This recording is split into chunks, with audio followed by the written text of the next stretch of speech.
Yeah, just on. Ready? This one.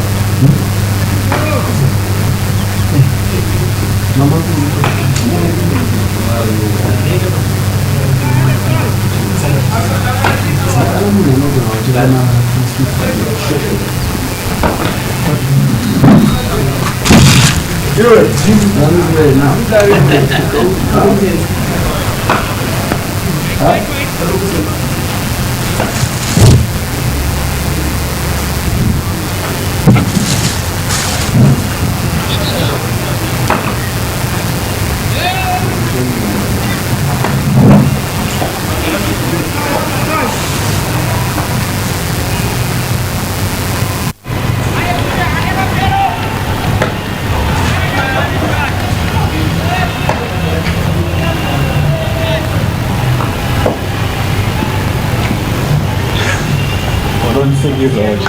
I don't think it's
It is a good morning from Takashinga Cricket Club, where we've got something of a tasty match for you this morning.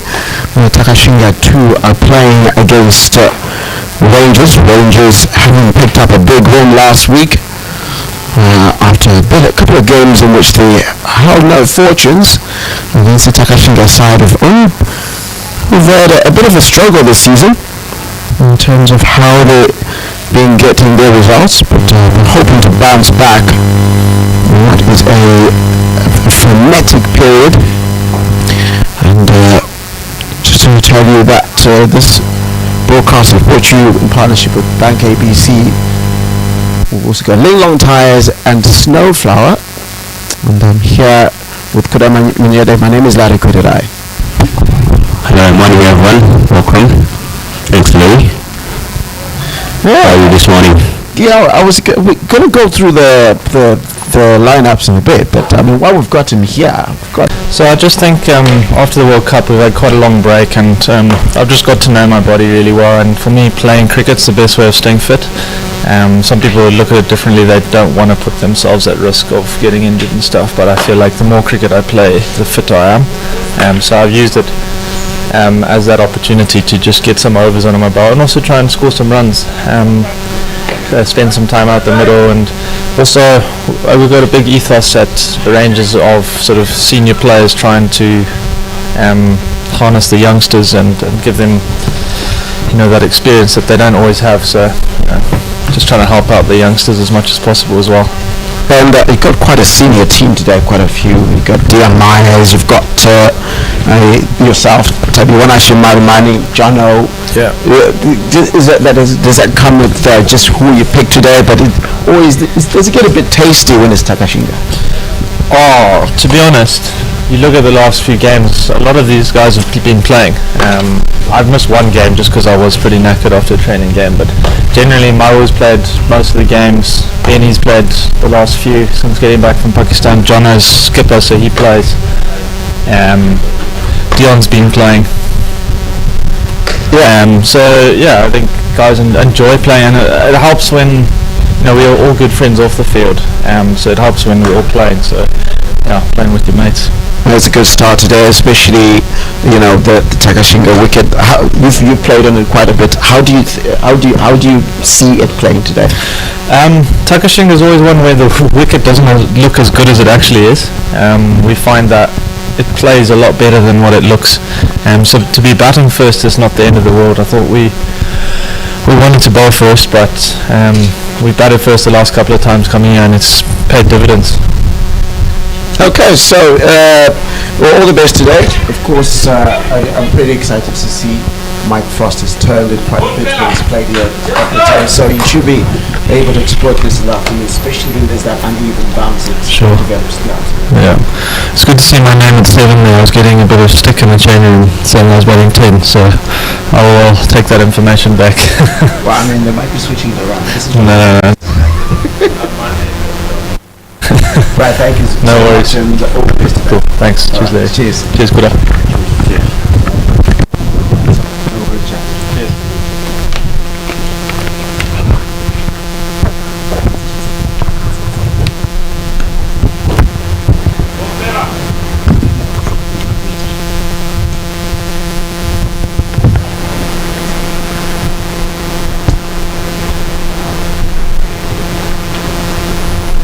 So I just dropped in there with player for Zimbabwe, and they're turning out for Rangers. Driven out across the town. Yeah. Now traffic is during the government during the Under-19 World Cup. Just to give you an update of what's happened so far, 27 of our lost out of 4.2 overs. Actually Madamani and Jared Basson are out there. Actually got two opposite field first. Just going to go through the whole lineup. Jared Basson has been the mainstay of the team in as far as the runs he scored as the top run maker in the Vine Cup this season. Tadeusz Madamani, D.R. Myers, Brian Bennett, who is the ODI and Test vice captain. And then Alistair Frost, Brad Evans, Mike Frost, turning the ball very well in this tournament. Alex Lyman, Carl Verdion is enlisted as a keeper, and look for the sale. We've got for Takashinga 2. Takashinga 2 being led by the captain Baxon Kopito, Ranko Member, exciting young lad, Tanura Makoni, Tinashe Nunzi, Panashe Gwatiringa, Tachi Nyandoro, Spina, and a lot of wickets at the moment. Katinda Chungoro, Tanya Kagumba, Carlton Takawira, Chakuzo Chitaira, Wairam Sima, who is also in the national setup and is really bowling well, Johnny and Zimunu. Should be a good game today, Larry. Rangers have been playing well. They beat Gladiators past week, and Gladiators have been in really good form. And when you beat a team that's in form, it really shows that there's something good that you guys are doing. It's a pitch that we've said a couple of times that the first 10 overs are going to be where it's most difficult. After that, the negotiating goes. You really bowl well, even if you can get it to the 15th over. But it then becomes kind of pitch, and then on the apples, excitement for it, point, but it's bisected two fielders that were out there. So that's going to be a boundary. Tabiwanashi Marumani gets his third. What I would say is, looking at the pitch today, you had a look at it when you were out there to the toss. Had Brad Evans just tell us now that he would have chosen to have. Would that be correct that bowling would have been the easier option, or is it about just doing the best of whatever you do within the context that you find yourself? So obviously it goes back to what we discussed yesterday. Obviously if you win the toss, you want to do something that's going to benefit you first up. But obviously it's all about understanding the conditions and how well you're supposed to do. It's all about executing. Obviously if you lose the toss and you end up batting, you got to go through the first turnovers as you're saying. You got to negotiate that new ball and give yourself a good platform to get a good score. Because obviously it's the wicket and it's hitting very hard. And trust me, there are a lot of runs on that wicket. Plenty of runs on that wicket. Just pair yourself and get yourself in. There's one without loss. There's one without loss after 5 overs. This is the power that Takashinga needs to be. Someone who this Takashinga 2 side relies upon. Definitely. Have his work cut out today because he tends to bowl quite a few for a lot of his overs first up. At least 5 in the power play. He's got to deal with the aggressive Takashinga and the informed Jared Basson, doesn't he? Yeah, definitely. Judge, he's been bowling pretty well. Obviously, the two batters there, Chris now, Jared Basson, Takashinga, they just have to negotiate him more. Obviously, if he doesn't bowl in the right area, you got to hit the ball. Just as you're saying, he gives away an ball. Overstepping. That'll be a free hit to Rangers.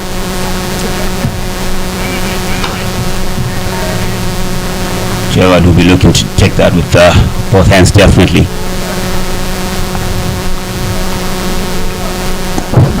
Goes down to Car Corner, goes away for four runs. Very good shot by Gerard Basson. Definitely Takashinga will be happy with himself, giving away an elbow and also the free hit going for a boundary. Very good start by the Rangers batters. Not something we saw yesterday by real batters who won the toss and they chose to bat and they didn't give us a good show.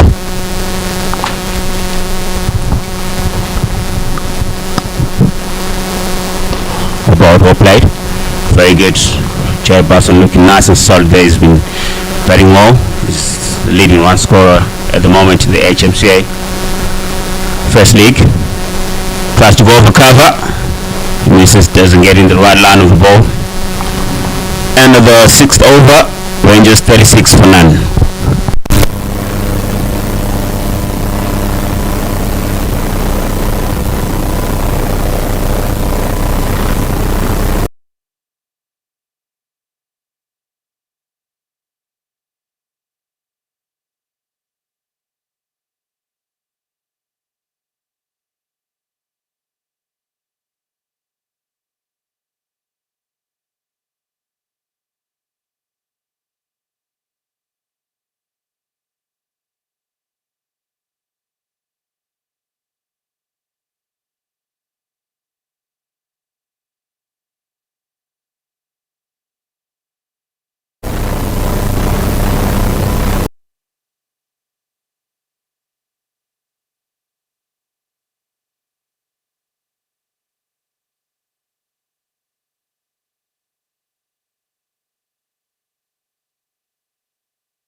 Good morning. If you're joining us, sorry for the break in terms of our bringing out the audio part, commentary.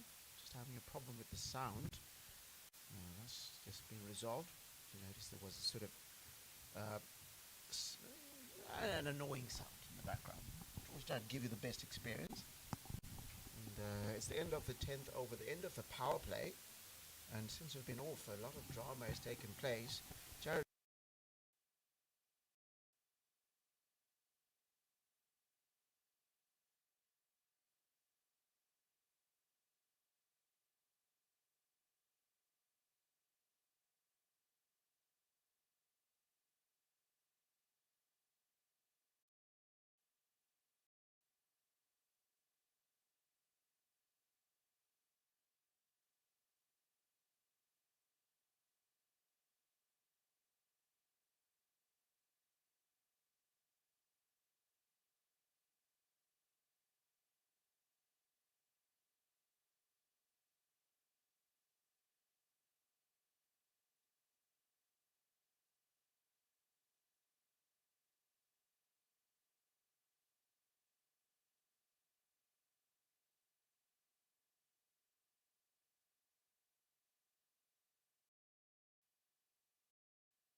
Takashinga 2 to also just have a conversation with us as part of getting you closer to the community. Both teams are community clubs. Rangers are based out at Old Georgians, and Takashinga 2 are based out here at Takashinga Cricket Club. They've got a very friendly rivalry. The players get along very well like a house on fire, but when their teams are out there having a go, it's all about the cricket. Have you experienced that? I mean, I think Rainbow has also got a bit of thing with Takashinga, doesn't it? And of course, you before used to have a record of almost always beating Rangers until this season or last season. Oh yeah, it's cricket is a very good game, and like for me, whenever I step into the field, all I want is just be able to play a good game. It's like Brad was saying, very good. Like almost everyone, they're very good mates of them, but obviously when in the battlefield, there it's a different game. It's a totally different game, and that's what makes cricket exciting. It's if you're not going to play a cricket game wanting to win, it's never going to be an exciting game.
defense is good, you obviously going to get more scoring options, because any bowler, when you keep bowling to someone and they keep defending you, you always try to do something and try and change something.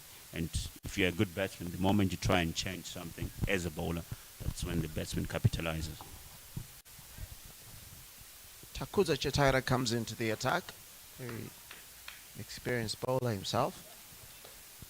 Certainly has been around the domestic market.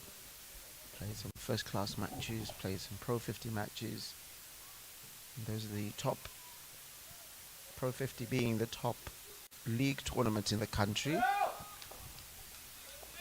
Oh, that's a good one to start. I kept talking about the need.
Fun. What have you been thinking about? Well, to be fair with you, you can be thinking about a lot of things, but as I said, it's a point where you want to, like, just refocus, because what you need to be looking at is the ball that's gonna come next. So it's just a refocus thing. I'll just go back to that. It's a refocus thing for me, and it's not certainly about thinking about what, but it's because what you're playing is the ball that's going to come from the bowler. So that's what you got to be thinking about. So it's, your mind has to be clear, but obviously you can be thinking about this, or you can be thinking about the last good thing you had, or what you really enjoyed, or what you had for breakfast. It's Okay, so we've got a free hit here. You could miss that moment. I just saw the umpire indicating a free hit. And so now it's got to be dinner for Dion Myers. But does he take advantage of it? Doesn't quite. Comes off the pads, but it's going to just be the single. And just confirming the umpire calling leg byes there. I think it tried too hard to try and get rid of that. But you have to give credit to Chataira, because he's got a packed leg side field. So that means there's a lot of players in catching position. So if Dion Myers had connected with that, he needed to really muscle it and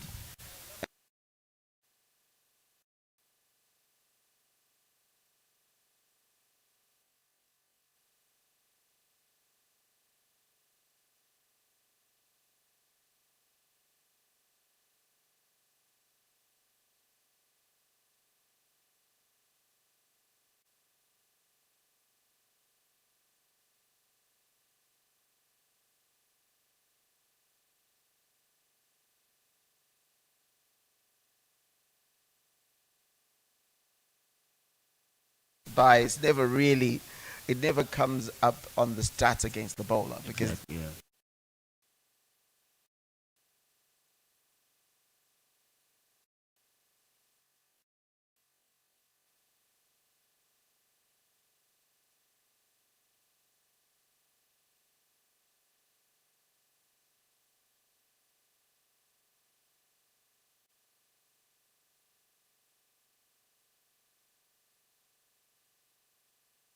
wide. For me, as a bowler, if you start well, the next thing for you is just you gotta have to finish well. The other side of it is you look at Carlton Takawira. His first ball was dispatched for a 4. Then he had 5 dot balls after that. Oh, that is a beautiful delivery. The question is asked, and he walks. Takuza Chataira, you were calling for him to have a big finish, and he does. And he gets rid of the man in form. Jared Basson has to go for 44 of 44 deliveries. And Takashinga too have gotten the second wicket. Brilliant catch by the keeper, Ryan Kamwemba. Some would call it regulation. For keepers, they never call any catch regulation, do they? Yeah, definitely. Okay, very, very, very good ball by Takuza Chitaro. They were just speaking about him being able to finish his over. He's definitely started well, and we were looking to finish the over nicely. That's a very, very good ball to take the wicket of Jared Basson.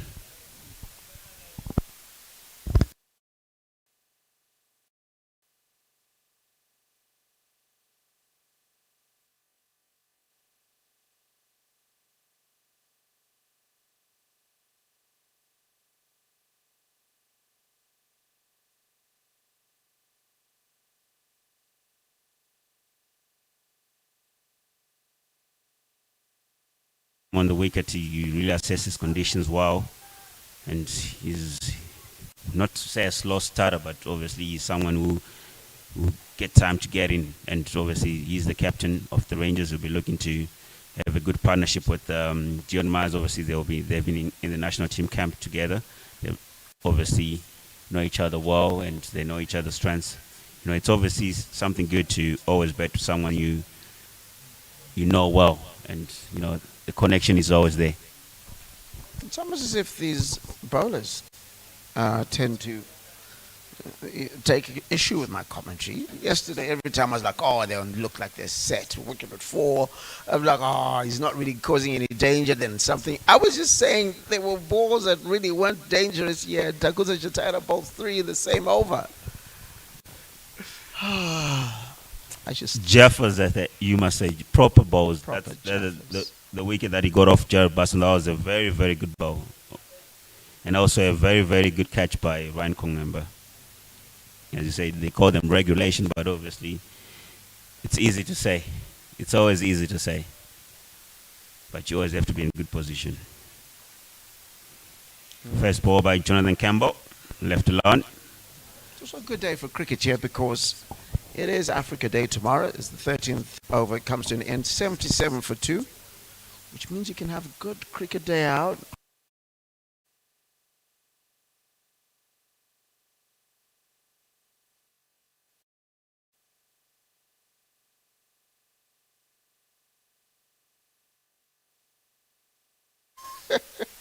Because you're budgeting for 4 p.m. or 5 p.m., 6 p.m.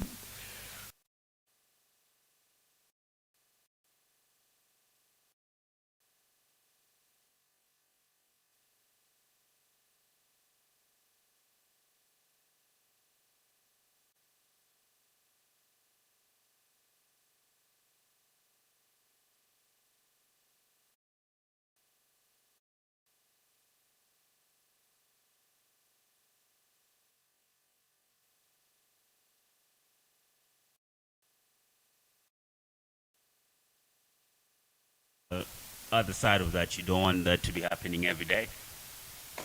True.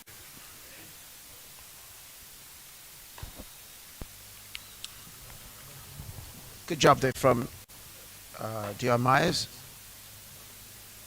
It's very intentional about the way he dispatched that ball. Spin is a good option on the surface. But as we saw from Chataira, you get good lengths as you bowl and you get good results.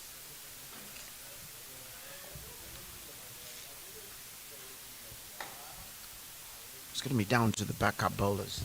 Yeah. Because Jim Gora and Chataira have certainly been efficient. Taichi Nyandora not so much.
back to ball for his second spell.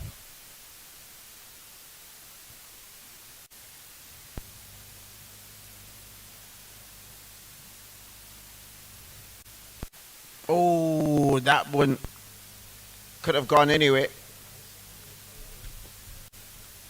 Really could have gone anywhere, but was vacant. If you had a player there in sort of gully position, that could have been interesting. He does do that quite well, doesn't he, Chatara? Inducing an edge, forcing the batter to try and have a play, as opposed to just sort of seeing him off. Yeah, definitely. Very, very good comeback by him. And obviously for him now, bowling to Jonathan Campbell and John Miles, these guys have been camped together. You know, it should be, that's the competition you're looking for. Obviously, John Miles will also. John Miles and Jonathan Campbell will be saying, okay, facing this kind of bowler, we have to be hands-on and we have to be showing our defense very good and play the right shots at the right time. It's important, I think, looking at the Rangers' perspective.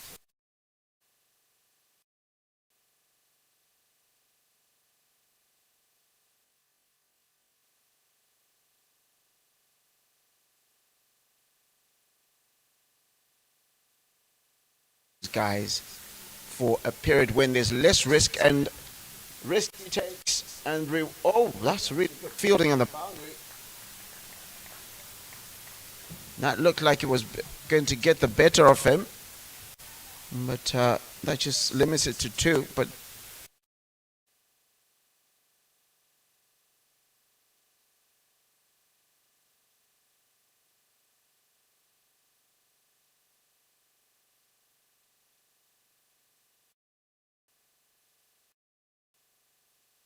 At the Saga Rangers found his new home there.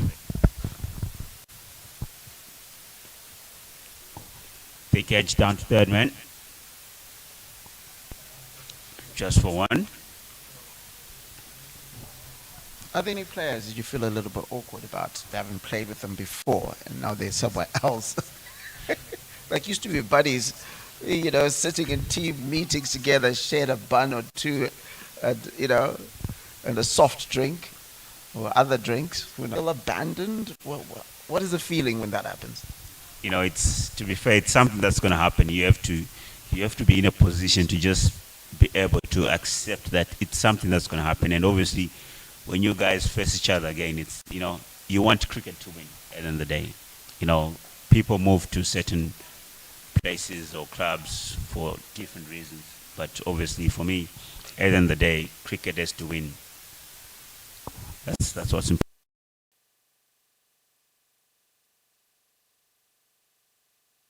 Isn't it? The main thing is the main thing.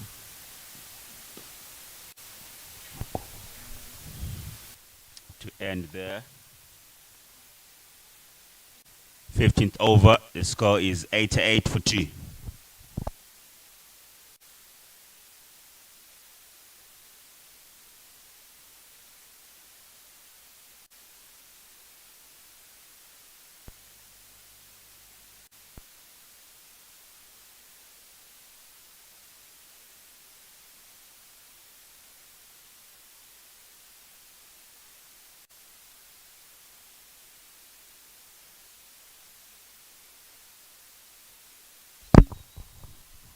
Carlton Chakawea to continue from the Emmanuel Dube end, bowling to Jonathan Campbell.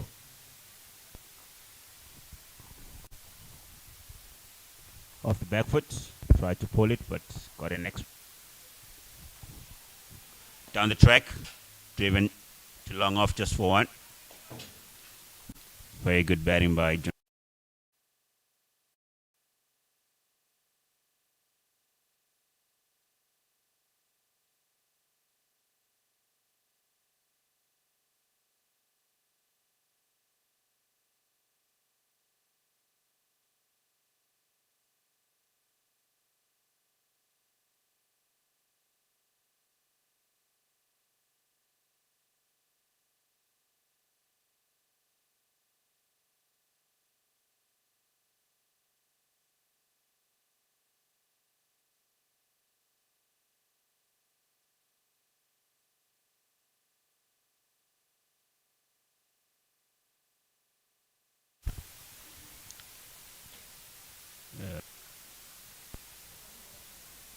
Good shot there by Jermas, running down to the vacant shot third man region. Goes away for 4. Very good shot by Dion Myers. Carlton Takawira just bowling that quick, and Dion Myers just waiting for it in guard.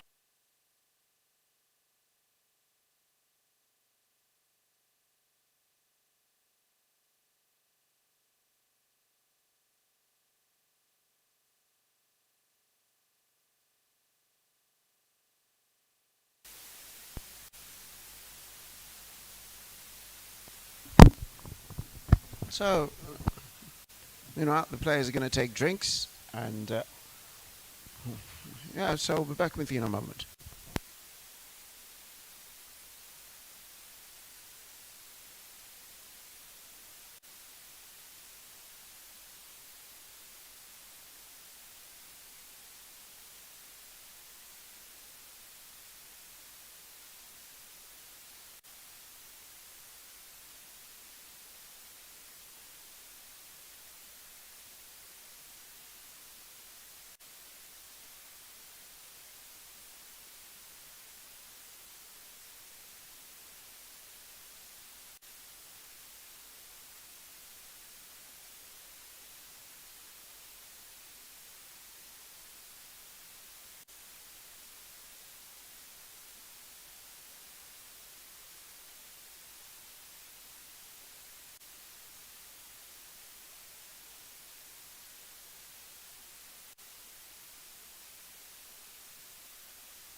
Rangers will be very happy with their stock at the moment.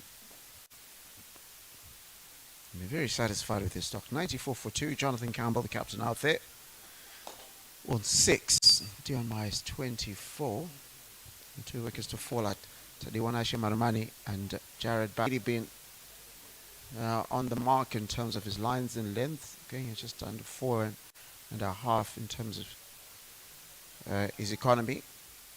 And of course, I'm still here with Vine Cup winning captain in 2016 season, you said. Kodamyede.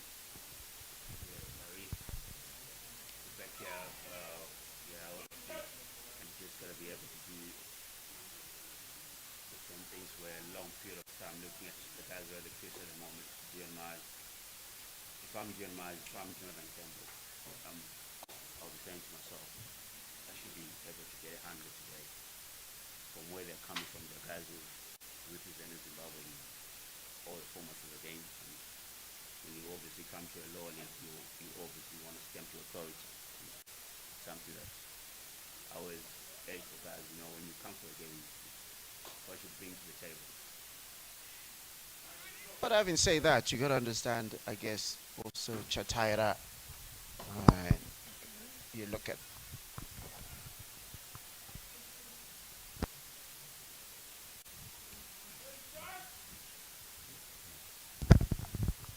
I'm just looking at what the umpire is indicating there.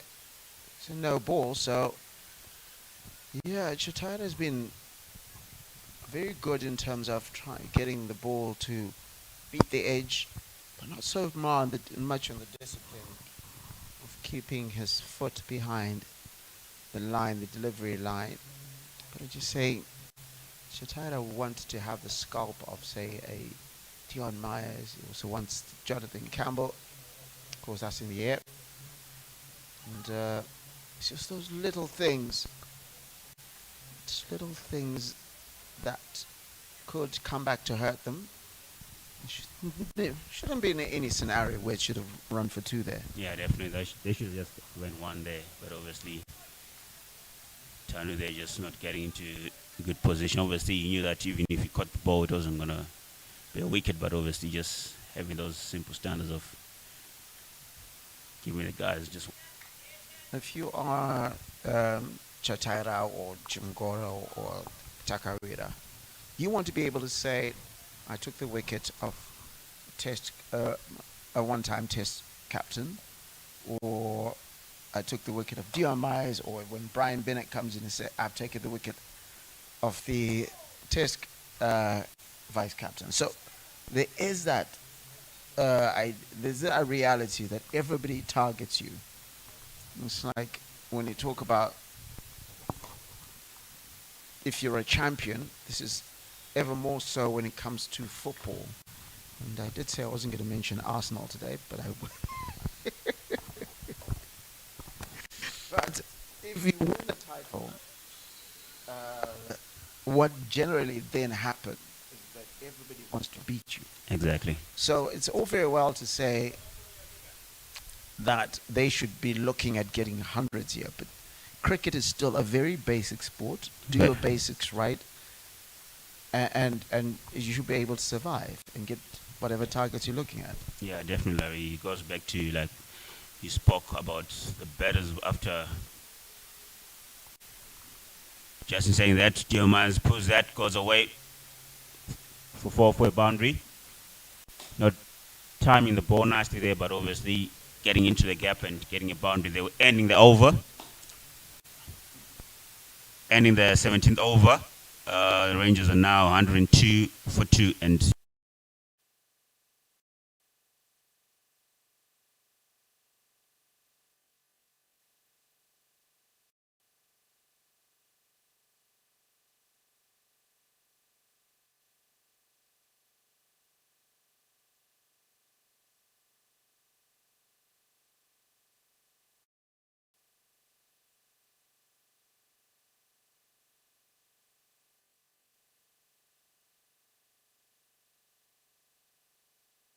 continue with his right arm off spin.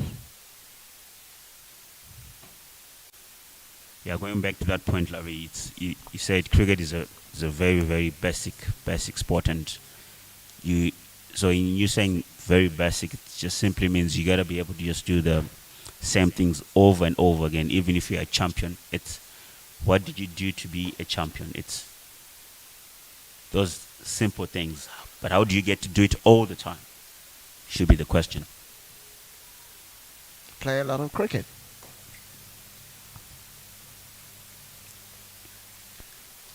We did have Brad Evans a little earlier, and he said the reason he's taken this tournament, and that's another miss. Overthrow, some really disappointing fielding here, giving extra runs away that really shouldn't be given away. It's just that lack of focus. I don't know if it's down to the fact that the wickets seem to be few and far between. Something that just need to rein in very quickly. Well, they could be looking at a monster score here. But Brad Evans said a little bit earlier that why you play the Vine Cup, and while some people may sit out the Vine Cup being this tournament, is because after the World Cup, they had a big rest and they say, look, I need to play cricket. And that's what you want, especially from your top players, because historically, and that's just been swept for a boundary. So that's what you want from your big players comes now. As you look at it, they've brought out a lot of experience and a lot of young players as well. So balancing the side that way, what that does is it just makes your team a little bit not just competitive, but gives your... The big words you say there, Larry, transfer of knowledge. It's very important in this game of cricket. Uma's really looking set for a big one, yeah. Yeah, saying that, Larry, transfer of knowledge is very, very important. And obviously when you have senior guys and the young guys who are coming up the ranks, you know, it's all about the information you give them. What as a batsman, what are you looking to do when you bat long? What are you thinking? What's your thought process? Because obviously for me, batting is just all about processes. And down the track by Jonathan Campbell, down to long off just for one. Nyanunzi doing the clean up there. It's a sharper delivery there.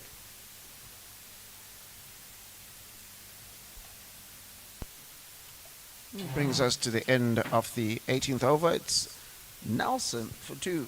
Now, if anybody wonders what Nelson is, there's 111 Australians have a superstition, at least old school ones. I don't know about the new ones. They have a little Nelson. Not that I remember, to be fair. Did you lose your wicket that often?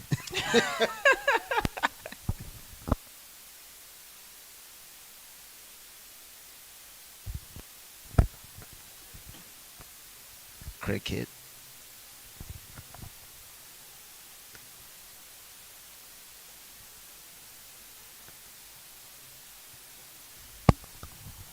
It's interesting how a lot of these, so now, if you were going to edge one to the keeper, you were always going to edge one to the keeper.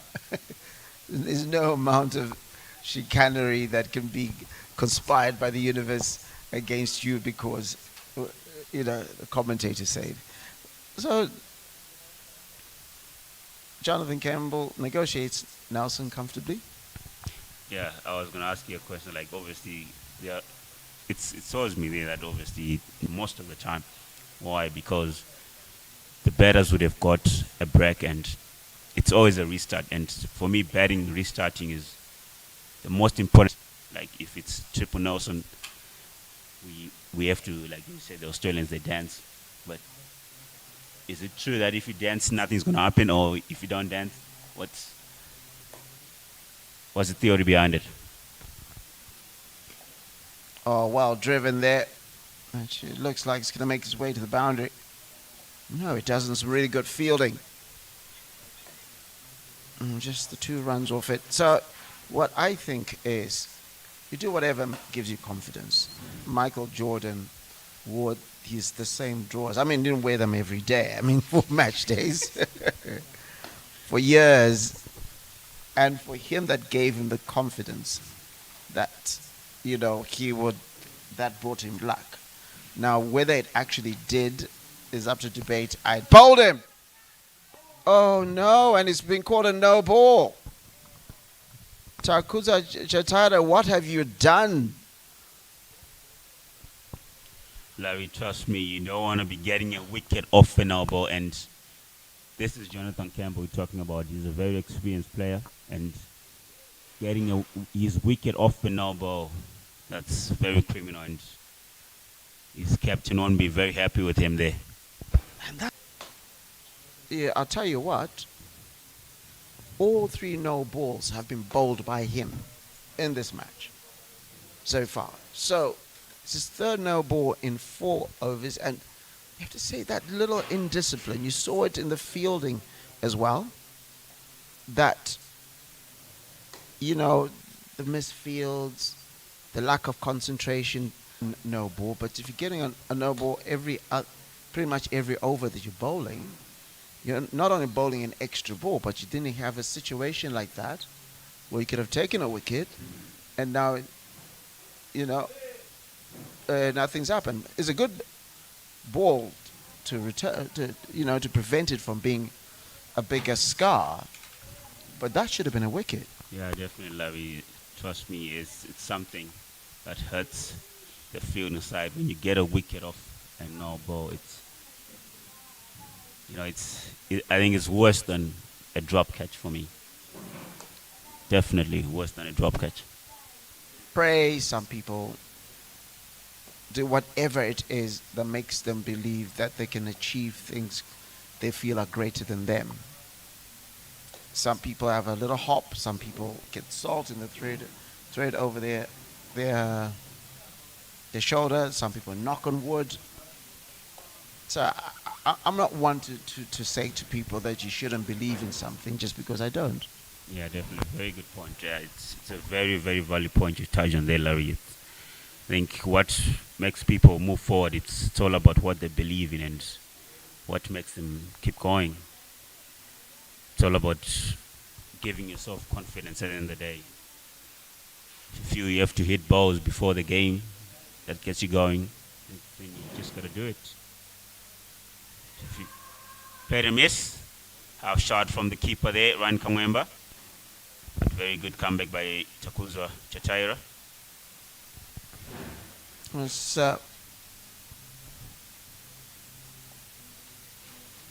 5 runs off the over. Well, it's actually 6 runs off the over, but most crucially, dropped. Or rather, wicket off a no ball. No ball. So, I have to say they remain unscathed. Do Rangers. Takashinga 2 are now looking at a score that has crept up to 118 for 2. That is really turning into a big score, because remember that once we get to the 30th over, traditional wisdom says you double that score. Definitely, and currently they're going at 6 runs and over, and the projected score is 311, which should be a very good score for them to defend here. Carlton Takawira continue from the Emmanuel Dube end with his right arm off spin. John Myers getting off strike, driving that long on just for 1.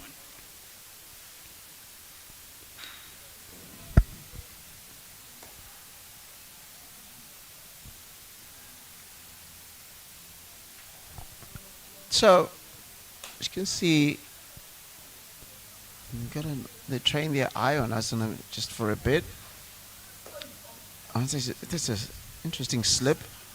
It looks like he's hurt himself a bit. Done himself a mischief. And it looks like he might need some attention.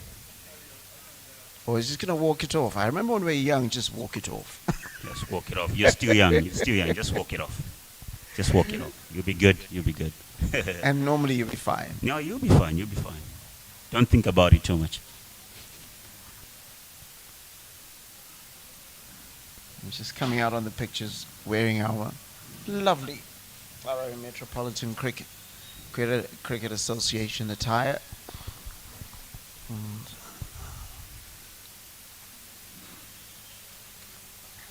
that's gone on the up. It's a huge hit. It's a maximum. And Dion Myers gets his first 6 and moves the score to 43. And just sat up nicely for him to just dispatch. Yeah, very, very, very good shot off the back foot by John Myers there. Challenging Carlton Takawira. Good matchup for John Myers, definitely. You want to be facing more of him and take him down.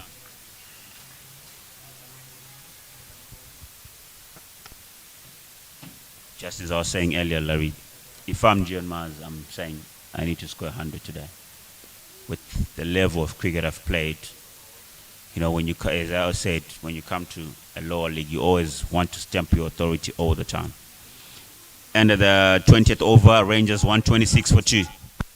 And that just gives us the opportunity to once again thank our streaming partners.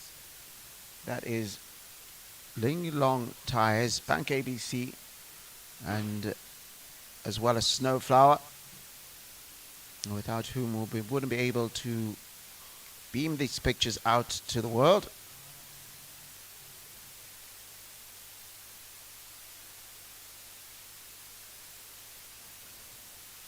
the level of cricket that's been played.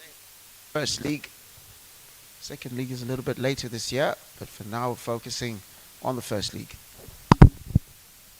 Yeah, first league it is.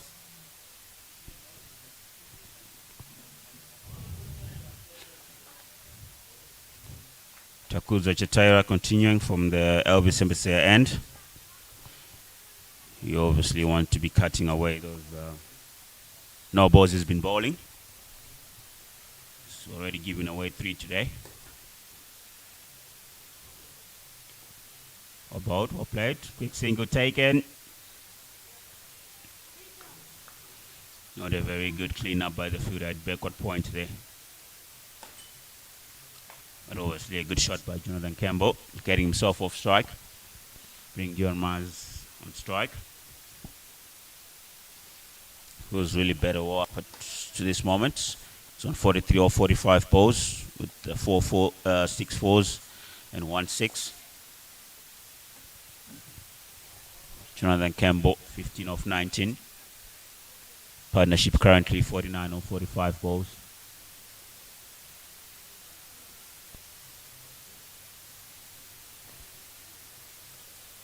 With mid wicket, just for one again by John Mars. Quick single taken there, rotating the strike nicely. All the time when the partnership gets going, the fielders kind of drop their heads, and it's a time when, as a fielder and as the bowling unit, you have to try and ask the questions more. You got to be looking for that wicket. You got to be hunting for that wicket, because if you're just going to go through the motions at this point of time, you won't get a wicket easily. Driven straight to cover. Jonathan Campbell would definitely be telling himself that he missed out there. Without a sweeper back there, you just wanted to be hitting the gap with that ball. With that shot he just played, he would have loved to hit the gap. But obviously missed out on the runs, but the good thing is it's still in. Always focus on the next ball. The next ball is a very, very most important ball you got to be thinking about, especially when you're still in.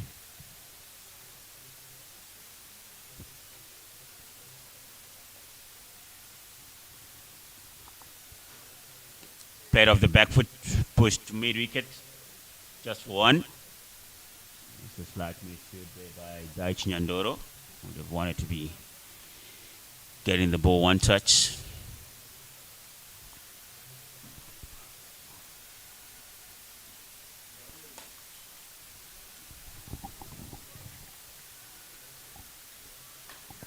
So for all those that have just joined us, my name is Kudakwasha Mnyede. Earlier up, we're in Highfields Takashinga Cricket Club. Takashinga 2 won the toss and they chose to field, with the score 126 for 2 at the moment. About well played. A very good shot by John Mars. Very good ball by Chataira also, forcing the batsman to play the ball, make him defend. As a bowler, you would want to be getting the batsman to defend most of your balls. That's the best way you can be able to get a wicket, because if you're forcing the batsman to defend most of the time, you'll be good.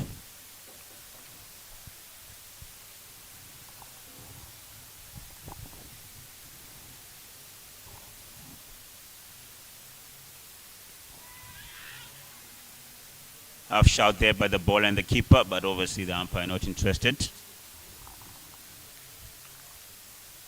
As we see a signal by the umpire there, that's a leg bye. Leg bye meaning it came off the body. Comes off the body, the runs will be given as leg byes. As we come to the end of the 21st over, Rangers 130 for 2.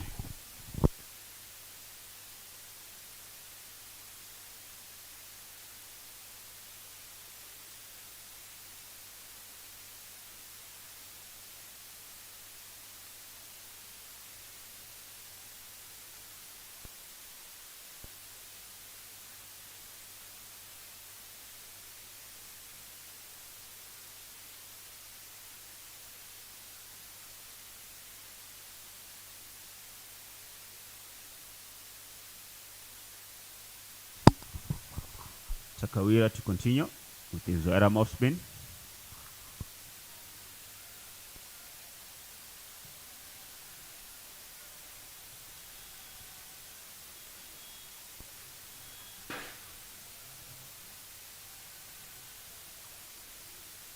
Right off the back foot through the point region.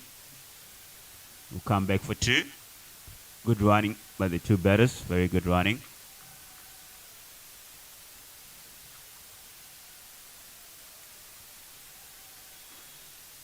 Out in Takawira, they're just giving John Myers a bit of width to work with. You want to be hitting the stumps most of the time, forcing him to hit the ball where his fielders are. Driven for no run. Good comeback. You always want the batsman to be playing vertical shots most of the time. You'll be winning. Always bowling to your field. Good ball. No run. Getting the dots in. You see a change in the field there. Pushes mid off back. To long off. This time you gotta win the balls, win some. Slight touch there by John Myers. We definitely run away for four. Very good shot. Manipulating the field there. John Myers moves on to 48.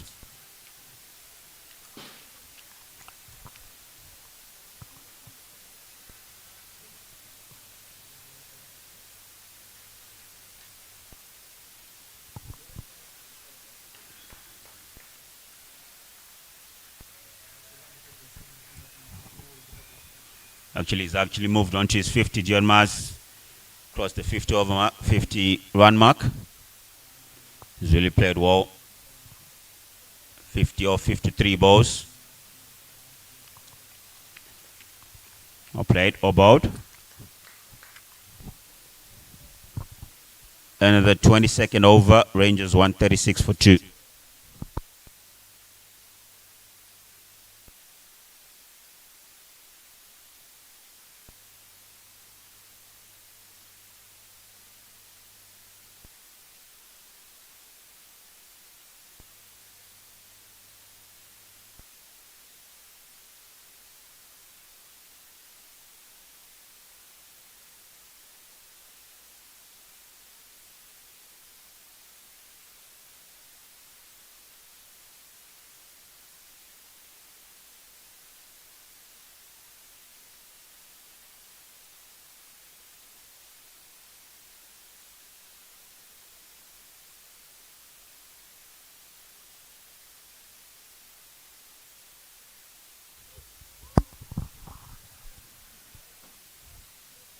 Change of bowling from the Elvis Mbese end. Tanyara Zwaka Gumba into the attack. Right arm, medium pace bowler. We're looking to get a breakthrough for Takashinga 2 here. John Myers sitting pretty on 50 or 54 balls. Jonathan Campbell 17 of 22. In current partnership of 59 or 57 balls. Really looking set to give Rangers a good score here to defend. Current run rate 6.18 and the projected score is 309, which I guess they'll be very happy with at the end of their allotted 50 overs.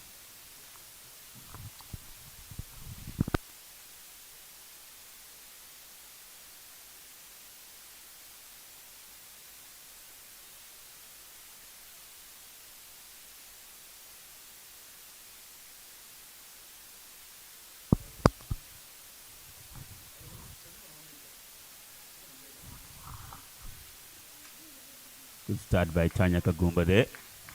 Starts with a dot ball. Let's keep up. You obviously be looking to bowl more fuller, challenging the batsman on the front foot.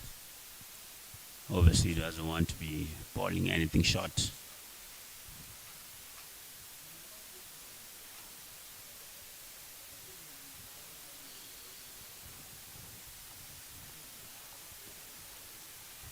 No run. About. Jonathan Campbell looking to get off strike there, but John Mars saying, no, there's no run there, buddy. Straight to the man. You can't be running when the ball's going straight to the man.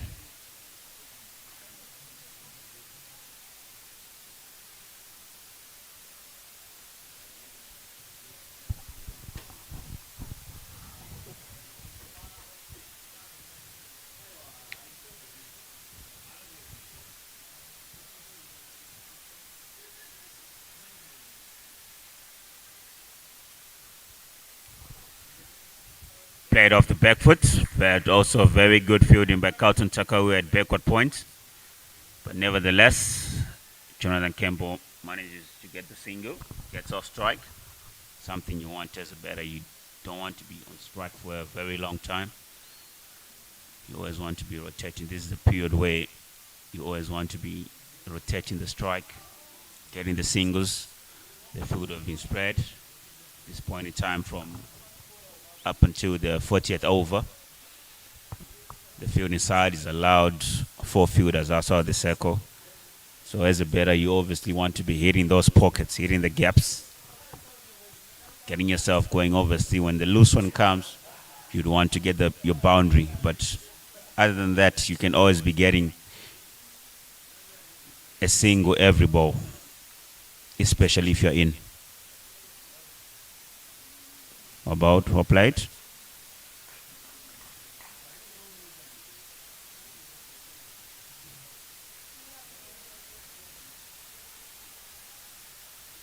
Dion Meyer sitting pretty on 50 or 55 balls. Haven't given a chance, hasn't he? No, he hasn't. Yeah, the chance. No, actually, it was the one dropped by Baxter and Copito. Oh, yeah. It was the one dropped, yeah. Just probably on 5 at that moment. So, yeah, definitely after that chance he gave away, he's refocused himself, he's restarted, and he's played some very, very brilliant shots.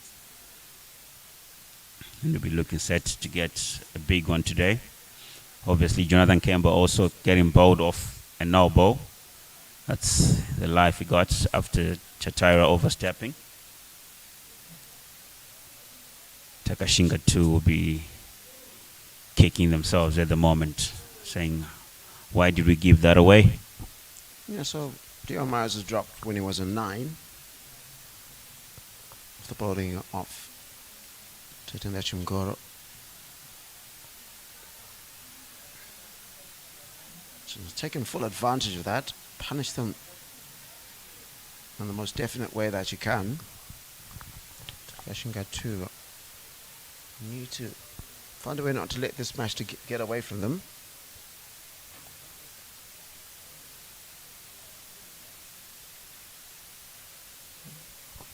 Jonathan Campbell on the other end, 19 of 26.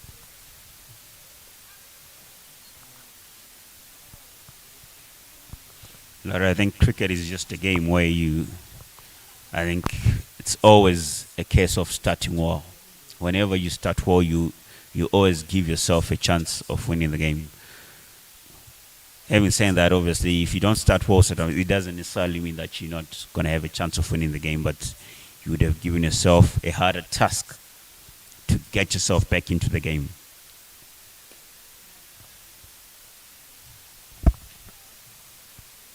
Doesn't quite get enough of it. It's going to be the single.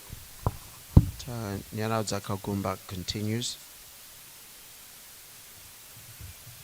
Sorry, Carlton Takawira. He's bowled 6 overs in the trot and onto his 7th now. The last over, or the over before that, been going along pretty well. It was an over in which Dion Myers really muscled into him.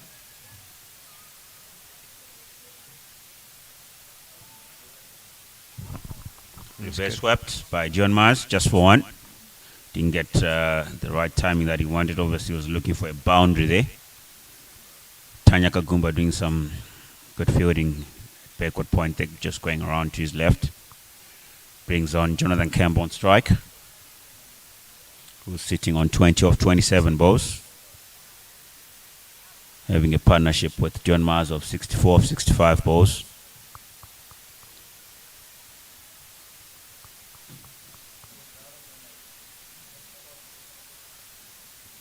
Played and miss. Jonathan Campbell looking for that late cut, but obviously Carlton Chakaway just bowling that on just a touch quicker. Reverse swept. Go away for the boundary. Looked like a chance to slip, but obviously that was quite quick, and that rushed Tanuro Makoni and didn't see anything of that. Yeah, also they keep obstructing him. So they'll come really quick at him. And generally you don't have a fielder right back there, so the safest place to try and get a boundary. And Jonathan Campbell helps himself, 24 of 29 now.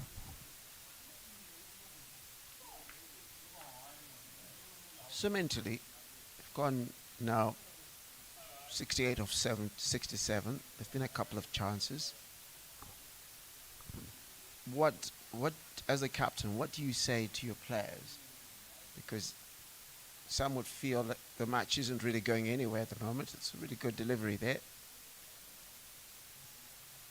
But what do you say to encourage your bowlers? So obviously there's a partnership going on at the moment. So these guys already, we can obviously chances have gone down. We can't really talk about that because it's in the past already. So for now, you just need your bowlers to be able to bowl the right lines, and just as you're saying that you don't want your fielders to be misfielding the ball. You know, it's a position where you just have to get back to your basics and bowl the right lines. Look for as many dots as you can get, and also the fielding side has to be on the mark all the time. If it's a dot, it's a dot. You can't be fumbling balls and giving away easy singles.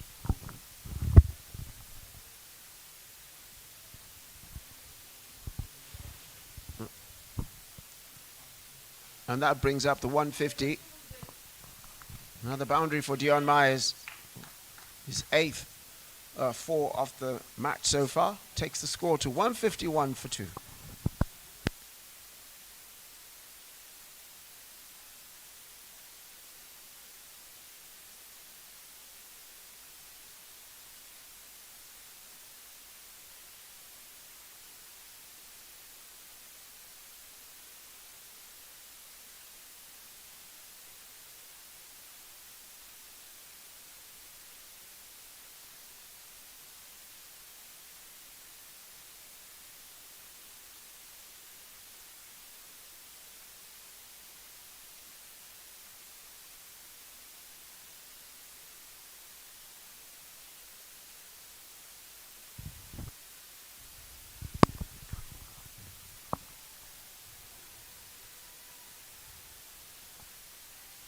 Tanya Kagumba to continue from the Elvis Mbeze end. Definitely Takashinga too will be looking for a breakthrough here. It's the time where it's going to be tough, but they got to find the breakthrough from somewhere. Driven down the ground. Down to sweeper, just for one. Not a very good throw by the fielder at sweeper there. You obviously want to be hitting the gloves of the wicket keeper as the fielder gets the energies going in the field. At the moment, Takashinga not in a position where they're not quite sure where they're going to get their next wicket, the third wicket for the day.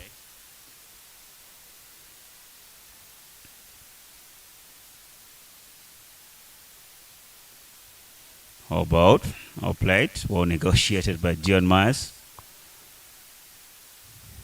Looked like it was a slow ball from Tanya Kagumba there. Trying to change up and find a way to come up with a breakthrough. So at the moment, it looks like Dion Myers and Jonathan Campbell. They are solidifying the partnership that they have, 70 of 69. It's fair to say they get the freedom of Takashinga Cricket Club.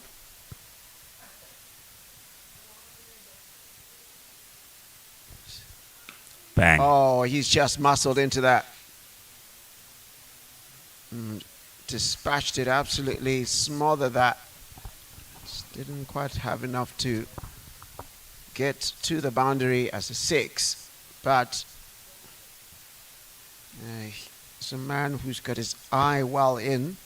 Dion Myers moves to 60 off a 60 balls.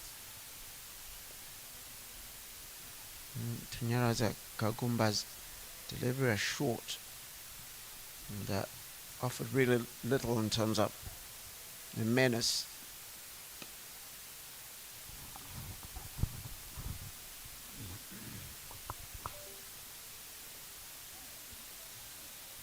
One thing that Dion Myers has been able to do is mix up his running in between the wickets as well as his ability to hit them big. But having said that, 45 of his 60 runs have come off fours. Well, actually 36 of his 60 runs have come off 4. Yeah, he's really played some very, very strong shots. If you can see the previous boundary that he got, he really got into a good position and mastered it over the fielder there, which is something as a batsman, and obviously the kids out there who are watching, as a batsman you always want to be playing strong shots. Chance taken. Jonathan Campbell there falling to Tanya Kagumba, looking to go over the top. Didn't get himself in a very nice position to hit it over the top. Tanya Kagumba getting the breakthrough that we were talking about there, Larry. Jonathan Campbell goes for 26 off 32 balls.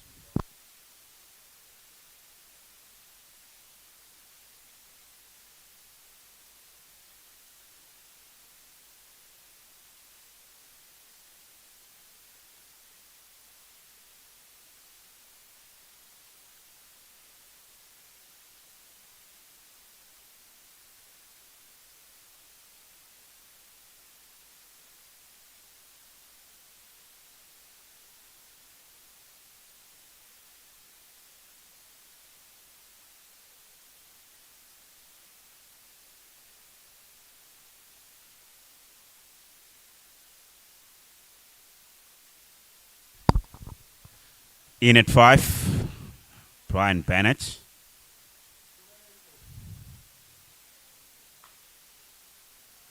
Who really had a good World Cup for Zimbabwe at the recently ended T20 World Cup, which was hosted by India and Sri Lanka. Not even going to say that he's had a good last year and a half or so. Last year became the youngest player in world cricket to attest ODI and T20 hundreds. And if you remember, beginning of last year, he had a 5 and a century in test. Against Afghanistan, is it? Yeah. So, certainly a player on whom a lot of expectation. And last week was the captain for Rangers in the emphatic win. And I'm told it's his first ever match as a captain.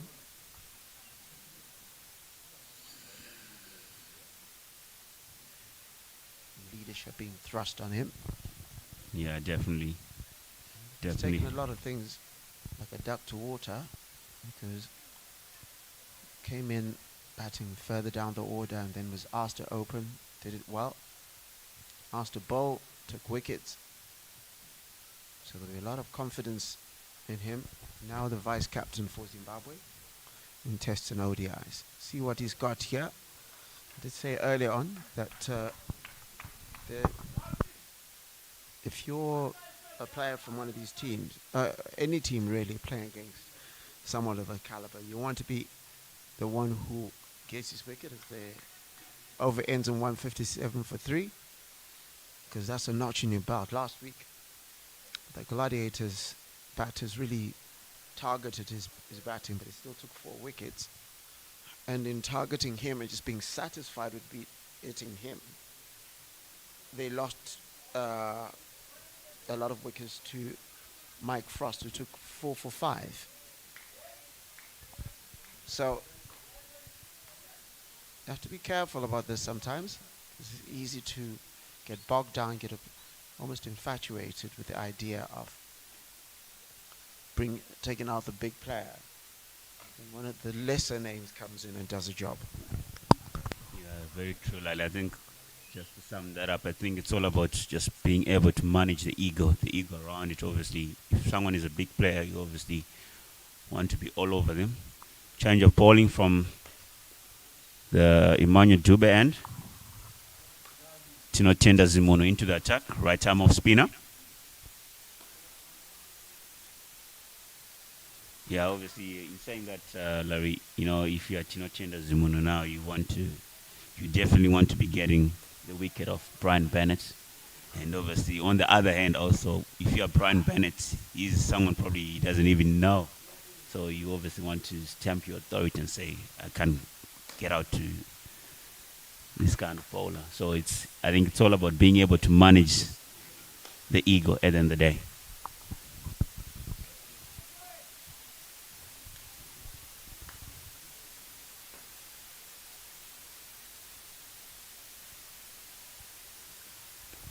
Played off the back foot for no run. Tino bowling nicely to Brian Bennett. He would definitely be chuffed with himself. Swept all the way for 6. Very good shot by Brian Bennett there. Just going across the stumps on one knee, hitting him away for 6. Very good shot. Off the mark by Brian Bennett there. Well, that's just class, isn't it? Yeah, it is.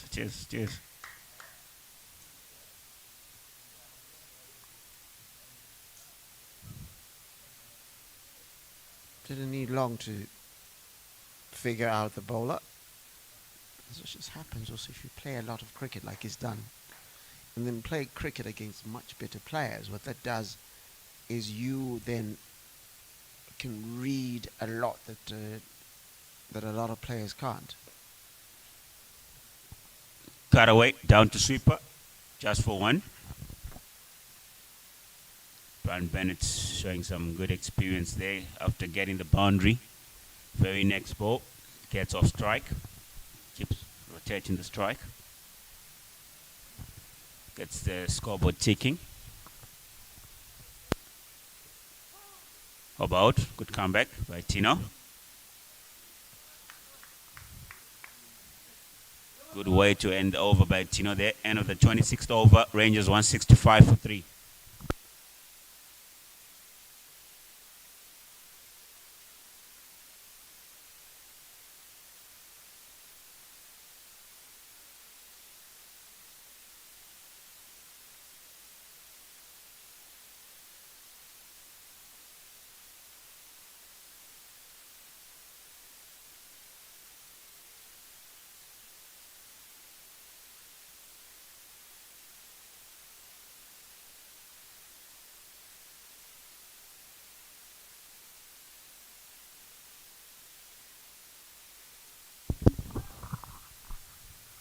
Tanyara Zwakagumba to continue.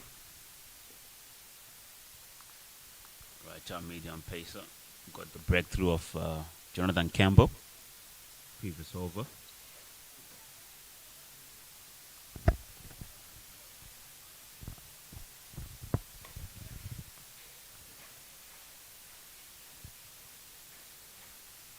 Lovely day here at Takashinga Cricket Club.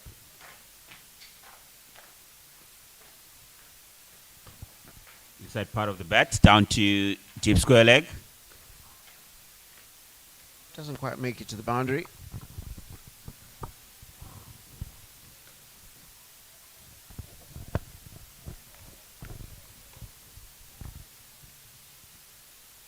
It's incredible how the pictures look really bright from here. If you take a picture here, it makes your phone look a lot better than it actually is. Definitely, Raleigh.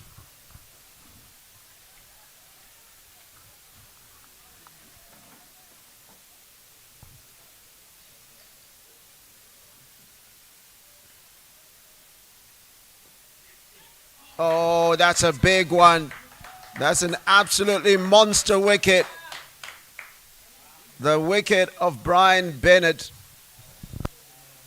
That is a huge wicket because he was looking good for the six balls until that one that he faced. And he could not have gifted that ball better to the player at mid-wicket. And suddenly, Tanyara Kagumba has opened the door not once but twice for Takashinga 2. Rangers 167 for 4. Yeah, very good breakthrough there by Tanyara, getting the big wicket of Brian Bennett. Definitely a loose shot by him there. We've been definitely looking for a big one, but certainly not today.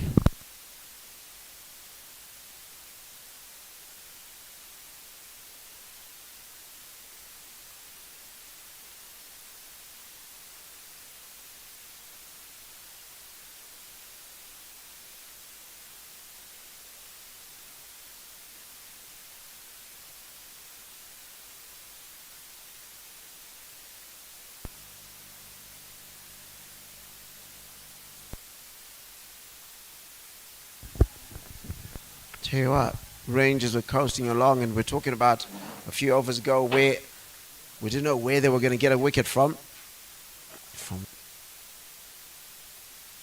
Sure what they've said. And they've just gotten this Tanyara Zakagumba. He's just gotten 2 quick wickets.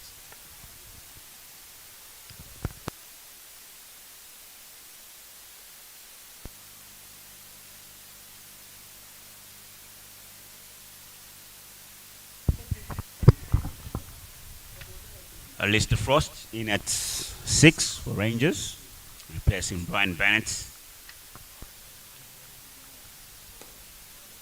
We just got caught out by Baksun Kopito, the captain of Takashinga 2. Tanyara Zokagumba, the bowler at the moment, is coming with the breakthrough.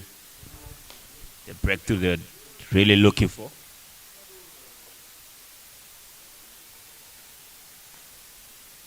That would definitely bring some belief into the Takashinga 2 players there. About or played. Well negotiated there by Alistair Frost. We're looking to have another partnership, start another partnership with John Mars, who's sitting pretty on 62 of 63 balls. It's better well, up until now, obviously. He was dropped when he was on 9. Off the bowling of Takuzo Chataira. Sorry, off the bowling of Tinda Chimgoro, brought by Baksun Kopito in the slips. Driven down the ground for no run. Tanya Kagumba putting in a very good shift for Takashinga 2 here.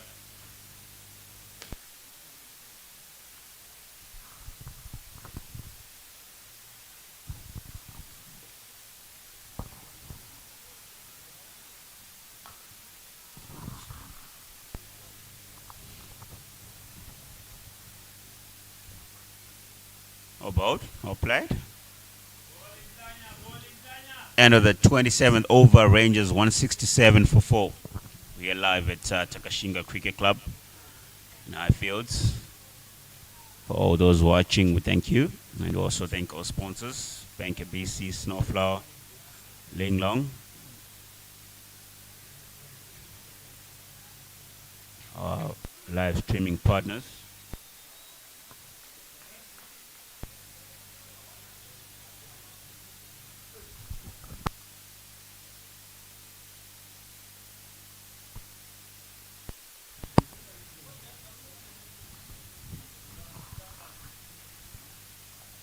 Tino continuing from the Emmanuel Dube end, swept, but Dion Myers, very good shot there, manipulating the field, a diving effort from Tanura Makoni, but not getting his hand to the ball. Very good shot by Dion Myers to start the over with the boundary. He's going to be important, I'll tell you. If he bats until around the 40th or at least 45th over, they'll be well into their 300s by the time he leaves. Of course, if he bats right until the end, even better for for Rangers, but he's going to be crucial. Definitely, he's better all. He's better all. Cut away, just one. Very, very smart batting by Dion Maz after getting the boundary. Very next ball, he gets off strike. Good cricket. Very good cricket, yeah. I have to also remember that they've got Brad Evans in the shed. He can hit a ball. Alex Landman is also a decent player in terms of hitting shots. But if you're Takashinga too, you can smell a chance here. If you grab another wicket in the next 5 overs, then you'll be like, look, they've still got quite a few runs on the board, but you'd rather fancy your chances of bowling at number 7 or 8 than bowling at the 2 who just left in Jonathan Campbell. And oh, that's a big shout, but that looked like it was going down leg for all money.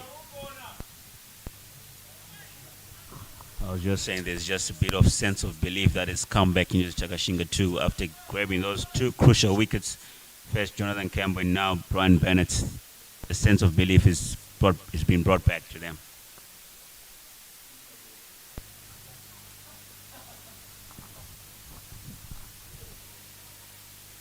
Down the track, through the covers. Very good effort by Tatinda Chimgora there to save the ball from going for a boundary, but also a very good shot by Alistair Frost. Dancing down the track, hitting the ball through the covers. Trying to get Tino off the length, just he's been bowling.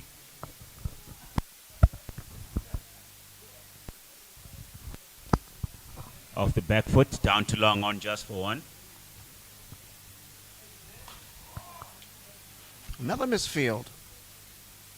This will not be good in as far as the outcomes that the coach wants. 175.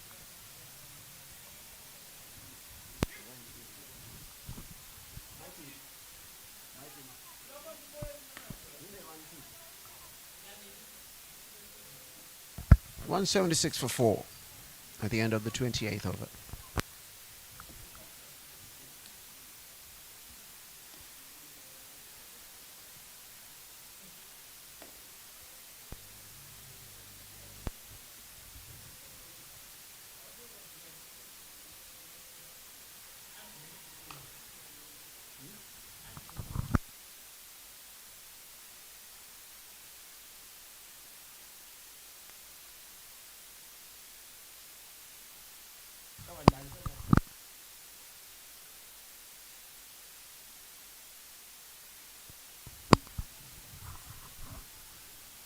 Nyara going to continue.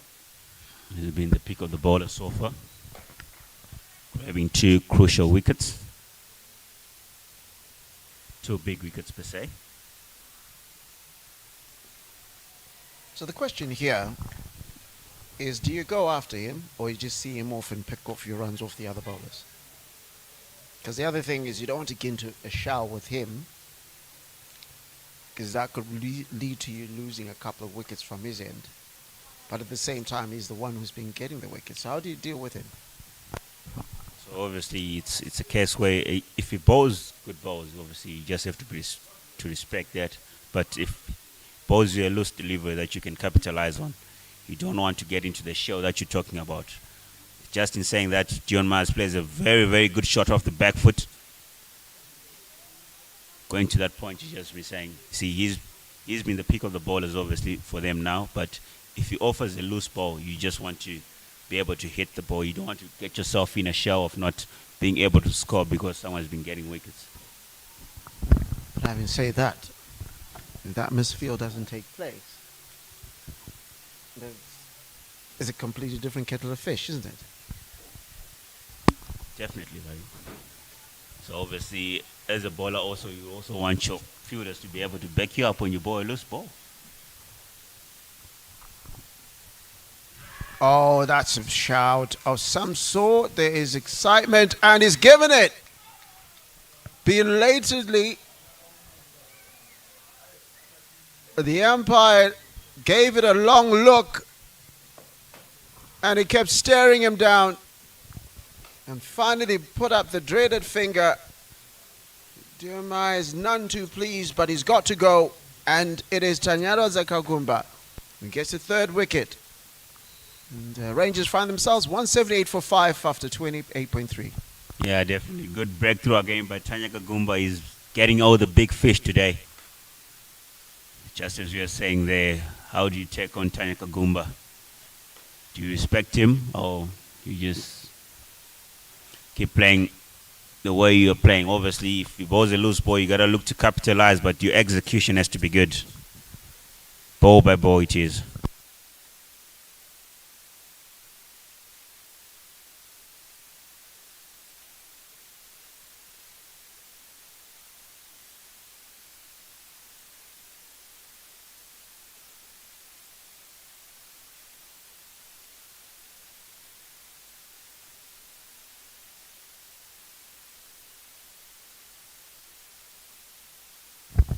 Stephen Myers goes out for a very well placed 69 off 68, including 10 fours and a 6. And the Tanyara Kagumba show continues. He's on 3 for 13. There's a straw that broke the camel's back. And suddenly Rangers were looking pretty comfortable. Not saying that there's any reason to panic at the moment. At some point they were 157 for 2. Lost a bunch of wickets. Oh, that's a shout. The umpire quickly dismisses that one. Brad Evans survives.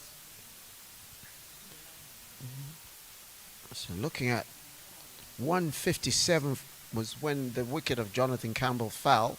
3 wickets have gone for just 21 runs since then. At some point, and look, they're not in a precarious position. You're not by any stretch of the imagination saying that they're in trouble. These 2 batters out there are pretty good, especially at accelerating the throw. Certainly Alistair Frost is good at holding up an end. More than holding up an end, he doesn't quite go at as high a strike rate, but he'll allow Brad Evans to express himself. But you've got to think about this period as being what happened in when they lost the first 2 wickets. There's got to be that period of consolidation. 2 new batters at the crease. Figure out this crease. There are a lot of runs still out there. And it's looking like it's a lot easier to bat at the moment. So you've got to really focus and settle yourself down. Sacrifice probably the next 5 overs. And then start going again. Because once you try and impose yourself at this stage, especially now having a thought about it, Tanyaro Kagumba has been the more difficult one. Maybe you want to give him, frustrate him a little bit. 179 for 5 after 29. And then still have a go, because you still got a lot of firepower sitting on the bench. Yeah, definitely. Obviously, this is a period where they brought Evans and Alistair Frost. They have to restart, get themselves in, get the pace of the wickets, and get going again. Obviously, if you don't give yourself a chance, there's no chance you're gonna be able to score runs. Tino continuing from the Emmanuel Dube end. This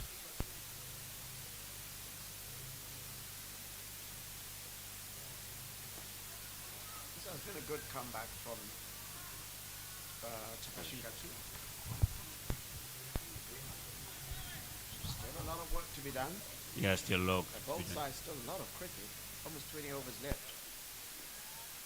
Or just over 20 overs left. So you see, with cricket, when you get 2 sides against playing against each other, it's the game.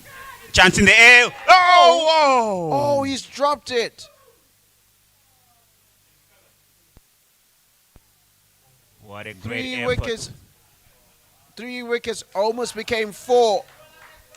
It was a lovely diving catch, but when he lands, it pops out of his hand and could have been another wicket.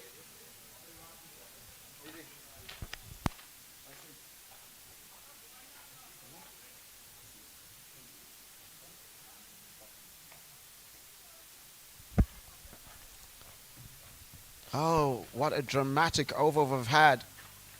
A couple of misfields and a diving catch pops out of the hand.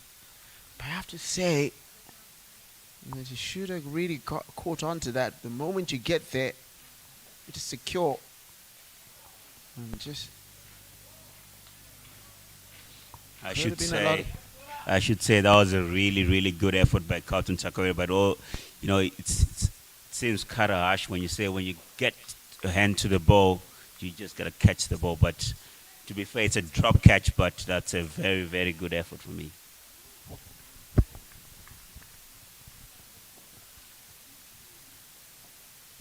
.182 for 5, 30 overs in. And it gives us the opportunity once again to thank our partners. In as far as the stream is concerned, Bank ABC, Linglong Tires, and Snowflower, without whom we would not be able to pick these pictures, not just in Zimbabwe, but beyond. Your contribution to the cricketing community is one we greatly appreciate. Just going back to that effort, Larry, those are the efforts that you just want the ball to stick in the hand.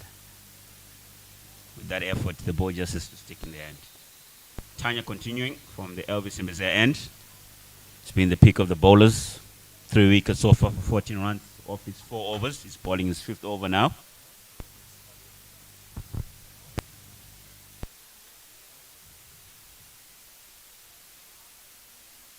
Larry, that catch would have definitely changed the game for me. Obviously, Takashinga to have come back well, but if they'd got that wicket, trust me, the energy levels, they have improved, but they would have even gotten better. Big catch down to 3rd man, just for 1. Brad Evans moves on to 4 of 7 balls.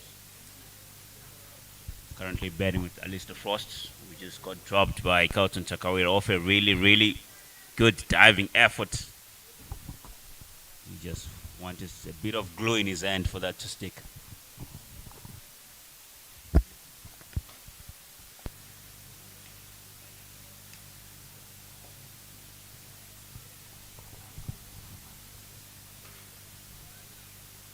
It's great to see some of the parents and brothers and sisters and what other relations and friends that have come for this match from particularly the Rangers side coming across town to follow this match. Cricket is about the community fundamentally,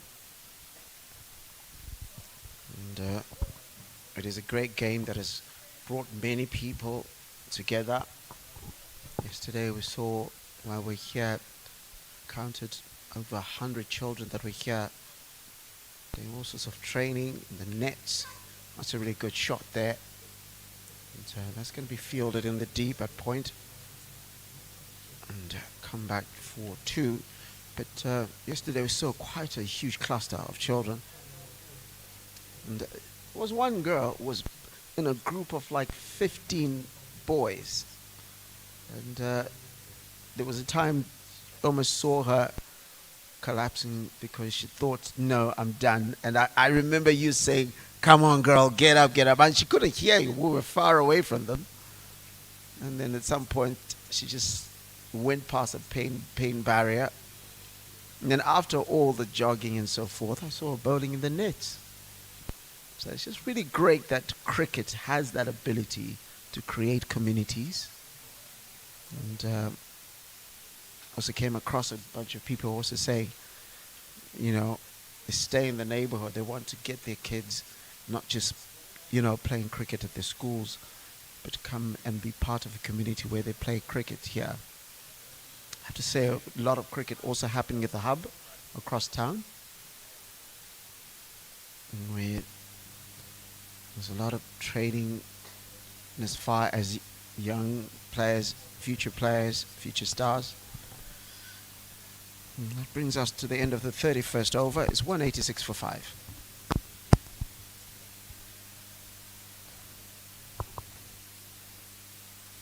And the players will also get a break. It's drinks break now also. Yeah.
We're back from the drinks break.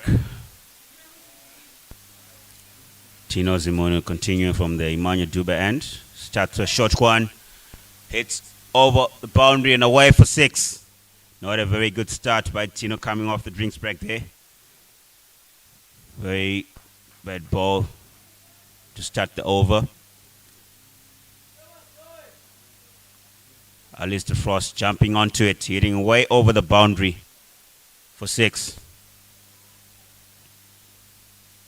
Coming from the drinks break as a bowling unit, you don't want to be starting like that. You want to be bowling the right length. Bad off the back foot, but not getting the timing right. Just as I was saying, coming off the drinks break as a bowling unit, you want to be tight on the lines, bowling the right line, right areas. Bowling fuller, forcing the batsman to play the ball off the front foot. Driven Through point, just for one, down to sweeper.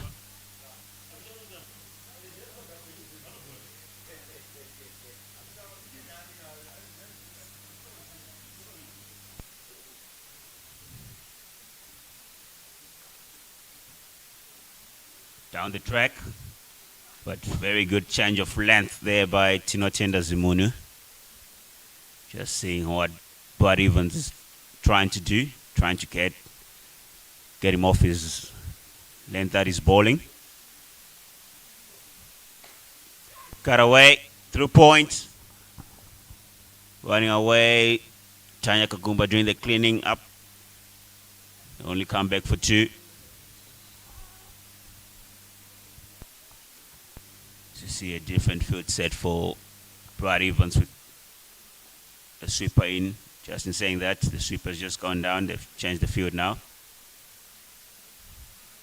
Played off the back foot. Straight to the bowler for no run. End of the 32nd over. Rangers 195 for 5.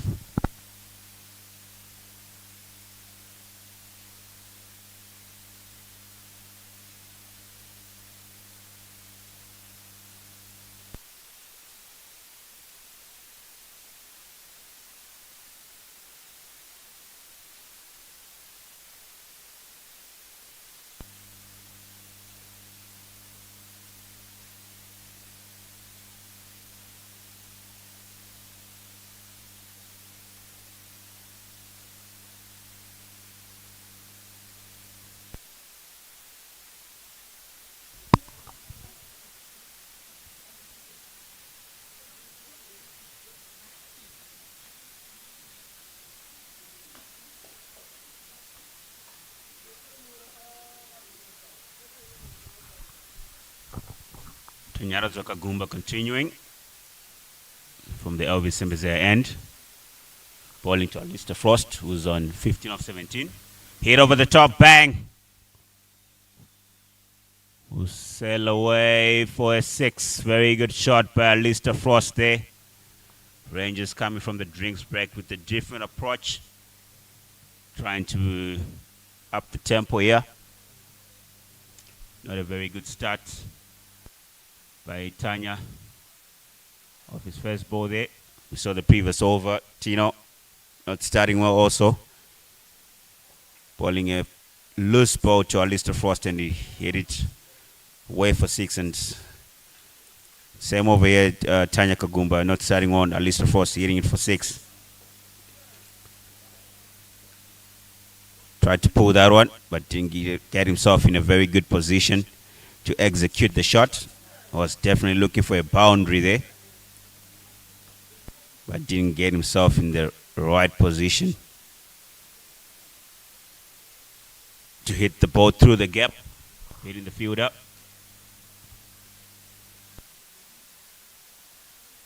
Obviously, Tanya Kagumba will be happy getting a dot ball off that, since his length was not quite good there.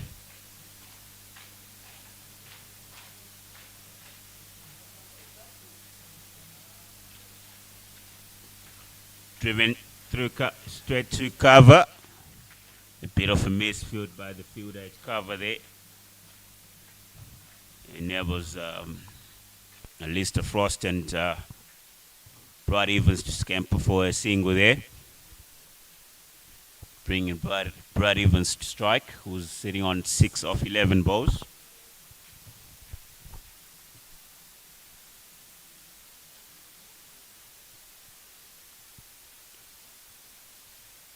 Also brings up the 200 up for the Rangers. And now 202 for 5 after 32.3 overs. The current run rate 6.22 with the projected score on 311, which I think they'll be happy with. How about well played? Good ball. Tanya hitting his length there, forcing Brad Evans to play with the vertical shot on a more defensive side. You want to be bowling more of his balls there. Not getting the batters to score freely.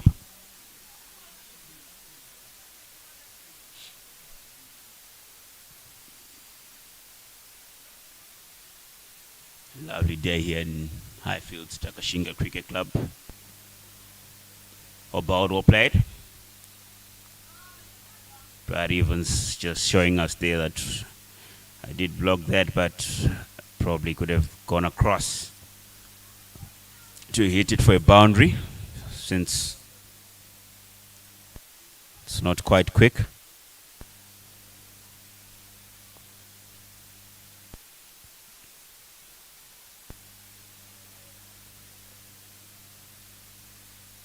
Over the top, chance in the deep, sails away for 6. Brad Evans trying to take on Tanya Kagumba there. Tanya Kagumba feeling that should have been taken. But obviously the ball had more legs than the fielder. That ends the 33rd over. Rangers 208 for 5.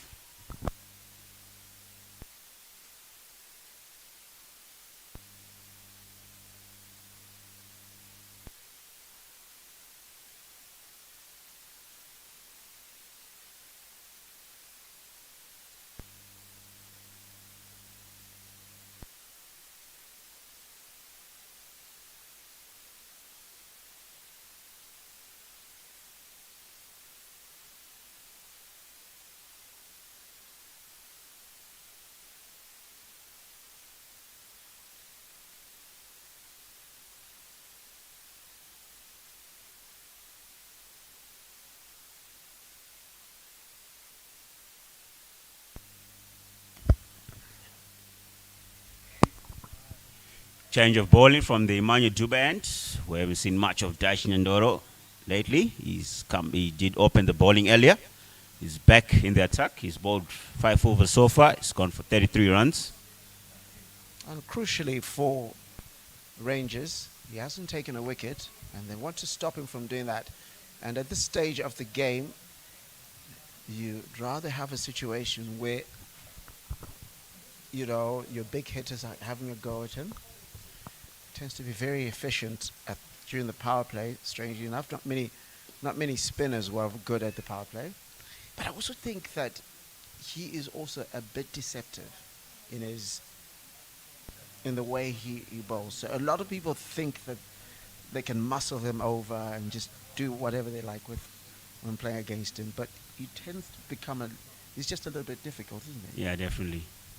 You really have to get yourself in to be able to take him on.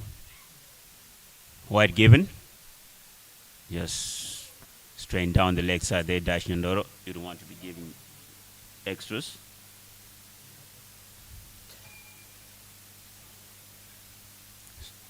Swept away by Brad Evans, who ran away to the boundary for 4. Very good shot manipulating the field there. That's Brad Evans. With Daishin Ndoro just bowling with a bit of pace on the ball. That's a very good shot that is played. 214 for 5.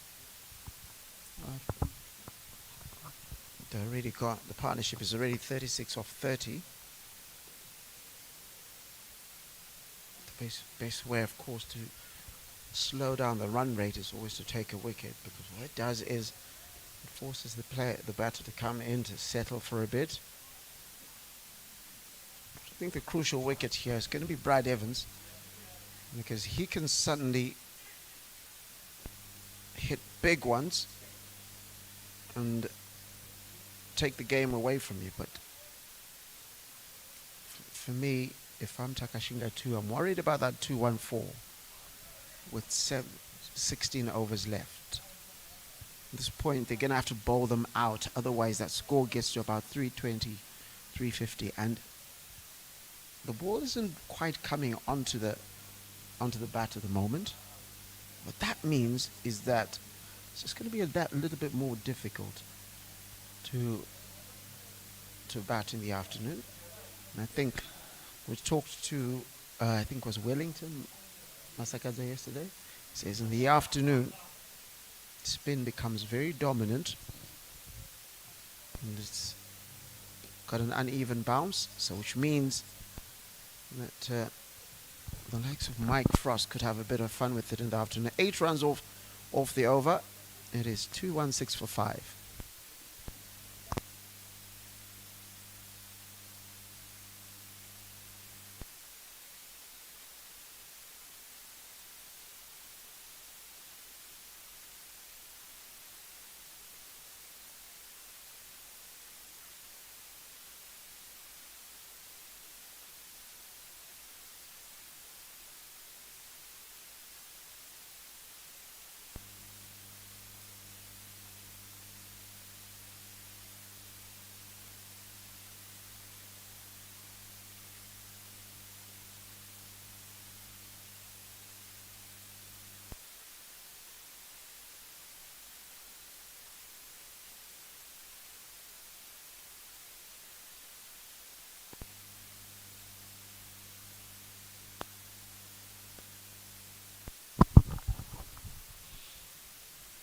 Tanya Kagumba to continue from the Elvis Simbers end. He's been bowling very well. He's picked up 3 crucial wickets for Takashinga 2.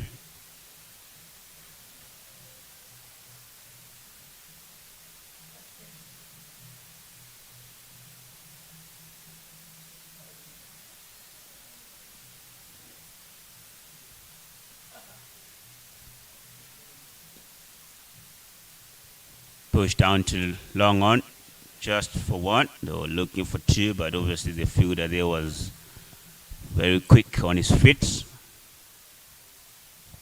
Kautan Chakawira it is.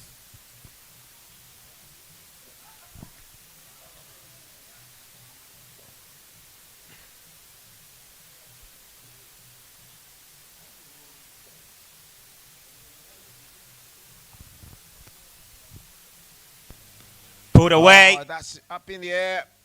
Oh, he's dropped it. Oh no, he's dropped it in the deep. A really simple catch. And that'll be the 4th catch that's been dropped today. Not to mention the non-wicket off no ball.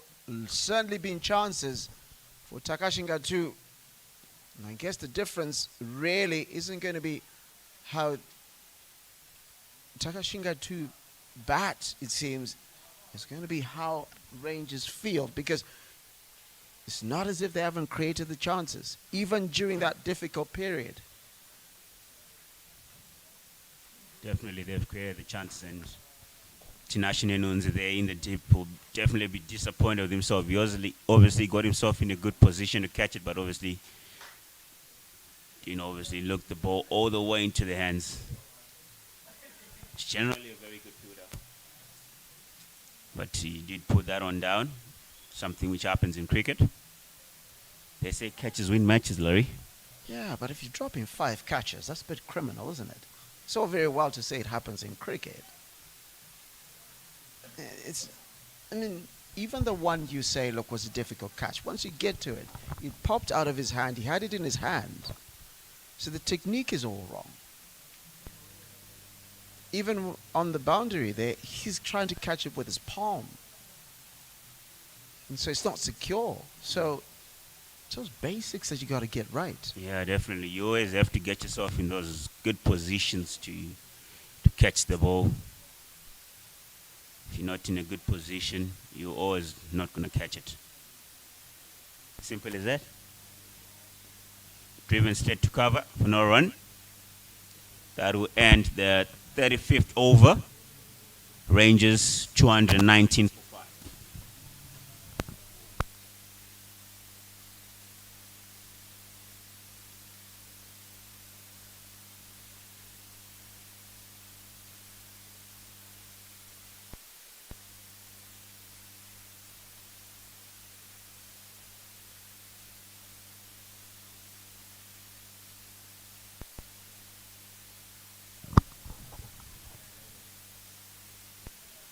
Daichi Nyandoro to continue with the right arm off spin.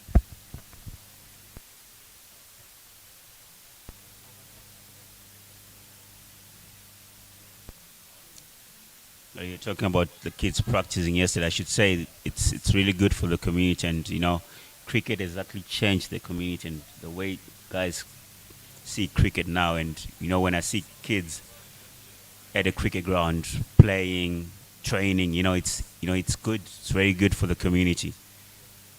And cricket really does change lives. Yep. I was just saying the other day that even if the kids do not become cricket players, they have an appreciation of cricket, then they will go and become followers of cricket.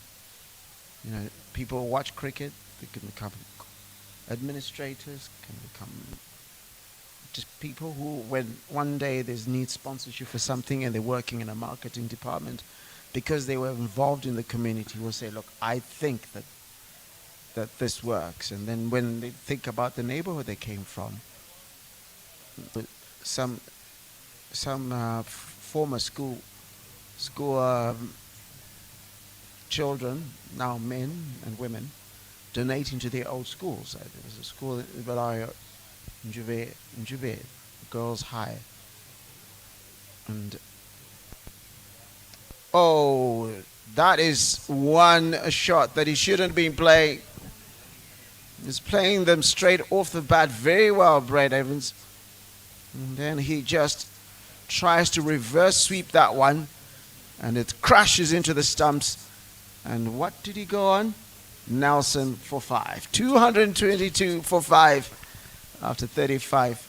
222 for 6, I beg your pardon, after 35.4. Oh my goodness, Brad Evans was batting so well, and after that he just played a very loose shot there, getting dismissed by Nyandoro.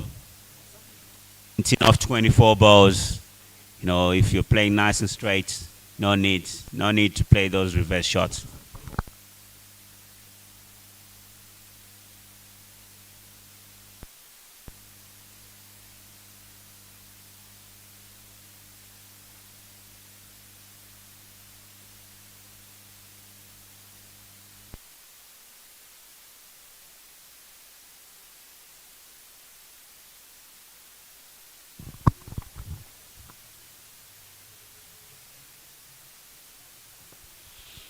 Mike Frost's in at 8.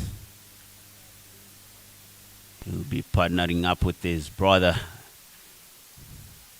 Probably something they would have spoke about when they woke up. Are we going to bet together today?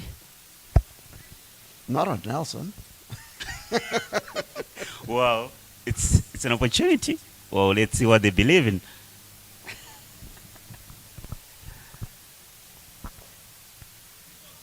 For those who are joining us now and didn't pick it up earlier, 222 is a superstition number in some avenues of cricket, and particularly out in Australia, where they believe that if the number 111, 222 or 333, what incrementally comes up, a wicket is likely to fall. And what happened today is Brad Evans lost his wicket on 222 for 6. Just the one ball left in this over. What does Daish Nyandoro do? Tends to get himself in and about the wickets. And I think that's going to be something that Rangers got to be careful about, because this guy can rip through an innings pretty quickly. 36 overs, 223 for 6.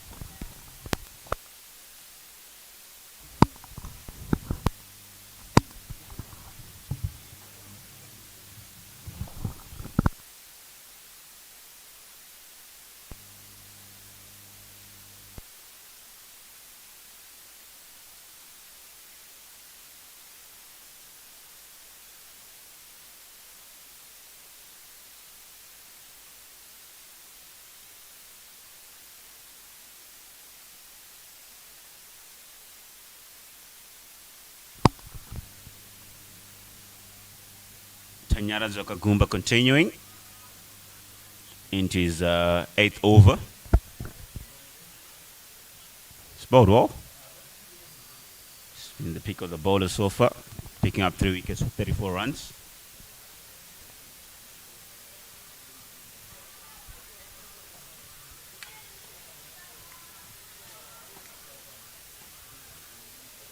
Larry, just going back to the shot that Brad Evans played, you know, for me, it's a shot that you have to execute. You know, if you get it right, everyone will be saying shot. But if you don't get it right, you know, it simply just goes back to like, why did you play that shot? But if you get it right, like, wow, you can play. So how's the balance there, Oji? Should you play that shot, or how do you balance it out from your own the way you see it? I think what you really want to do is you don't want to over-prescribe what batters can and cannot do. If you want the batters to be the ones who provide the solutions. So if he feels that that shot was there to be had and the execution was just wrong, there's nothing wrong with that. It's then having the discussion about what What were we trying to do there? Was it the right shot? And at some point, you look at the case of, say, uh, BT, Brendan Taylor, realized he couldn't pull to save his life. So he started using the ram shot. It's all about finding a solution, and the solution is different for different people. Definitely. I mean, Brad Evans will tell you that I've had success with that shot, and I just got it wrong on execution. Execution, yeah, definitely. So you, I guess you still want your batters to express themselves, but at the same time with responsibility. What you don't want to say is that you go say, look, you should have chosen a different shot. I mean, in the context of the match, if he connects that a little bit better, it was the Guaranteed 2 or 4 runs. yeah. So that's the conversation the coach would have with him afterwards, and that's really smacked over the top very well. And goes over for a 4.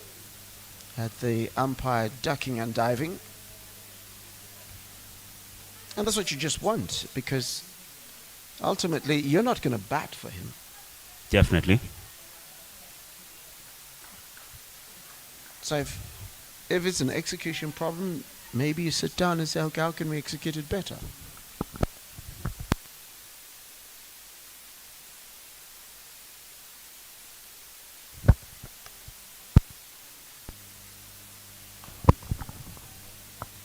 Or played by Mark Frost there. I really love batters who get a boundary, and the very next ball they get themselves off strike. Not if you're in the IPL. Next ball should go for 6. Only got a 4, 6. A different ball game there, Larry. Yeah. But as you just said, the execution part for that is just crazy for me. The way those guys are hitting the ball, it's crazy. That's a different format, isn't it? Yeah, definitely different format. Different pitches. Sometimes they're in different rules. They got an impact player. This just means essentially you're playing with 12 players by disguise. Yeah. So, oh, that is a beautiful cover drive. Does he make it to the boundary? No, it doesn't. Didn't quite time it. Because here, even the sound of the bat sounded more like a slap and less of a knocking sound. 230 for 6. 13 overs left.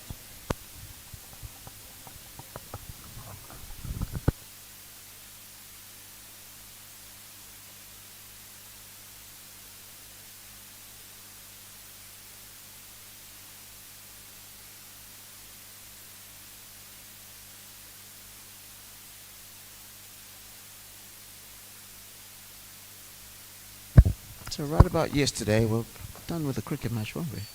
Oh, yeah. That was a very short game.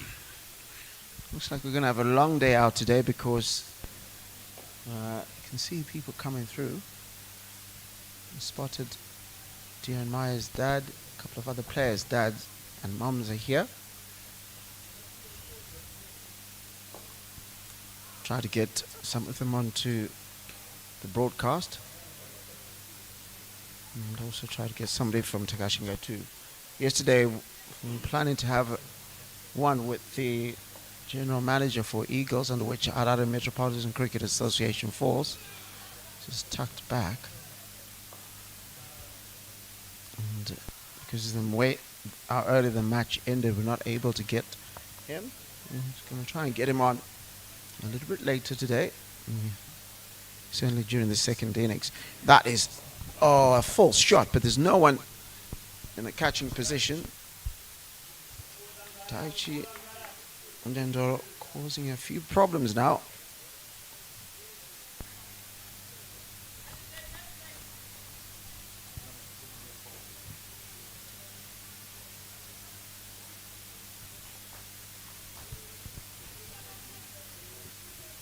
.230 for 6. After that 2 in the first, with the first ball, he's come back quite well as Daiji Nyandoro. He's the captain for this.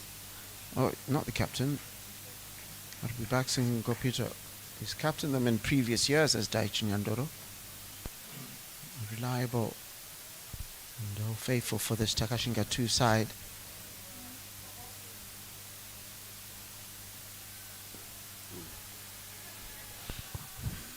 Well bowled, well played. Very good bowl to end the 38th over. Rangers 230 for 6.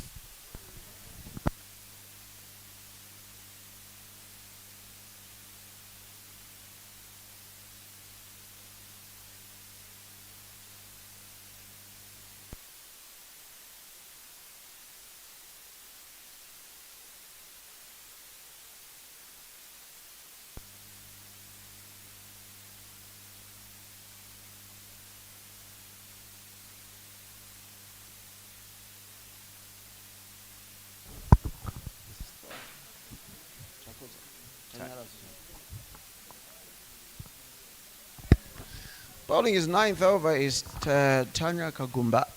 Certainly been problematic.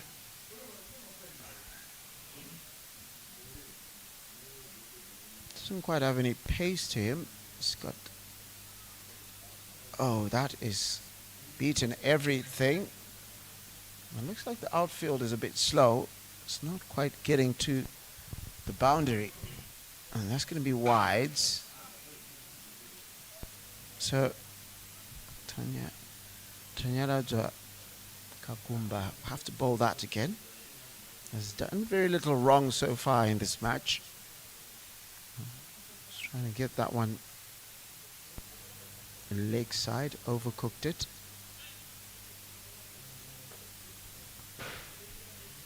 At this stage, I think if you're Rangers, I rotate the strike and then on the 43rd over or so, start having a go.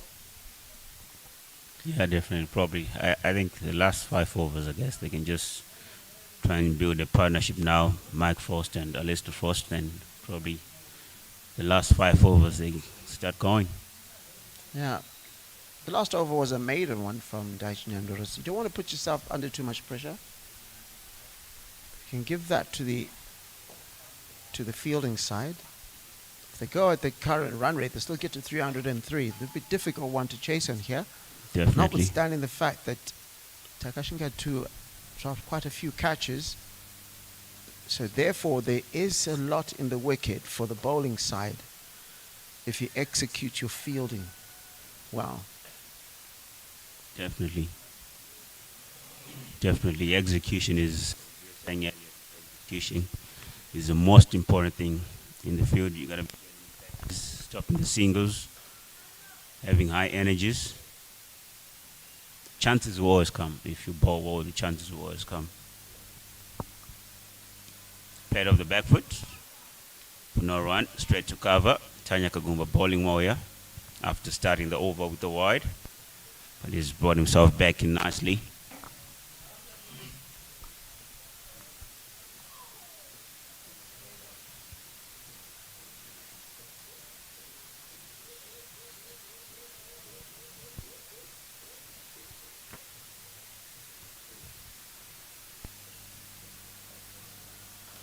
About well played. Oh, signs from the batsman there. Looks like that one kept a touch low. As you just said, which would be a good sign for Sogo Rangers because they're going to bowl in the afternoon. You would want the ball to be unpredictable on the bounce. If they get currently, if they go with the same round rate, they'll get 303. And if you got the amount of runs of the board, it's always good to be able to defend. Was interest there, but a clear inside edge heard from where we are in the commentary box.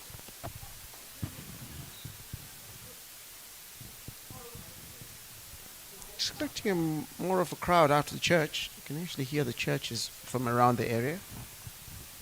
Sunday is traditionally a day many people go for their religious rites.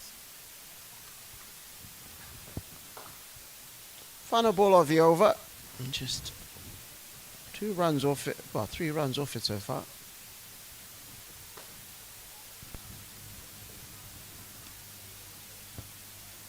234 for 6. 11 overs to go.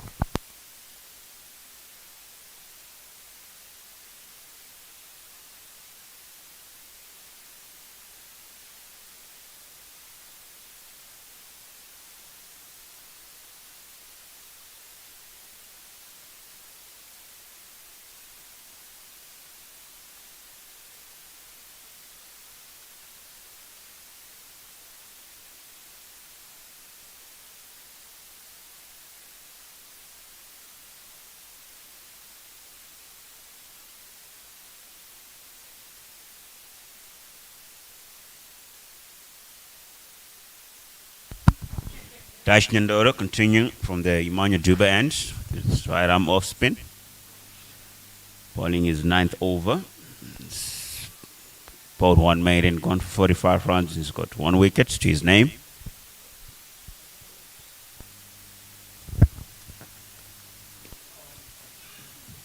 Push off the back foot, but for no run.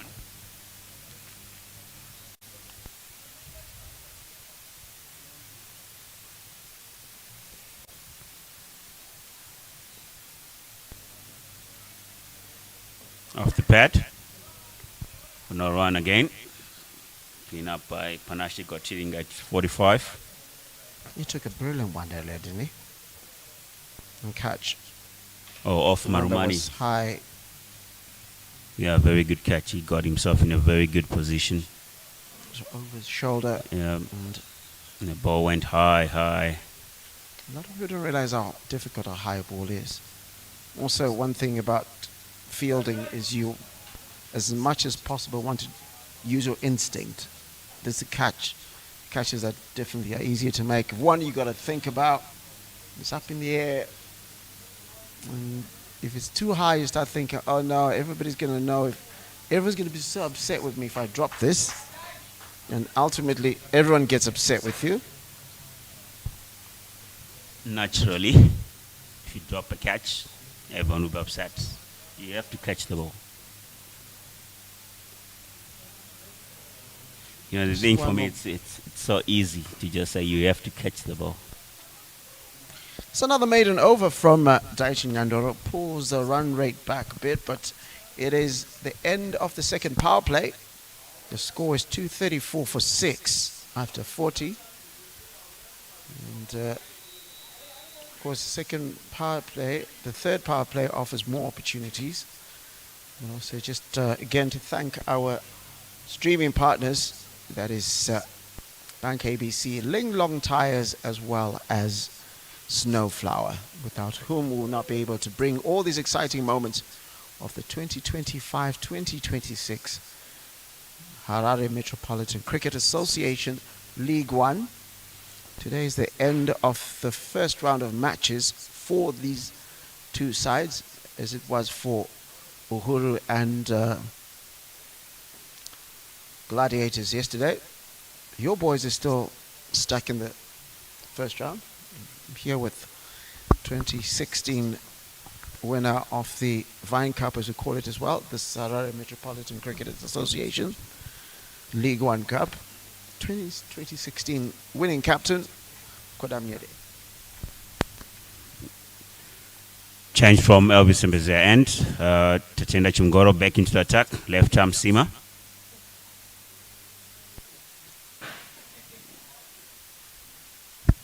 I found that one a curious one. Kagumba has just only gone for 4 runs. Still had 1 over left. Would you have bowled in that one? I would have straight. He's bowled well. He's managed to come up with the breakthroughs that the Takashinga was needing. 1 over to go. Obviously, maybe the captain has got a different plan for him, but for me, I would have just bowled him over and get his 10 overs done.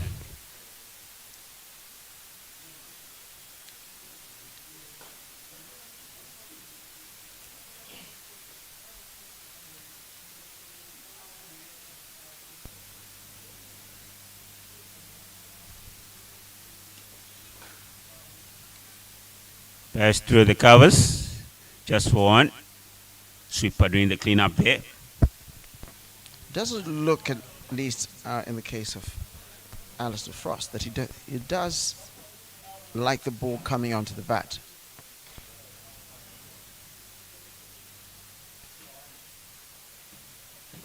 A lot of these players will know each other from the domestic setup.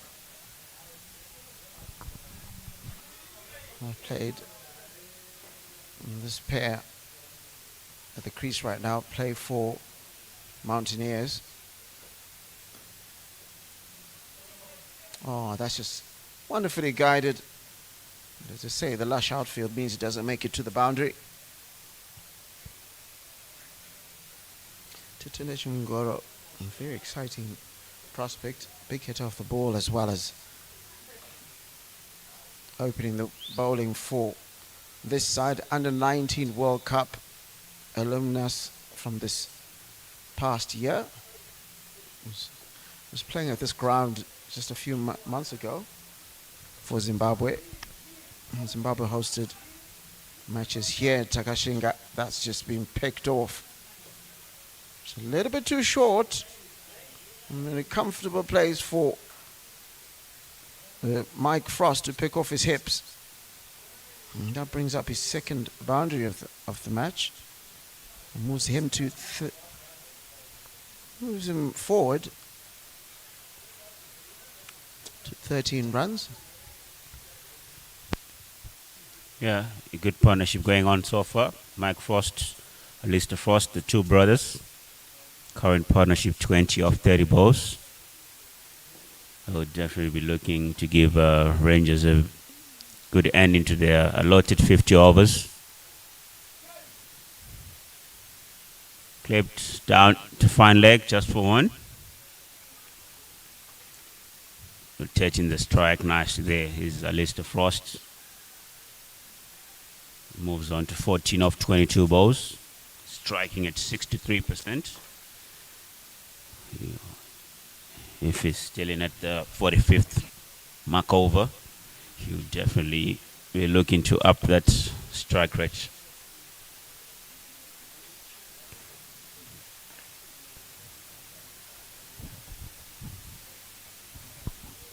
So you see a change in the field there. Mid off going back to long off. Tatenda Chumgoro looking to protect himself from getting hit a boundary over the top.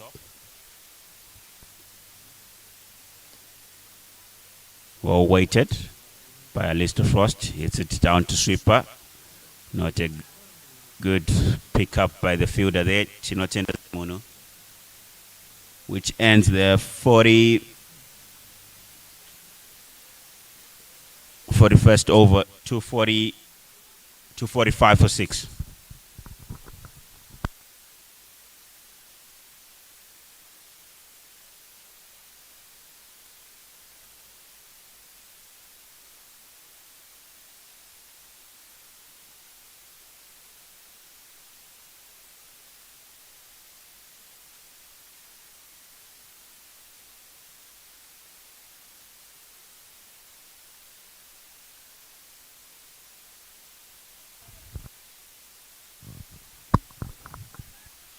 Daich Nyandoro bowling his last over. It's gone for 45 runs so far. Going at exactly 5 runs and over. He'll be obviously looking to finish well. Starts the bad one down leg side. Picked up by Alistair Frost. Run away for a boundary. Not the start he would want in his last over. But obviously Alistair Frost saying thank you for a nice freebie there. Yeah, a bit disappointed because in the last 2 overs he had gone for 2 maidens. And now he's conceded a boundary.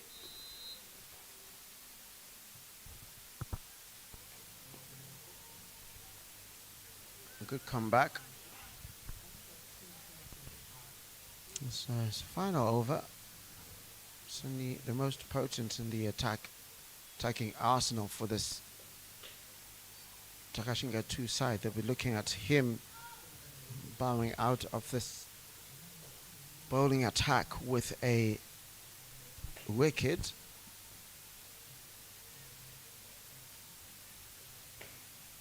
Which Just 8.5 overs left. 300 is on at the moment. It's going to be down to how much of this Takashinga 2 can pull back. There's a couple of adjustments in the field.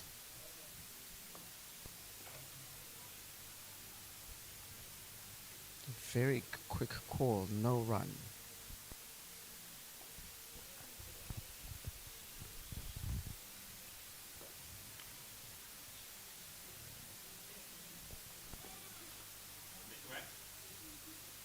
Looking to change Takashinga's length there.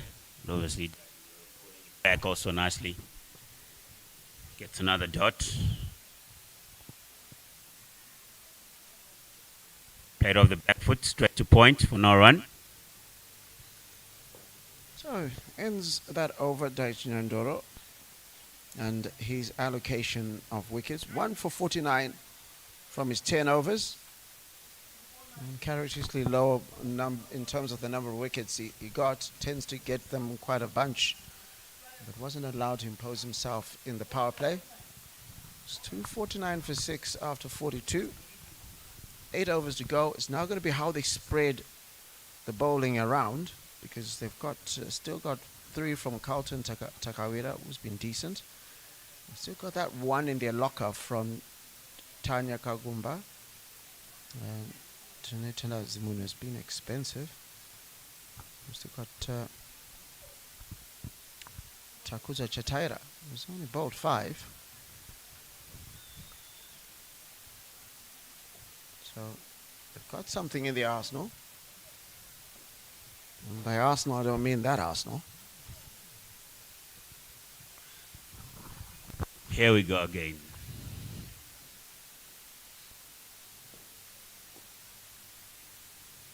Driven down to long off for 1. Good shot, but at least a frost there. Looking to up the ante here. Batting with his brother, Michael Frost.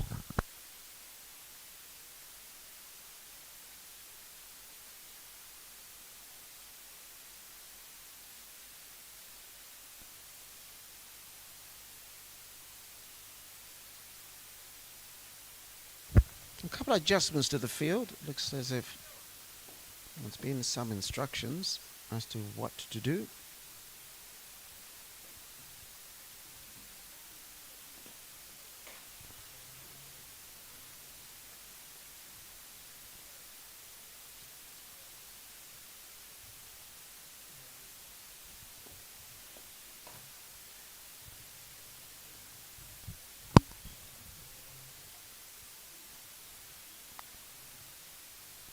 The 250 came up. 251 for 6 is the score now.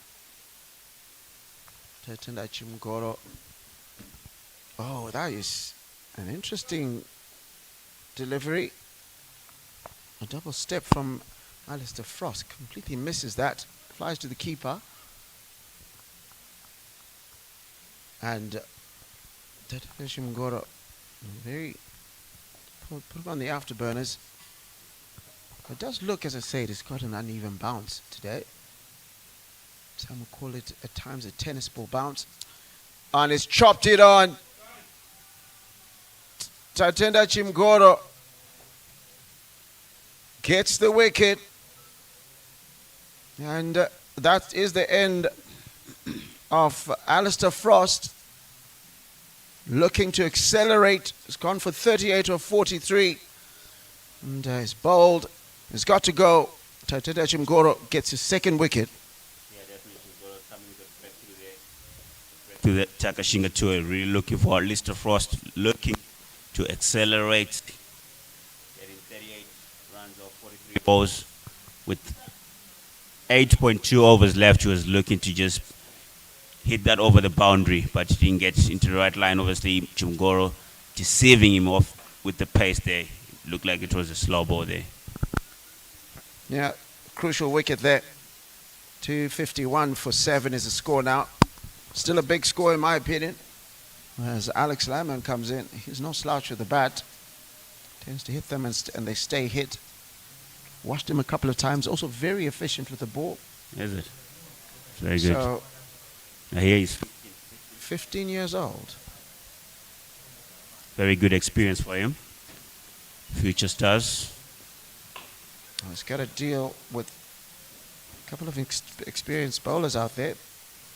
Takuzo Chataira is going to be one he's going to have to contend with at some point. And he's also got to deal with Tatenda Chimgoro, who's currently out there. There's Tanya Kagumba.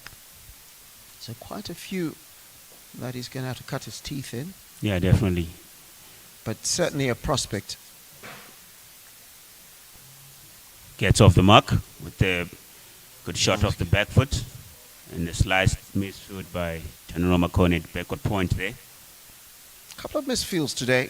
Maybe the story of this Takashinga 2 fielding effort, or rather bowling and fielding effort. 253 for 7 after 43. Was that wicket? That over came with the wicket of Alistair Frost, bowled by Tatenda Chimgoro. We feel at the moment that this should have been his third wicket, because it was that drop catch of Dion Myers by Baxin Gopito, who's the captain. And that'll be the story of Takashinga 2's innings if they fail to win this match. The number of missed chances. Definitely. They'll be telling themselves that, guys, we managed to create chances, but we didn't. We were not able to take them. It's a different case when you don't create the chances. When you create the chances, it's like, you don't want to lose the game after creating the chances and you didn't take them. Sometimes losing a game after not creating the chances, you look at it in a different way from that point of view. Change of bowling from the Emmanuel Juba end. Captain Takawira faces Taich Nyandoro, whose body is lost 10 overs. Captain Takawira bowling his 8th over. Push to mid wicket, who look to come back for 2, and they'll do it perfectly. The captain of Takashinga 2 doing the clean up there.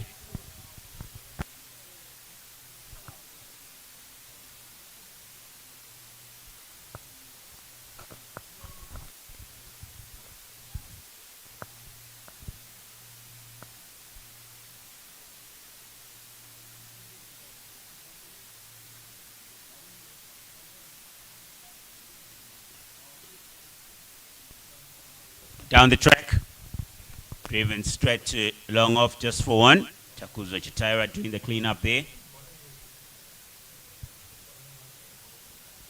I'm a bit surprised he's not been back on here yet, because he's still got 5 wickets. And he's still got 5 overs. Yeah, probably he's got a little nego with him, I think. Probably something we don't know about, I guess. Would he be fielding though? Well, he has to go through the paces, I guess. I guess it's probably more to do with reliance on spin at the moment. They've seen something. Chitara, of course, could have got himself a 2nd wicket earlier, and to have stepped over when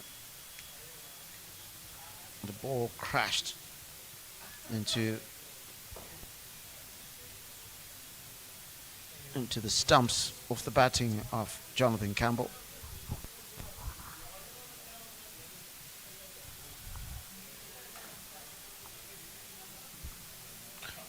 It's these little runs that will hurt Takashinga 2. That's gone up in the air.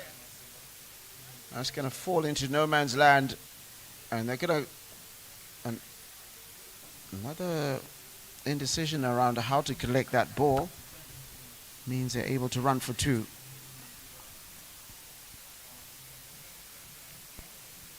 And that brings the over to end. 260 for 7 after 44.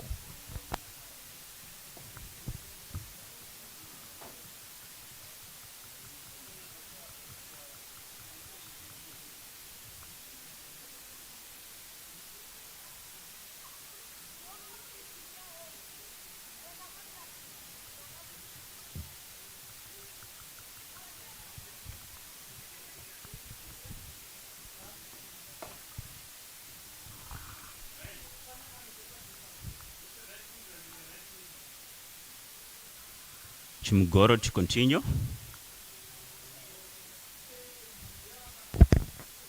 Short one, put away for 4. Good shot there by Michael Frost.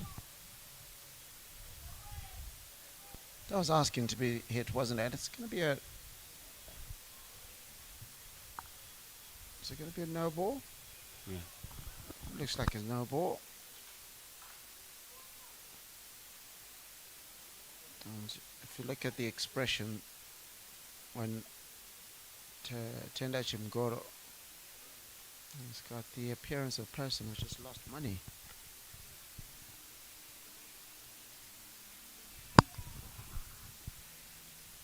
Yeah, it's a no ball because he had more than 5 fielders outside the 30-yard circle. In the third and final power play, you only allowed 5 fielders, and they actually had 6. Looks like they've spent a lot of time out in the field. All of them are sleeping, not realizing what's going on. Funny enough, I heard one of the coaches or players, that's gone up in the air, but it is a free hit, so even if he catches that, it's not going to count for anything. I heard one of the coaches or the players saying that they're calling to the to the keeper and say, make sure your fielder's in the right spot. So I think one of them has spotted that. But by that time, Chimgoro was already running in. Fielded well off his own bowling, but doesn't quite react quickly, and the ball goes to the wrong end. Mike Frost was the one who looked like he was in no man's land. I say he prevented the single. Yeah, very good fielding off his bowling. Showing that he wants it. And obviously, someone who represented Zimbabwe at under 19 level, when you come to these ranks also, you always got to show that you... That's a good delivery. Doesn't allow him to get under that. But again, the fielding is not clean. Which means easily maybe another 10, 15 runs have been conceded off misfields, because there was that boundary when Ninunzi failed to collect it. And I think there was another boundary on the other end off the batting of Dion Myers. So might even get to about 20 runs off misfields. That one would be tough to call as a misfield. Yeah, that's a tough one to call as a misfield.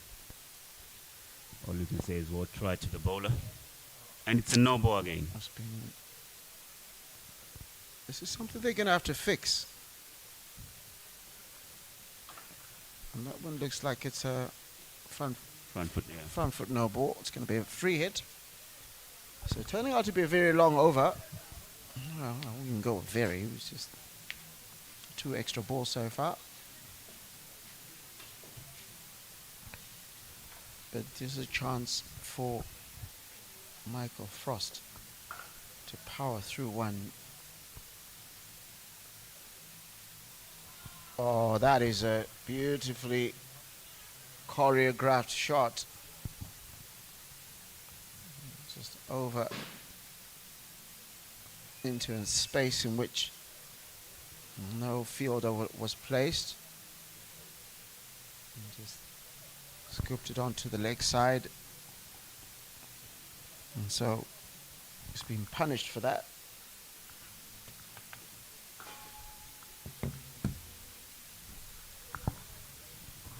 Yeah, very good shot by Michael Frost there. Just getting the ball where the fielder was not. Very good signs of a batsman who's thinking, who's looking at his field. Over the top, up in the air. Taken. Very good catch by Takashinga there, dismissing Michael Frost for For 30 of 35 balls, Microfrost looking to accelerate, but obviously not getting to time the ball nicely there. Rangers 274 for 7. For 8, sorry. For 8.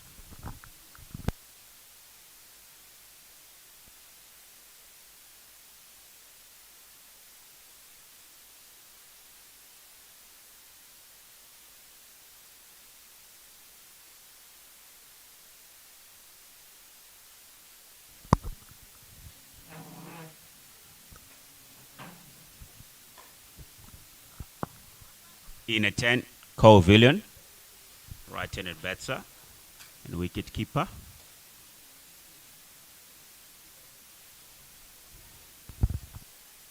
Weather's gone a bit funny, hasn't it?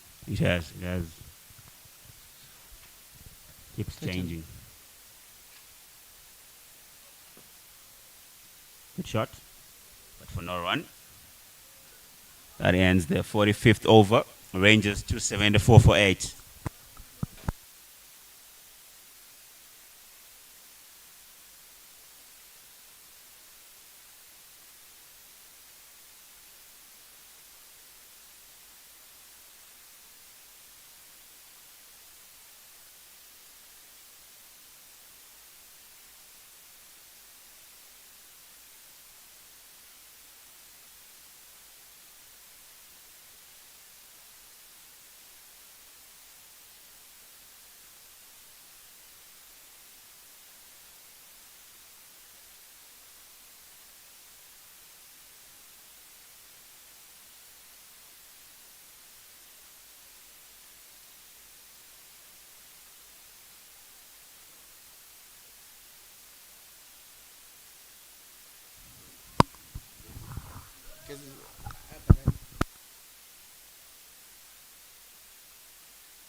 Carlton Chakaria continue from the Imani Dube end.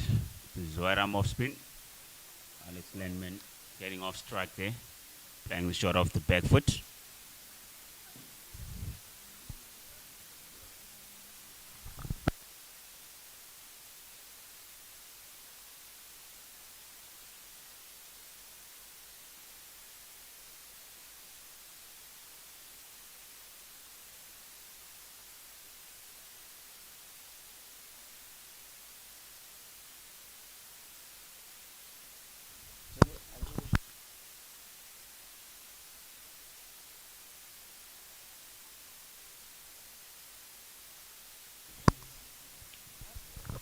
Up in the air, taken. Very good catch by Panashi Gwatiringa at long on.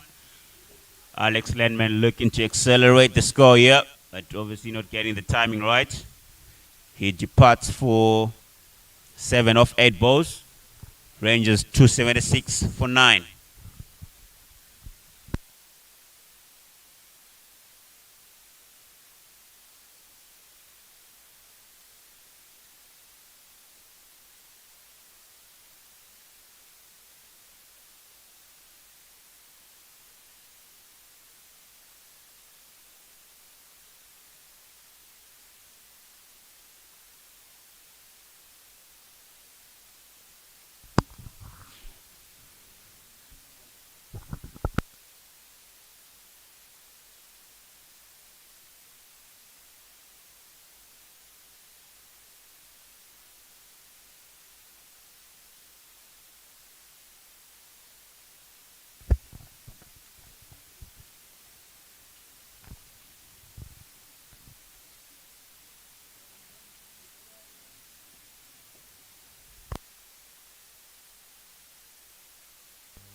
Van Sale, very competent, not just competent, a really good bowler. One for the future. A lot of young players that are in this Rangers team that will be interesting propositions for the future. Good bowler. Bowls are really good in line and length. And certainly we'll need him to have his wits about him when it comes to the bowling end. Tatenda Chimgoro continues.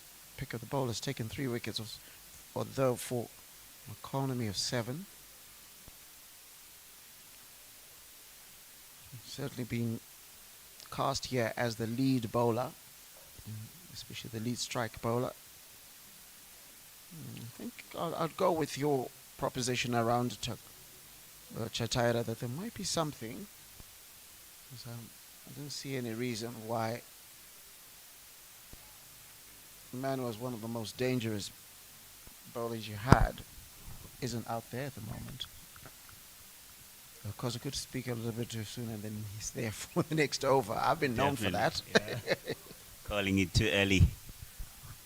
I mean, I raise my head above the parapet, which means that I have the strength of my convictions to say things. Oh, that just flew past the edge, didn't it? Yeah, it did. 279 for 9. Big score, in my opinion. This is a ground that not many 300 scores get scored, but chasing a 280, 290 score tends to be difficult, especially when that initial 10 over period where it doesn't quite come onto the bat. Of course, with the previous wickets that were there was a famous chase by the West Indies, or rather by the Netherlands.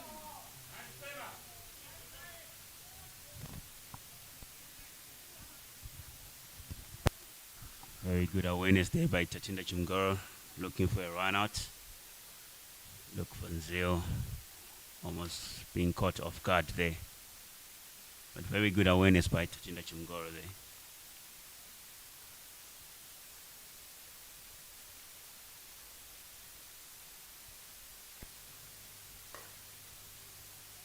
About. Great ball. Good yorker by Tatinda Chimgoro. I was just talking about the match between West Indies and Netherlands here. This was the 26 June 2023. So it's about this time of the year. Cricket World Cup qualifier. Of course, Zimbabwe didn't make it, but West Indies set a score or scored 374 for 6 at this ground against the Netherlands. Then the Netherlands got 374 for 9. And then he went into a super over. And the Netherlands won that match, the 1 over eliminator. And with that was the elimination of the West Indies. So this ground does have a capacity to give you loads of runs. But it seems as if with the new pitches that we've had, it's not as much as it was before. 280 for 9 after 47.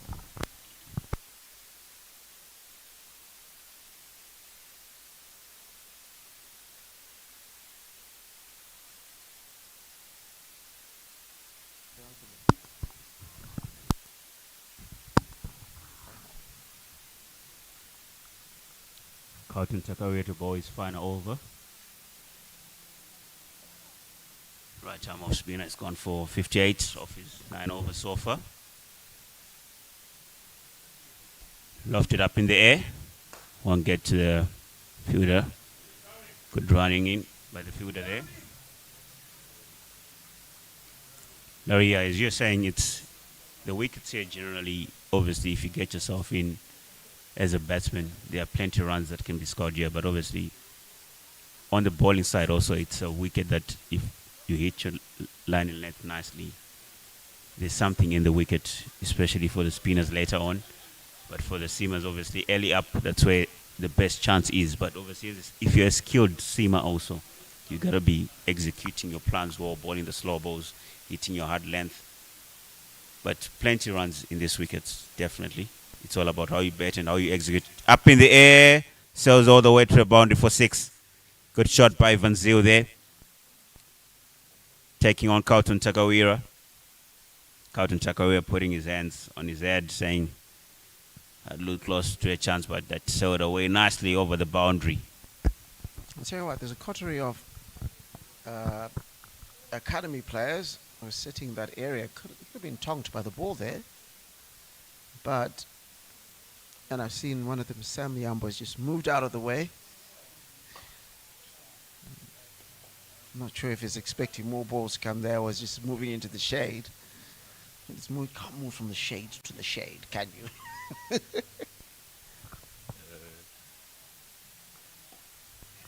It's up in the air, but that looks like it's going to sail over the boundary as well.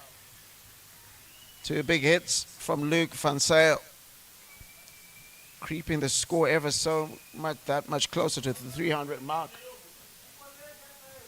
288 for 9. Some really loose deliveries from Carlton Takawira. Someone who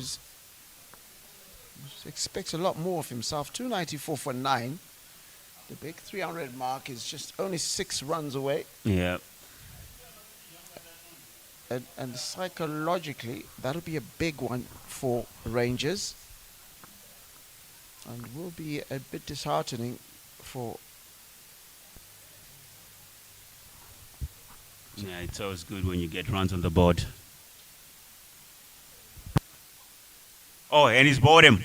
Carlton Takawira, after getting hit for those 2 sixes, gets him bowled to bring the total for Rangers to 294 for all out.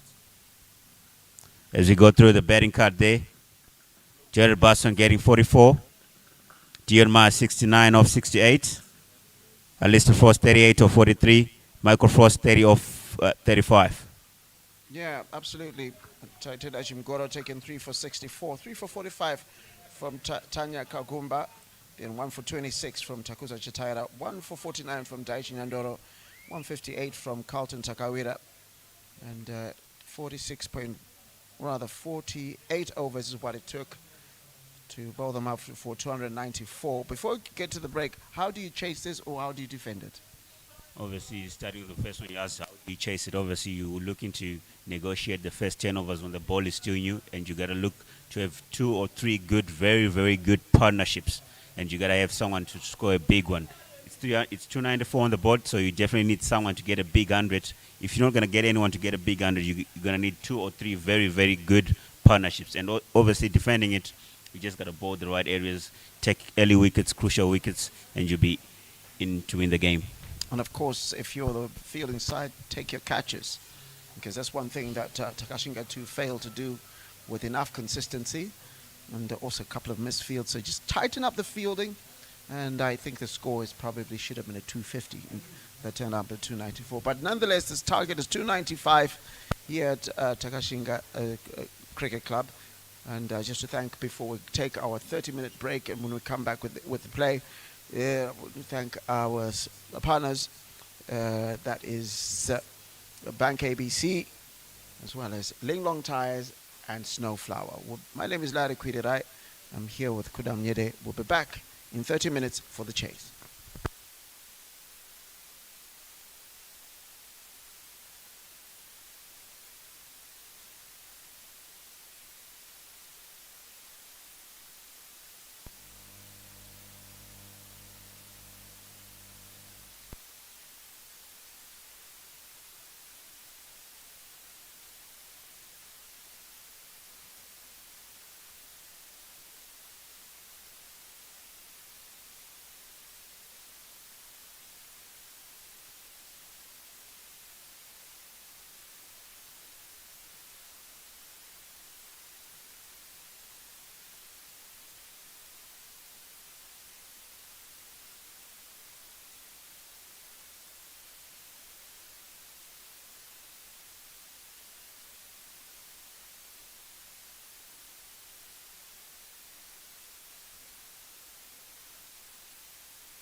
taken. Very good catch by Panache Kwatiringa at long on. Alex Ledman looking to accelerate the score here. Getting the timing right.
Welcome back to Takashinga Cricket Club for the chase, where earlier on we had in this Harare Metropolitan Cricket Association, Takashinga 2 opting to field against Rangers, and then a mammoth score of 294 48 overs is what Rangers made, and that means 295 needed to win this match. Will the Rangers need? My name is Larry Kwirirai. I'm here with 2016 Vine Cup winner and captain of that Rainbow side, Kudamyede. Yes, Larry, thank you. Welcome, everyone. Lovely day at Takashinga Cricket Club here in Highfield. See from the Emmanuel Dube end, Brad Evans opening the bowling for Rangers, starting off with the wide. Adding something to the extras already, Larry. I think he wouldn't like to say that. Ryan Kamwemba gets off the mark with the bat, just the one run. Impressive youngster. Saw him 2 Fridays ago when he's led his half of the academy side, scoring a century. He's a member of the 2022 Under-19 World Cup. It's 2022. Oh, that spat off the ground. A sort of tennis ball bounce. Didn't expect it.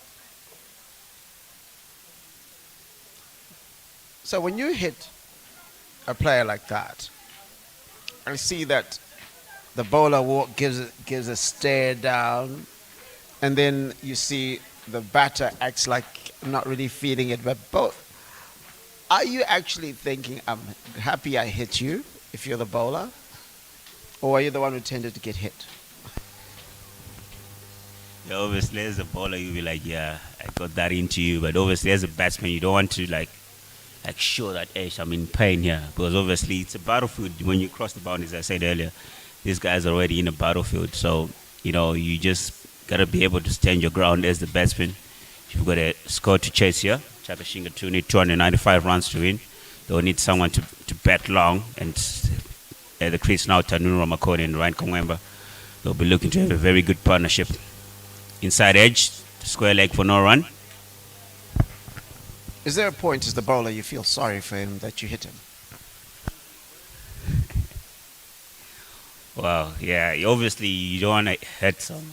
You don't want to injure someone. But obviously you obviously want to be on top, but not in terms of hurting someone. It's just a case of just showing that I'm here and I want to get you out. I don't want to hurt you, but I want to get you out. Oh, look at that difference in bounce. Similar type of length that we bowled a little bit earlier and it spat up into his face. But in this instance, what you've seen is it stayed low. It stayed low. It means you need to start figuring out what to do right from the first over. Definitely. And this is before the spinners come in and it's spitting off the ground, turning left and right. I guess with that unpredictable bounce, you just got to be able to play with a straight bat all the time. Give yourself the best chance. Obviously, you just can't throw your bat because the wicket is unpredictable. You got to give yourself the best chance to score some runs. What a delivery there by Brad Evans to end the first over. Takashinga 2 for none.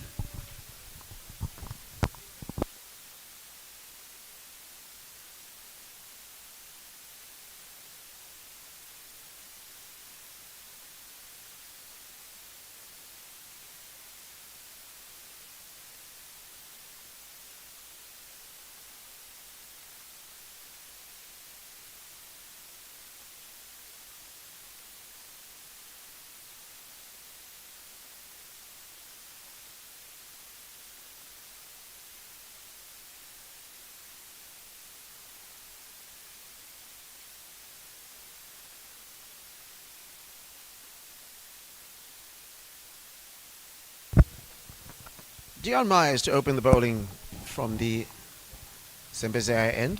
And if you've been hearing about Zembezea and Dube ends is because these new names are given to the clubs, or rather ends, during the opening day of the Under-19 World Cup. It's going to be a no ball. I saw that as a feature, particularly from that end.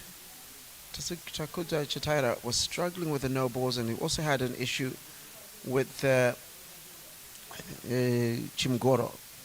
But Chimgoro also got a no ball because of the number of fielders that were outside during the third power play. But with his first ball, Dion Myers is given an opportunity to Ryan Kamwemba. Dion Myers, of course, had a reputation of being someone who could bat and bowl very well. Bats up the order. It looks as if Ryan Kamwemba needs some sort of attention.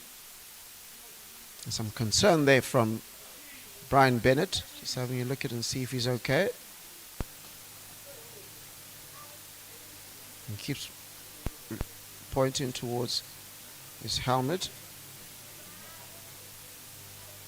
And there's some concern from Brian Bennett, who immediately walked up to him, had a chat with him, and I'm wondering if he's going to come off for a bit.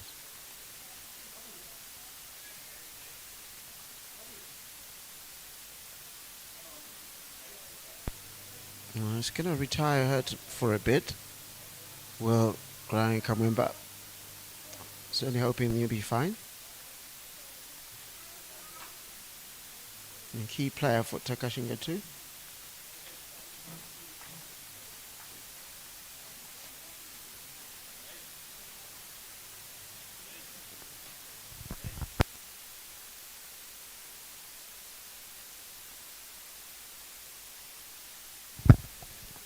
So, hoping, as I said, he's going to be fine.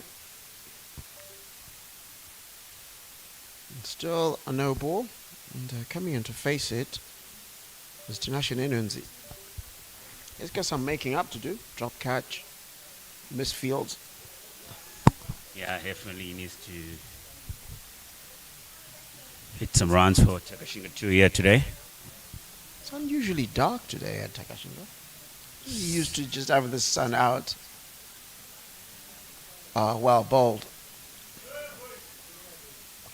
I just wonder if Ryan Kamwemba had been the one facing it there, having been out for just a bit, because you can feel a little bit sorry for Tinashe Nunzi because he wasn't ready to go in. But of course, they'll say if Ryan Kamwemba had gone out to a delivery, he should be ready to go in. Just straight into dealing with a no ball. Very rarely do people come in and the first ball is a free hit. Yeah, it's very rare. Of course, it's possible to do that because you can still go out due to a run out. Run out, yeah. And when there's a free hit. Back to action here. 2 balls in now.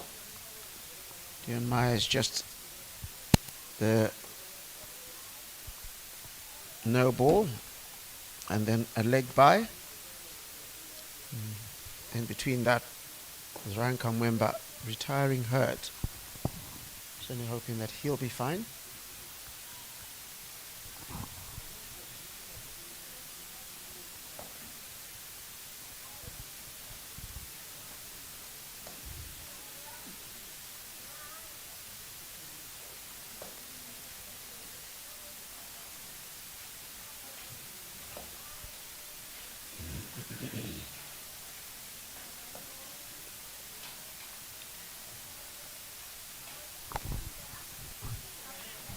Oh, that's just squeezed through the slip cordon on the ground. So not really anything to worry about. 5 without loss. A very dramatic over so far. Yeah. Ryan Kamwemba having to go out of the field, retired, that's probably not feeling well. And on the case of Tinashe Nunzi, as you're saying, I think as a batsman, you always just have to be prepared all the time. Obviously, situations, circumstances, different ways, but you always got to be ready. Well played, all about. Hard length by Dion Myers there.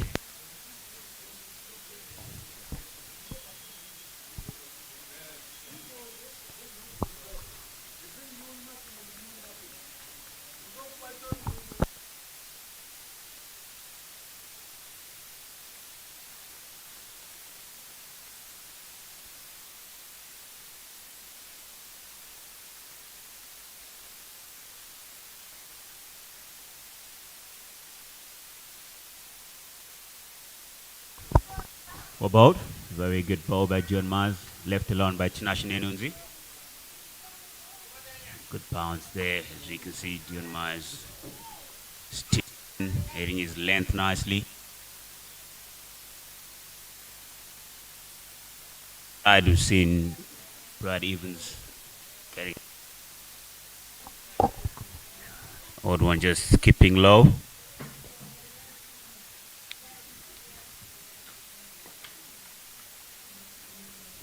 Driven, very good shot by Tinashe Nunzi through the cuts. Very good. Back. Well presented shot there by Tinashe Nunzi, playing with full force of the bat to end the 9-0.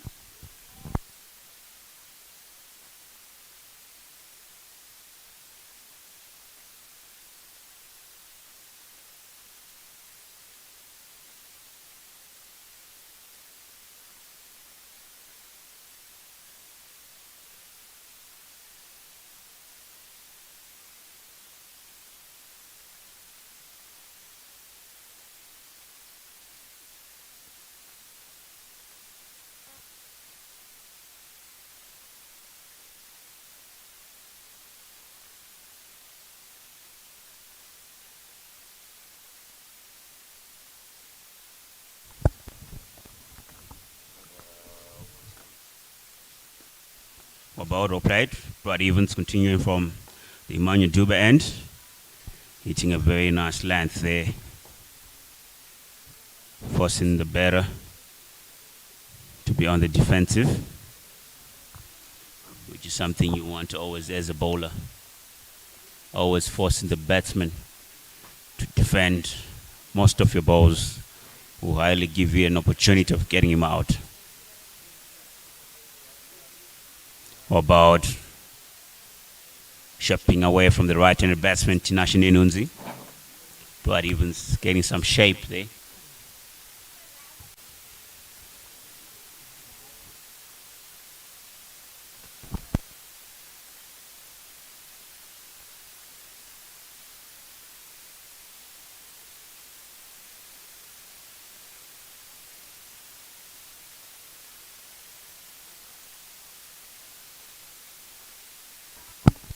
About all played. Good cricket by the two.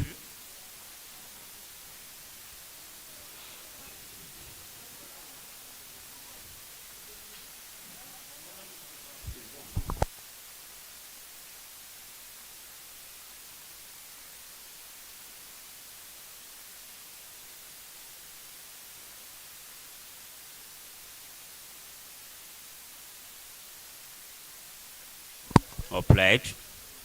Little push to mid-wicket region there.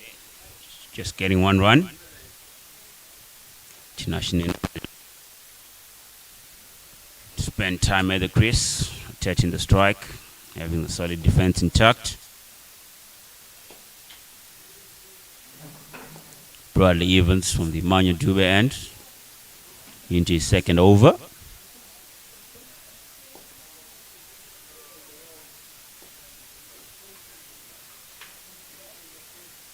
Driven straight down the ground by Tanu Ramakoni. Very good shot.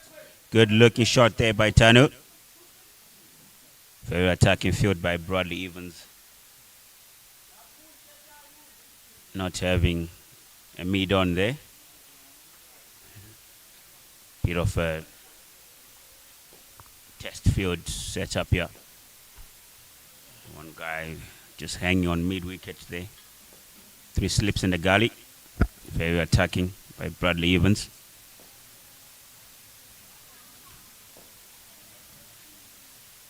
Put away.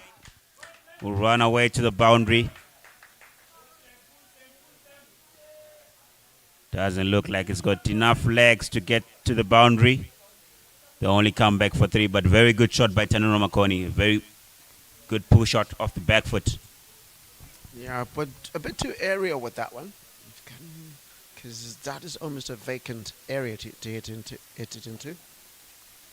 So if he had really laid into that, that was getting to the boundary. But we did see quite a few of those deliveries into that lush outfield, not quite getting to the boundary. A decent start so far.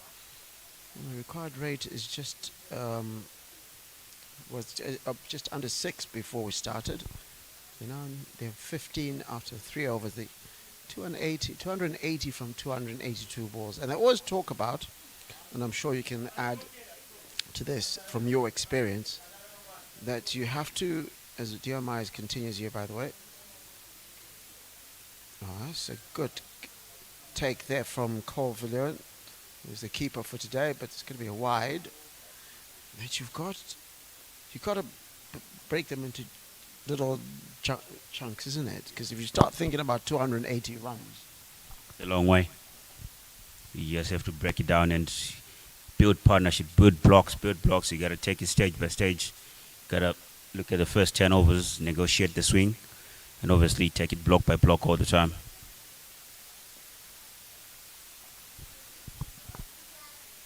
And you got to be focusing ball by ball. Never think that, we need 294 to win. And you think, how are we going to get to 295? But it's all about playing each ball as it is and each ball on merit.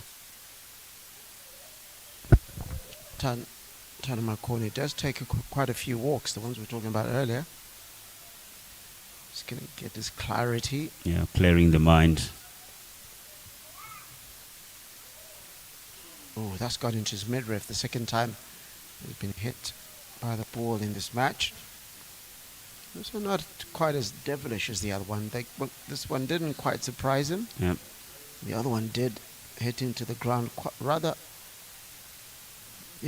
aggressively, and then almost got into his face. This one is into his midriff. So it looks as if the sort of extra bounce may be on the Sembazea end. Yeah, definitely. But also from this end, also remember that one that surprised General was from the Emmanuel Dube end. So bit of variable bounce in the wicket, and you see there Jeremiah bowling wide, giving an extra.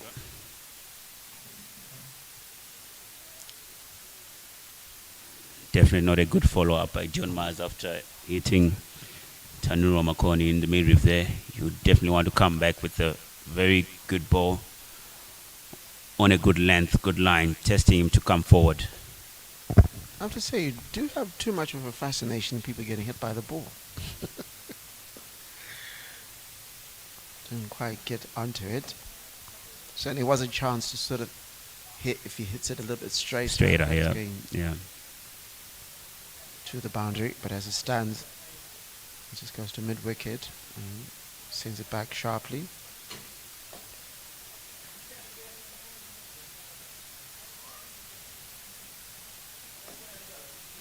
Actually sometimes, when you get hit by the ball as a batsman, if you are asleep, you definitely wake up that time.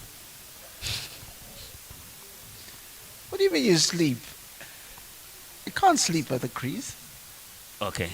Trying to emphasize my point is, when you get hit sometimes as a batsman, you'll be so relaxed in a way that, you'll be like, I'm just taking this easy, nice, watching the ball all the way. But when the ball hits, especially when you're facing someone who's quick, when the ball hits you, it like gets your blood is already been moving already, but when you get hit properly, it totally changes your thinking. White ball given.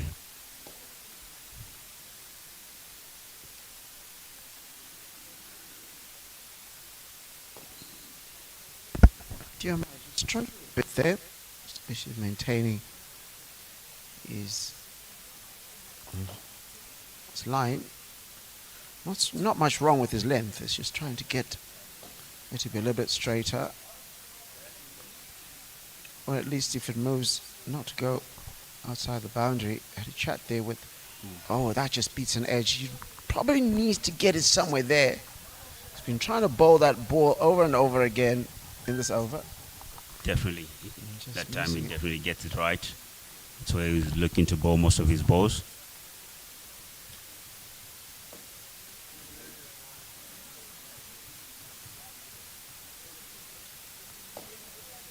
Definitely Takashinga 2 being set to touch, which will require someone to bat long and bat sensibly for them.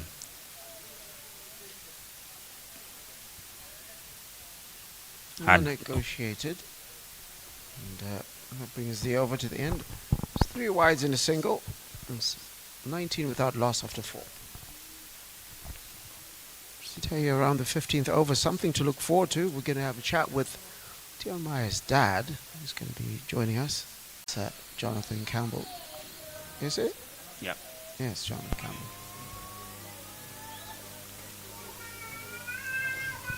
Yeah, Tanura Makono feel that he missed out there, being given with evens, hitting it straight to the point. He just watches that. So he's the sort of respect that he gives to someone like Brad Evans. So Brad Evans is certainly a bowler who is done a couple of international batters. So, but my question on that, I've got a question. I'll ask it after this ball. Shot. Oh, that is a scrumptious shot. It keeps going after teasing and teasing and teasing. It gets to the boundary. Hit with authority. And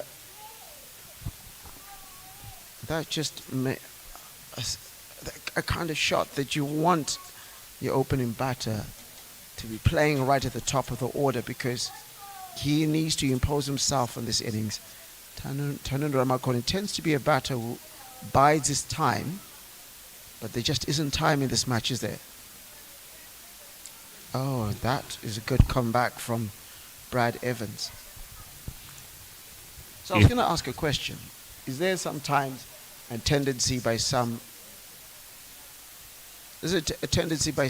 bowlers and maybe even batters, deciding that they're going to play against the name and not necessarily against the ball that's coming next? I guess it happens a lot, especially when you're facing someone who's really experienced. But the coaches will tell you that you gotta play the ball, don't play the name. If you can be able to just do that, I think you can easily face anyone. But obviously, I think the moment Jofra Archer is running up to you, you're thinking it's Jofra Archer. But at the end of the day, you just have to play the ball, not play the name. The moment you play the name, he's already got your wicket somehow. I can take on Jofra Archer. Yeah. At chess.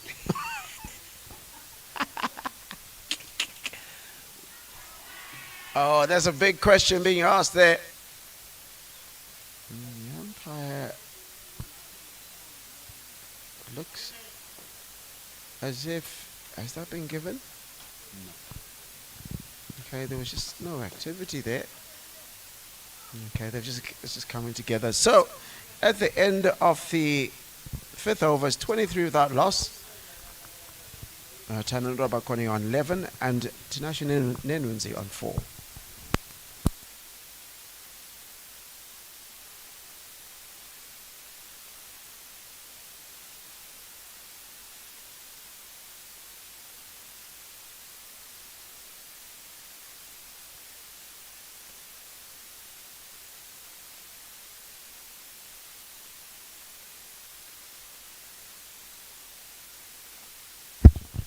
Myers continues on the first ball. Nenunzi guides it down, back with square leg, and scampers through for a single.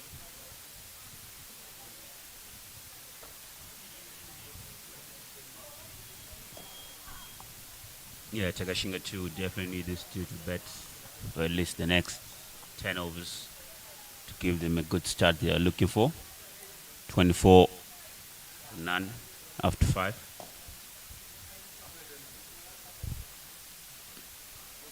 Good defensive shot there from Tanunu Ramakone. It's really got a really short time to get your eye in here because the required rate is just around 6 at the moment. Shouldn't scare anyone. But there is spin that's going to be coming shortly. And if you notice from the earlier innings, spin did tend to be difficult for quite a few. Notwithstanding, of course, that is a huge hit. Absolutely muscles that over the top. That is show me your maker when it comes to the bat. Tanunu Ramakone showing a very aggressive side of himself. Almost to 15 of 23. Yeah, very good shot there by Tanuru Makoni. Playing with a nice straight bat. In the shot way over the bowler's head. Very, very good shot. Nice and solid position. You will need to do that for a long time though. They need 267 of 267 balls. If you look at it that way, it's runnable. But they will have to bat long. Stay at the wicket for as long as possible. Good comeback by Dion Myers. Hitting his nice hard length there. But well played also by Tanura. Showing that his defense is good. The previous ball he attacked. Showing his game development there. One thing about Tanuma Kone today, it looks as if he's playing with a lot more clarity than you normally see him. He's not rushing himself into shots. He's taking his time. Oh, that is just picked off. But Leonashi Marumani is a deep backward square leg and picks it up. Just going to be the single. One ball to go in the over from this Dion Myers over. Seems to have had his eye in a little bit better. No extra conceded. A couple of wides, struggled a couple of wides earlier. Looks as if he's gotten himself focused. I don't want to. I hope I haven't spoken too soon because I tend to be the grim reaper when it comes to that. Yeah, definitely. He's got into a rhythm now. It's been a very good over so far. And with saying that, he then bowls a wide and goes away. Best the keeper goes away for a boundary. Larry. I should just keep quiet. Just as we are commenting on him that he's really come back and scored a couple of good deliveries.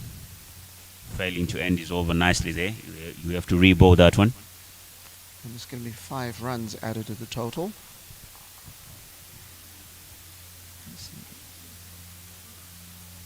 Just too much of an effort ball there.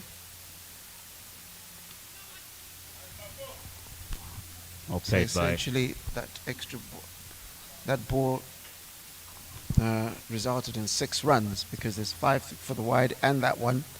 It's an expensive ball indeed. 35 without loss after 6.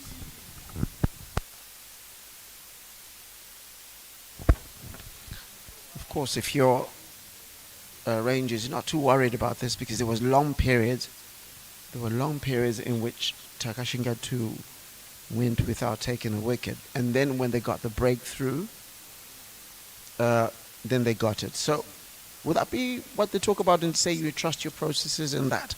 If you keep doing things the way you're supposed to do them, at some point a breakthrough is going to come? Yeah, definitely. You're obviously not going to get 10 wickets in a row just in 10 balls. It's a process that you'll be building. As a bowler, you got to be grouping your balls, bowling enough balls in the right areas. And also as a batting unit also, you'll be saying, okay, if I like just international just as you play there, if your defense is good, there's not that score which is too far from you. If you can stay at the wicket for as long as possible, you are able to catch up with the runs. They say you can never catch up with the wickets, but you can always catch up with the runs. But it only comes if you can stay at the crease for as long as possible. So also, if you just keep bowling enough balls in the right areas, surely a breakthrough will come through. Inside edge, down to fine leg for 1.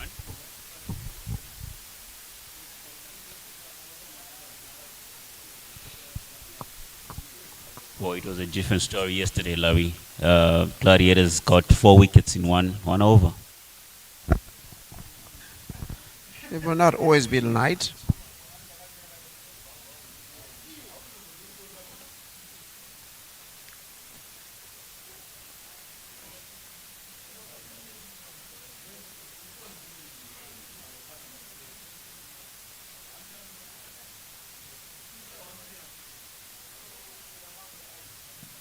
Oh, that stayed low, but it looked like it was going down leg. Brad Evans was convinced.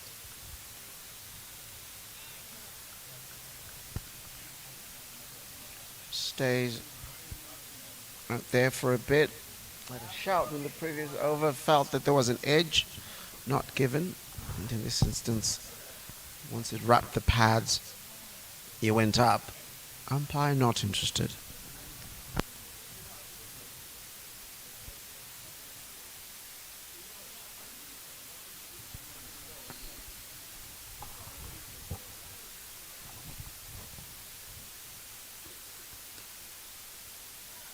About well played. But Evans really stemming in, hitting his length nicely, forcing Tanunu Ramakoni to be more on the defensive side. The very attacking field he's got also.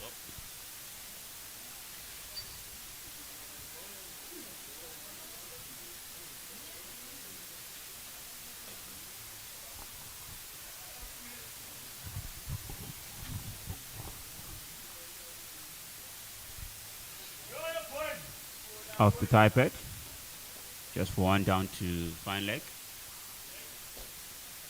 The given leg buys by the umpire.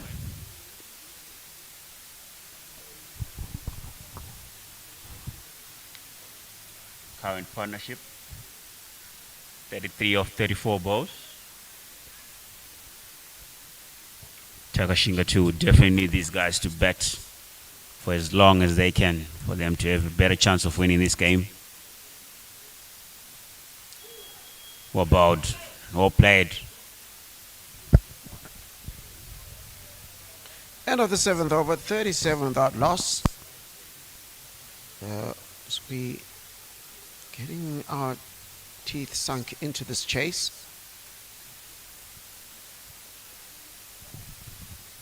It's a really good chase here.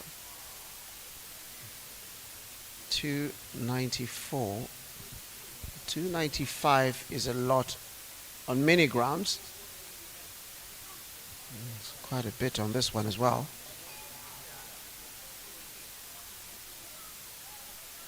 What you want to do is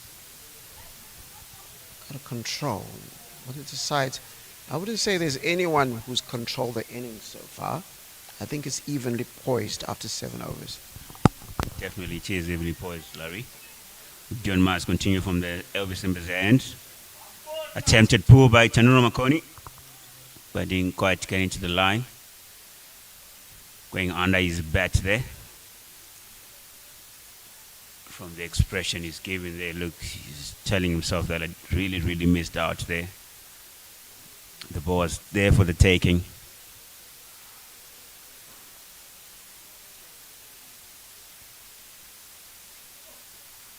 Takashinga 2 need 258 runs off 258 balls.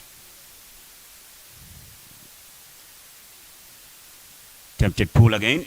This time gets it off the bat. Down to the left side of fine leg, and they'll come back for 2. Tanun Ramakoni looking to get set and going. Give Takashinga the start they're looking for.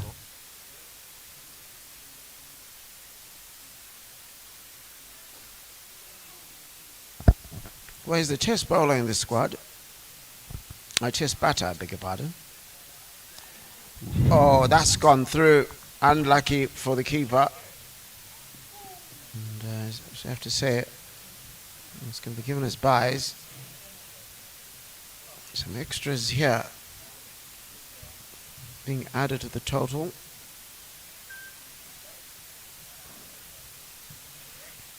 $17 in extras conceded from the 43. 10 in wides, 1 no ball, 2 leg buys and 4 buys. So a bit expensive on the extra side.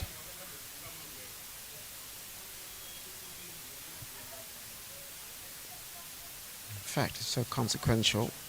The highest scorer is Tano Makoni on 18. The next highest is extras on 17. So the extras column is just 1 run behind the top scorer off the bat. Not the ideal statistic you want to have. Yeah, definitely not the ideal you want to be seeing and have. And it's always a captain killer. The extras always a captain killer. At length, or negotiated there by Tanuro Makoni. I think what's going to be key is what happens after the power play. And of course, Ryan Kamwemba is going to be a factor. Had to come off retired hurt. If he doesn't come back, they're going to be down to 9 batters. Straight. There's a shout. I think everybody tends to get excited whenever there's a direct hit. Definitely. End of the 8th over, 43 without loss.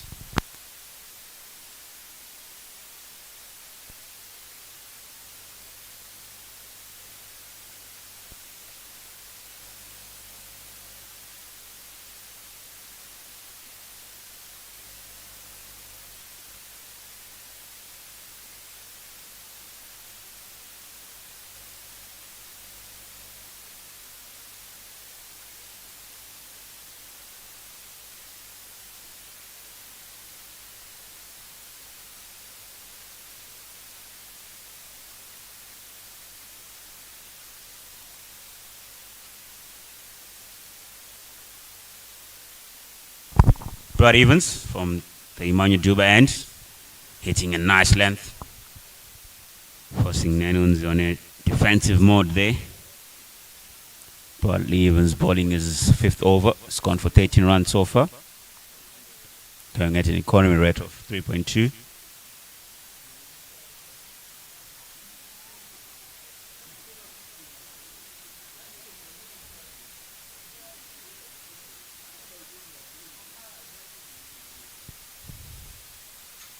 Oh, what a ball. What a ball by Bradley Evans.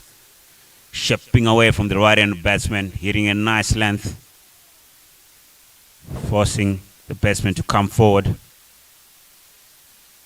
and getting the ball to ship away from the bat. Just missing the edge there. As you're saying, Larry, I think it's going to be very interesting to see how Takashinga 2 is going to play after the power play. Was obviously they've had a decent start to their chase, but obviously after the power play we've got 4 fielders outside the circle. How are they going to play that period?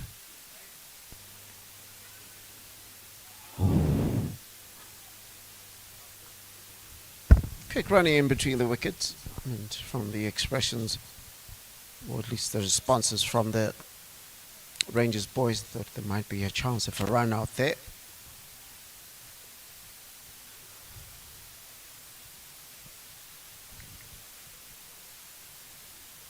And there's also, of course, the small factor of the spin, and also the backup actors in Alex Landman, Frost, Van Sale. Oh, that's picked up very quickly. He was clearly aware about what he wanted to do. He had absolute clarity, picked him up early. And it's gone all the way to the boundary. Big shot there from Tanunu Ramakodi. Yeah, well picked up shot there by Tanunura, executing what he wanted to do. He spoke about clarity in the way he's batting at the moment, and very much looks like that. Ooh. A good comeback there. Great comeback. Brad Evans showing him that I'm still around.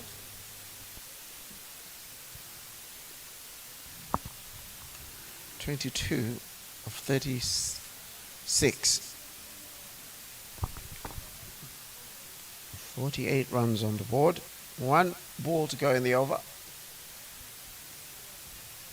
And other than that 4, it's been a brilliant over from Brad Evans. I have to say also, can't really fault him for that 4. It's just a really brilliant shot picked off by Tanunu Ramakoli.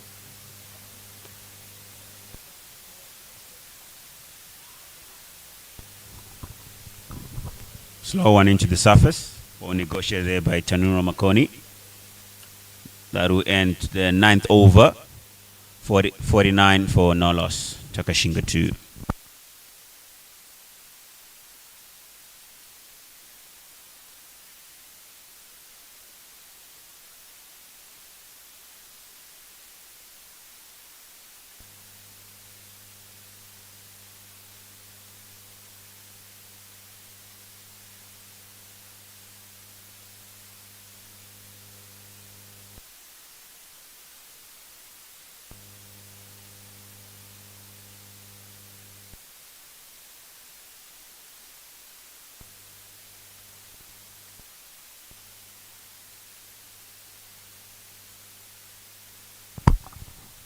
John Mars continuing from the Elvis Mbazea end.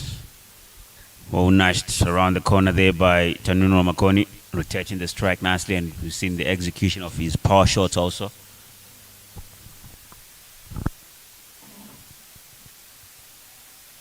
And that brings up the 50. 9.1 overs.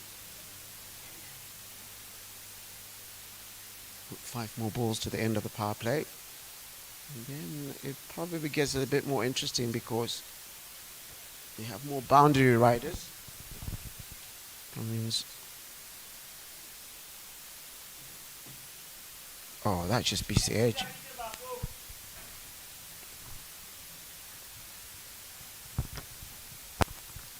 Bowling some good intent at the moment. Steaming in nicely. Hitting a very, very good length.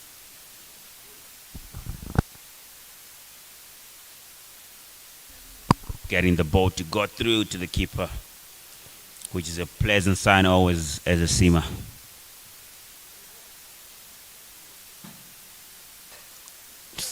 Oh, what a ball by Dion Mars. As I just mentioned earlier, steaming in nicely, hitting a hard length. That time forcing Nenonzi to duck that one. For Nenonzi to be about focusing on the next ball. He's got to keep going. Keep watching the ball all the way to the bat and focus every ball. Every ball is very, very important. Over the top. Driven. Won't run away to the boundary. He'll only come back for 2. Really good reply there by Tinashe Nenunzi after that short one from Dion Mars, which almost took off his head. Really good comeback. Really some good cricket here at Takashinga Cricket Club here in Highfields.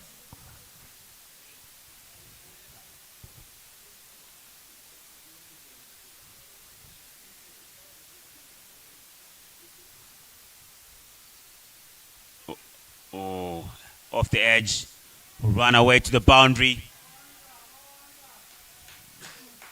Tinashe Nenunzi getting behind the ball there. Just edging that one, going through the slips. Dion Myers will be quite disappointed that there was no field in place to be able to get the catch.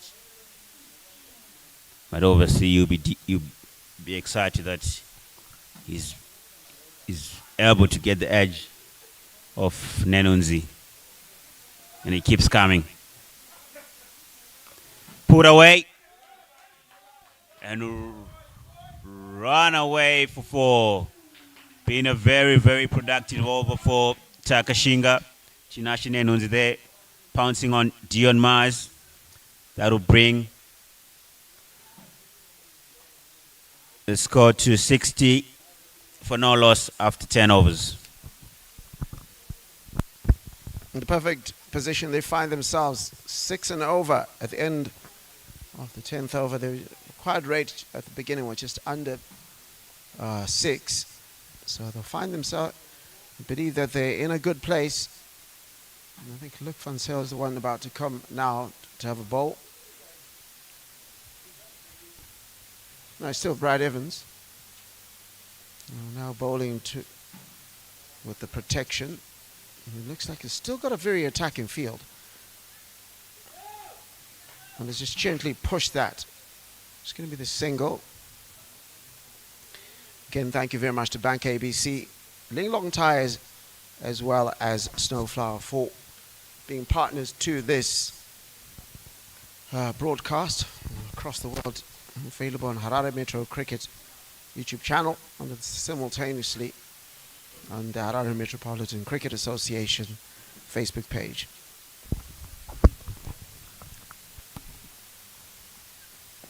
Well bowled, well played. Very good cricket by the two. Very, very good ball by Bradley Evans, and also well negotiated by Tinashe Nenunzi. Showing us a very good, solid forward defense for all those who are watching and the kids out there. That's how you play a solid front foot defense. Getting yourself into the line of the ball, getting your head over the ball.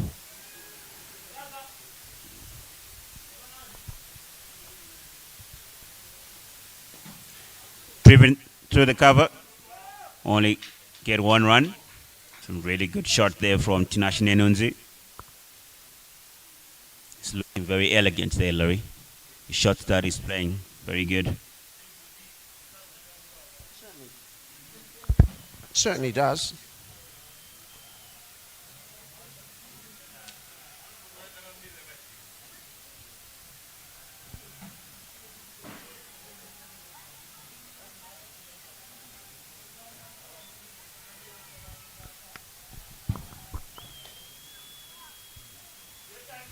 Attempted slow ball. Left alone by Tanunu Ramakoni. Went through the hands of the wicket keeper. Goes away for 4. Giving us buys.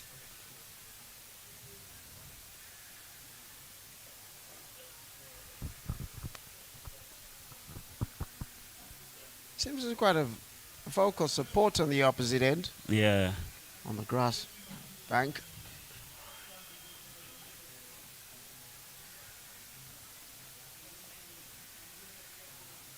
We just have to see this on high field. That's gone up in the air and it's taken. Now after an adventurous 25 or 40, and put in 3 fours. First wicket falls, and that is the wicket of Tanura Makoni.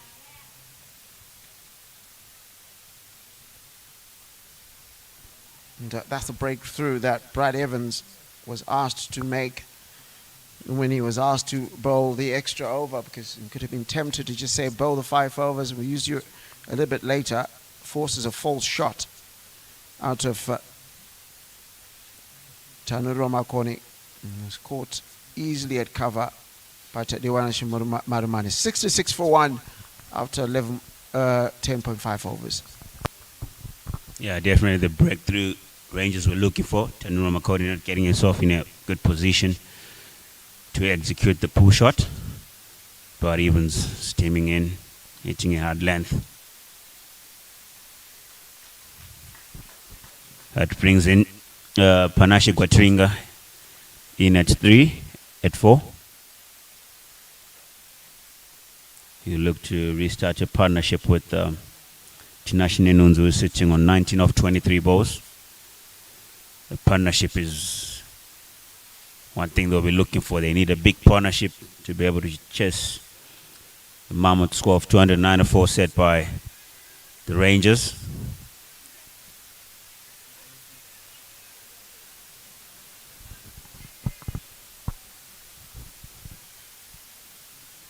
Oh, what a ball. Great way to end the over. End of the 11th over. Takashinga 266 for 1.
Change of bowling from the Elvis Mbazia end. Luke Van Zyl into the attack. Right arm, medium bowler. Edge down to third man, just for 1.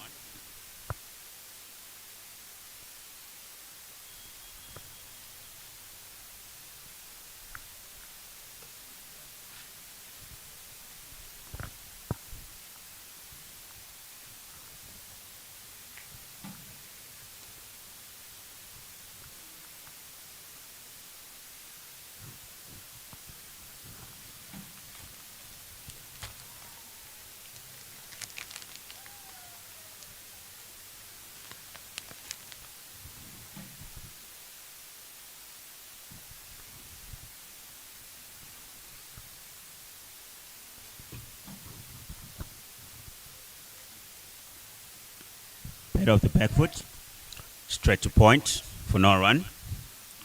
Really good looking shot by Panashe Quatringa.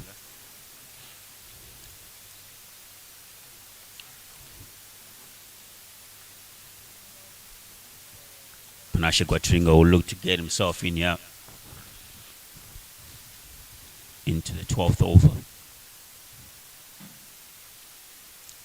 Chasing a big score of 294. We need a big partnership. Need someone to on. By Luke Van Zyl. Well negotiated also by Panashe Quatringa.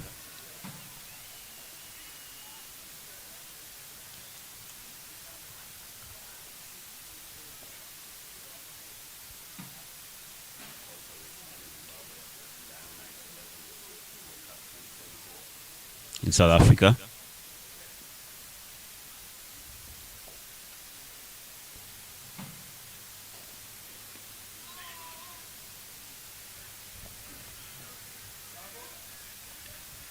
Little nudge to square.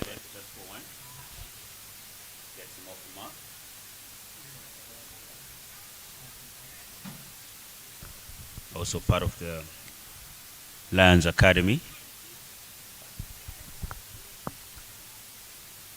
Guys really investing in their games.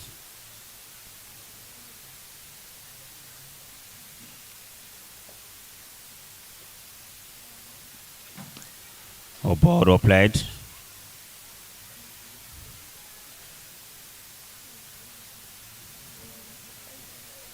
Good use of the straight bat there by Tinashe Nunzu, who's looked so good for the 20 runs that he's got.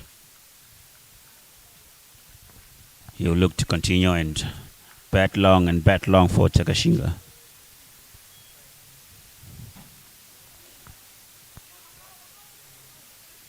Put away. Down to square leg just for one. Very good looking shot. But obviously, Luke Van Zyl there saying to himself, I'm bowling to my field. Won't be disappointed with that. That brings us to the end of the 12th over. Takashinga 269 for one, and the players will take drinks.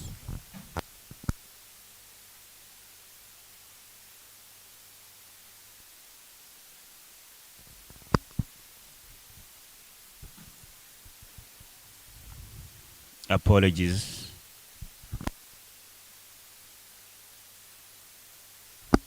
Apologies, the players won't be taking drinks now. So you see a change from the Emmanuel Dube end. Michael Frost into the attack. Introduction of spin. In the 13th over. Left arm spinner.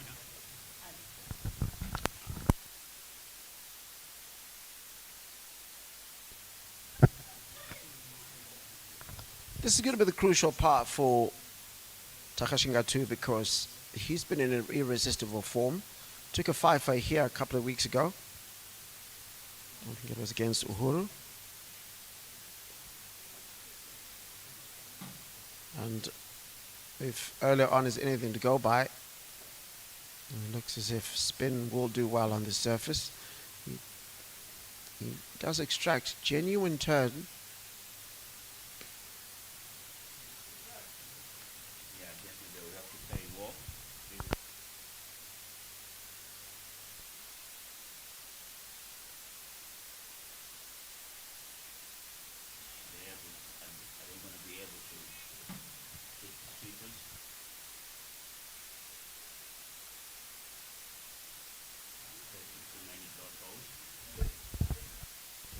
Oh, you say this is about the time the game gets exciting. I say you've been bored.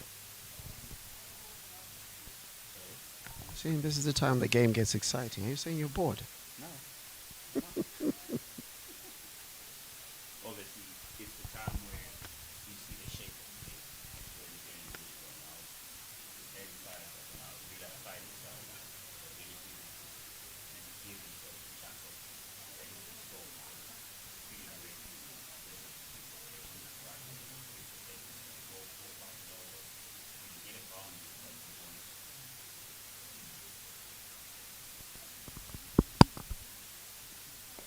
played off the back foot for no run.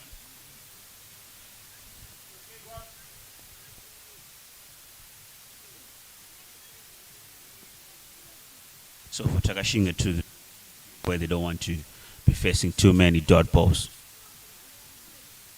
Cut away. Down to sweeper just for one. That's how they should be looking to play during this period. If mainly they're going to be facing the spinner.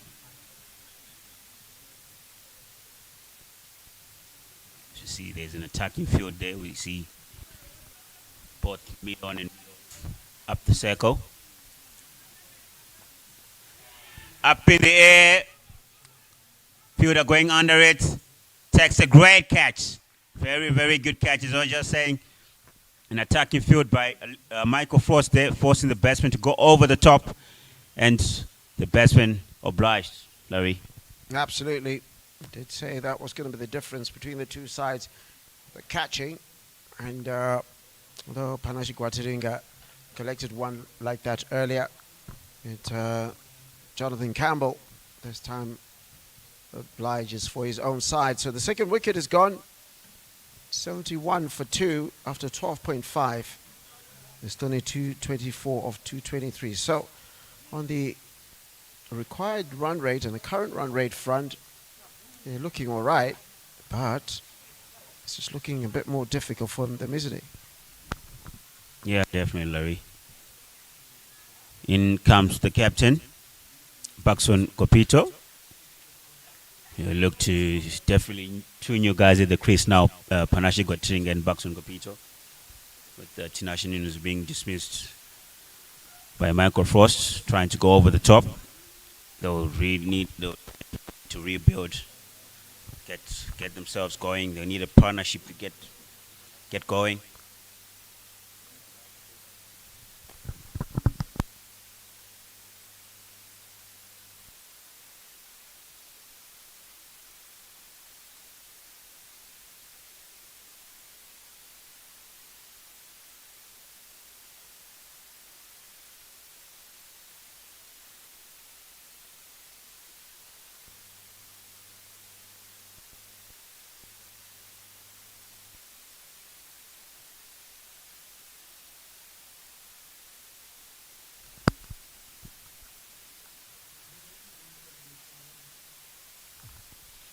So for Tinashinenons, the idea was right, but the execution wasn't the greatest.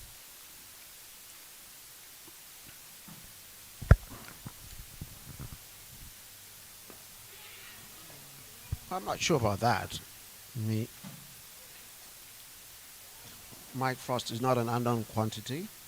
It does generate extra bounce from it, so he was able to deceive the batter. 71 for 2 after 13.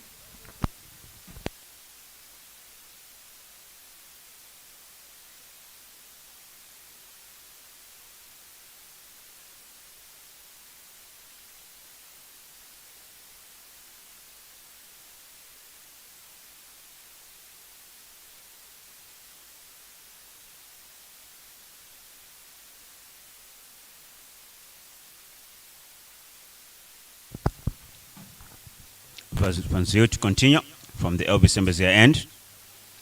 Starts with a jam of a ball. Ball shipping away from the right-handed batsman, Panashe Guatringa, who will look to himself going and have a solid partnership with his captain, Paxson Gopito.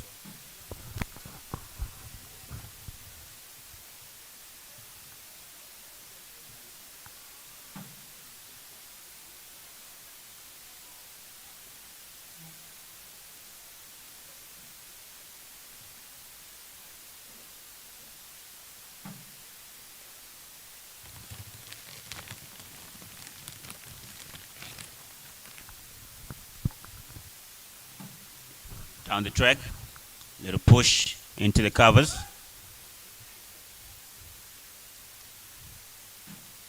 Panashe Guatringa looking to take charge there. Looking to unsettle Van Zyl off his length there. A little shimmy down the track and punching it through to the covers for 2 runs.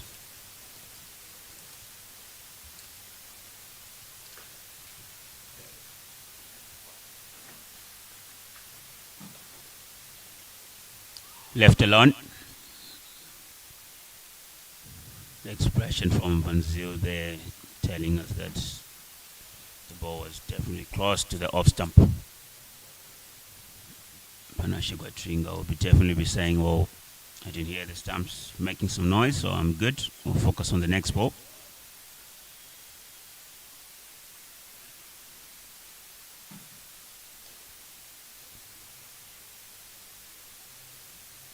Cut away. Very good shot by Panashe Guatringa. Good cut shot. Rolls away to the boundary for 4 runs. Good looking shot.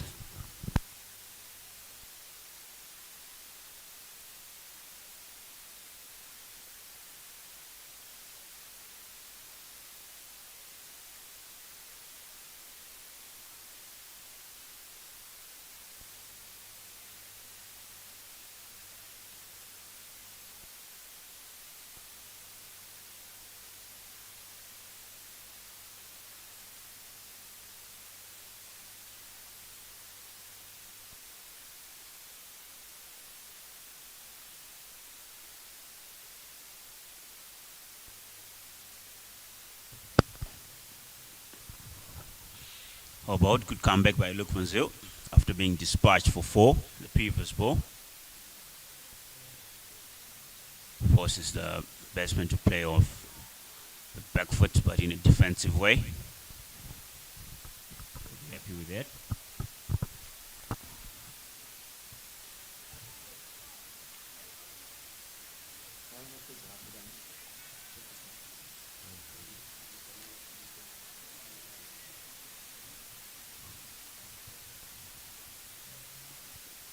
Played off the back foot, very good shot by Panashe Guatringa. That will bring us to the end of the 14th over. Takashinga 277 for 2.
Mark Frost continuing from the Emmanuel Dube end. Ball into Baxon Kopito. Definitely a matchup for Baxon Kopito here. Obaodo played. He'll nudge to the square leg region there for one run. And he gets off the mark, Baxon Kopito.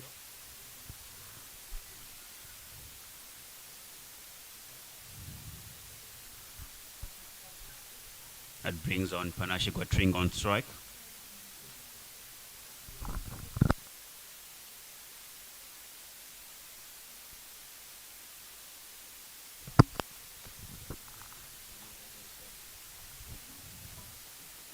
Obaodo played. Very good ball.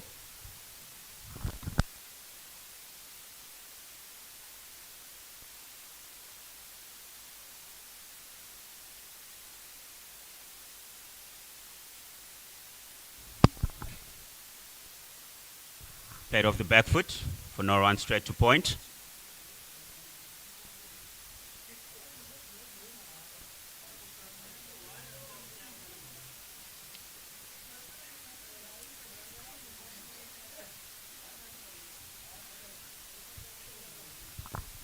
Oh, very good ball there by Michael Frost, forcing the batsman to use his defense more. Panache Quatringa not sure to go back or forward there.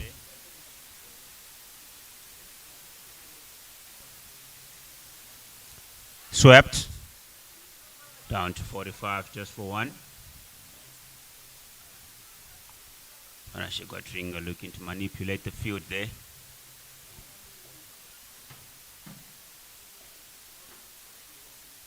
Didn't get the timing right, but obviously he gets a single off that.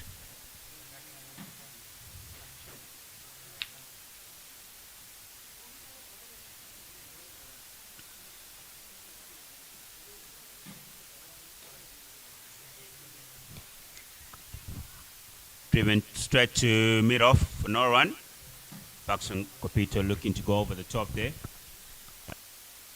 Off the 15th over, Takashinga 279 for 2. And the players will have drinks.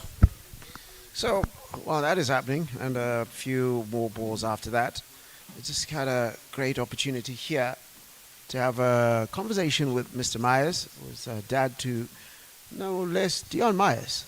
How are you? Good afternoon, Larry. Good to be here. This is Africa Day cricket, so it's pretty exciting. There's a long weekend that we have, and able to watch, top quality cricket over here at Takashinga.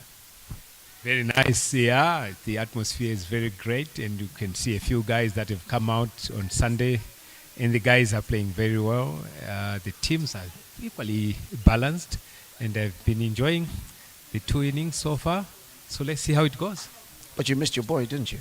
I did. I was in church, so I came a bit late. But I heard he did well, over 60. Yeah, slowly he's getting his eye back. So hopefully he stays.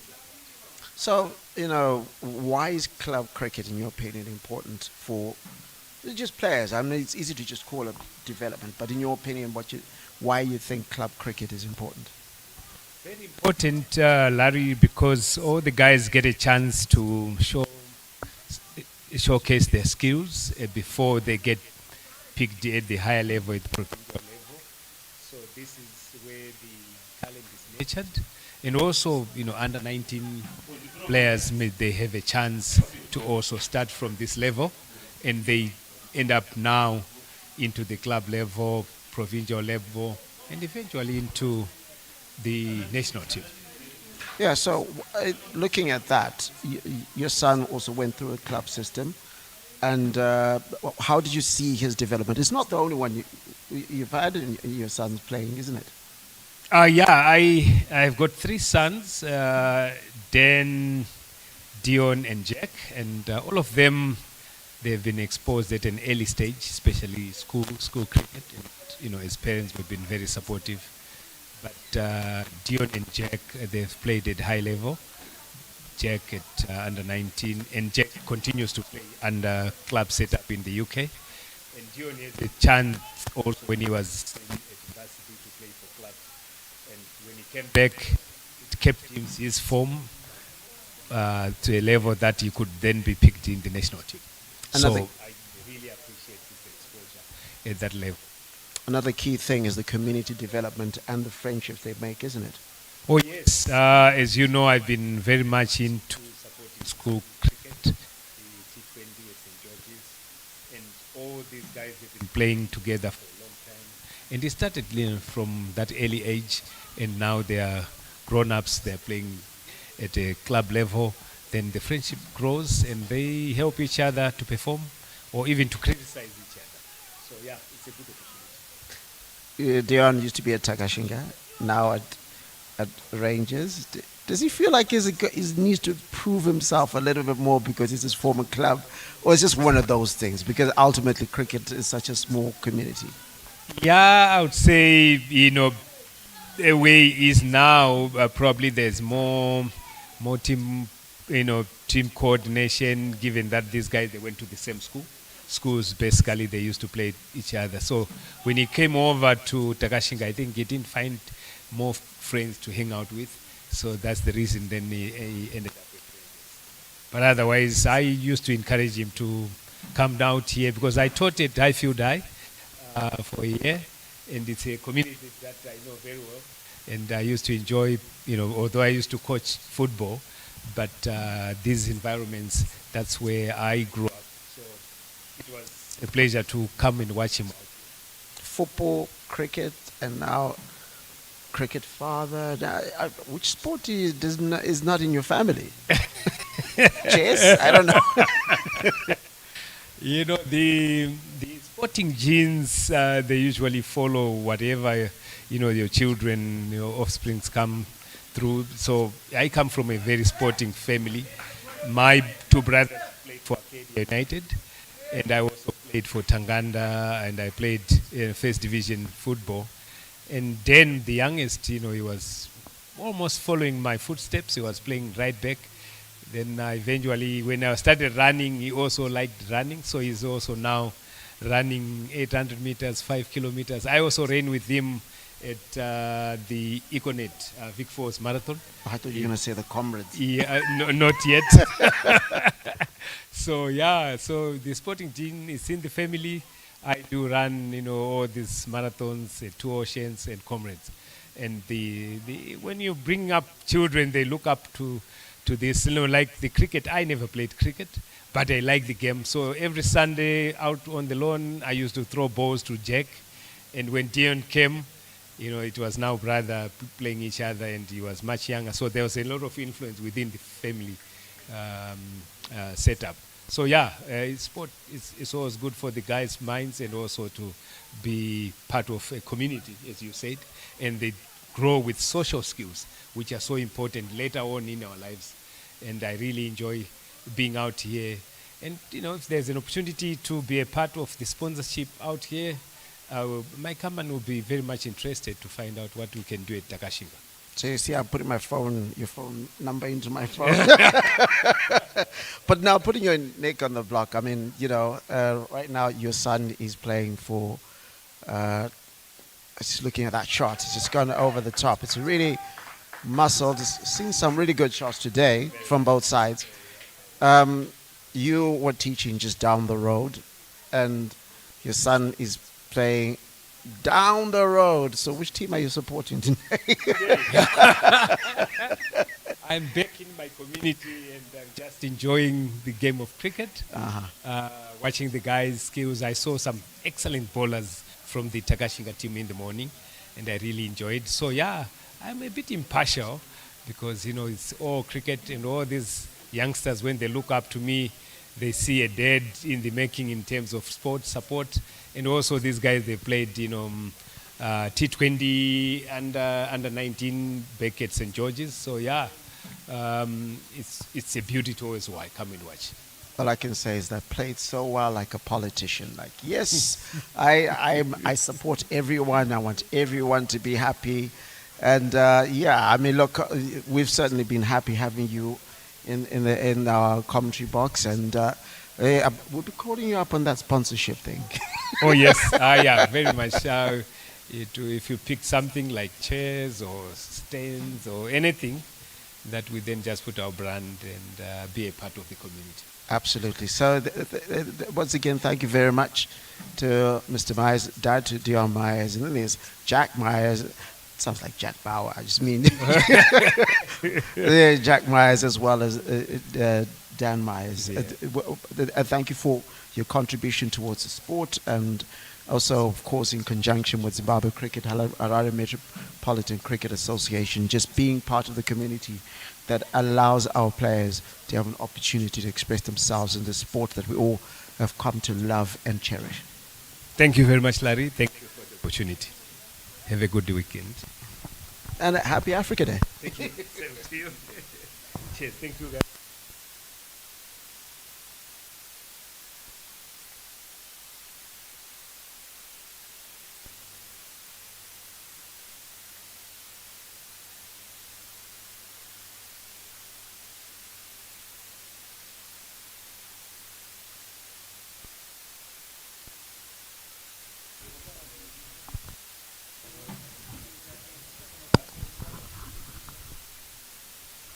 Back to the action. Michael Frost continuing from the Manu Duba end, left arm spinner. Ball into Panashe Guatringa. Or ball or played. Very good. Good ball there. And very good solid defense by Panashe Guatringa.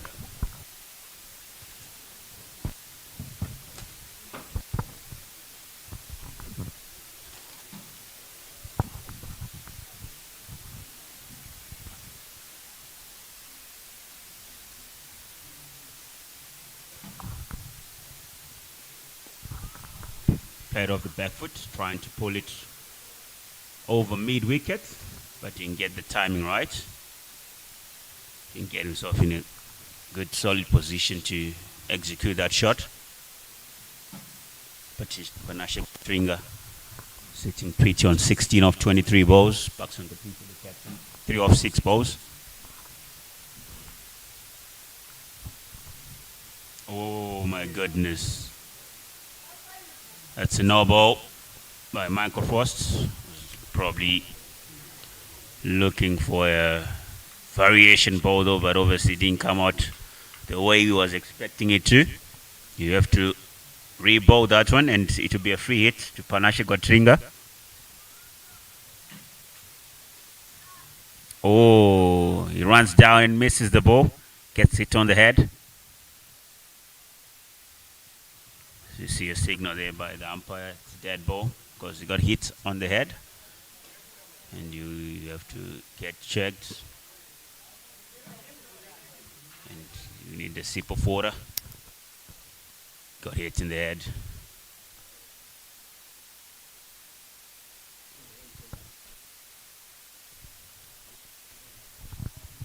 You see the 12th man there running with some water for Panashe Guatringa. We just got hit in the head. He's just walking.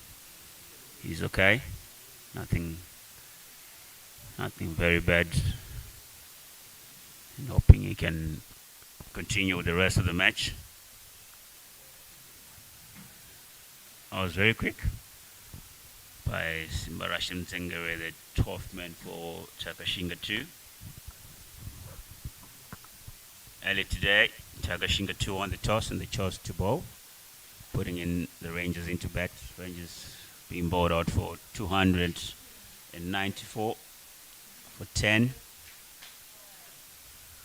in 48 overs on the mark, which means they left 2 overs they could have benefited from.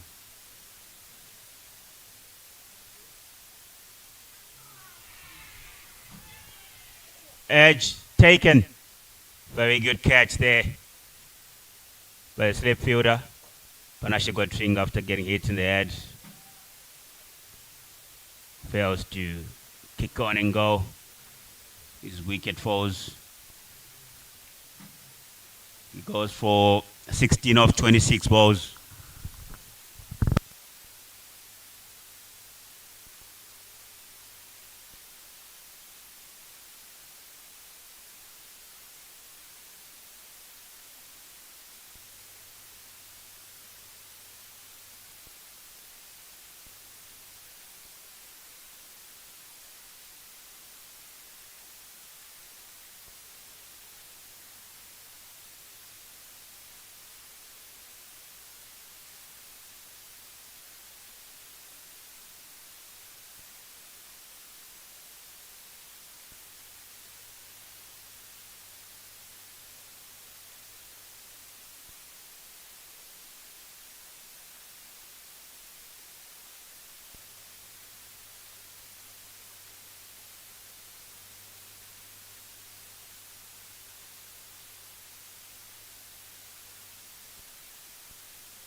In at number 5, Tatenda Chimgoro, left-handed batsman.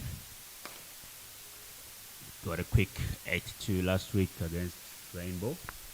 Played some very good shots. Interesting to see how he goes about today.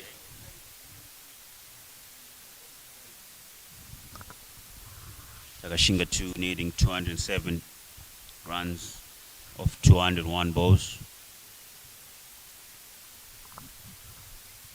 Change of bowling from the Elvis Mbeze end. Ryan Bennett comes into the attack. Right arm off spinner.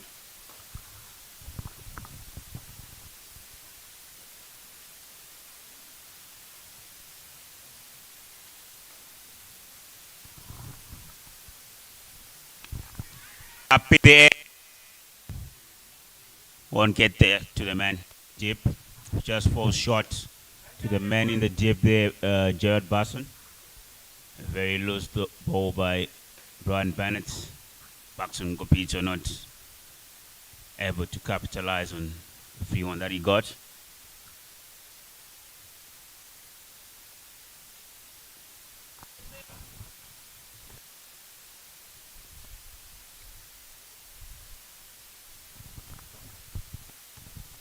Brings on Tatinda Chumgoro on strike. Faces first ball. Obaldo played.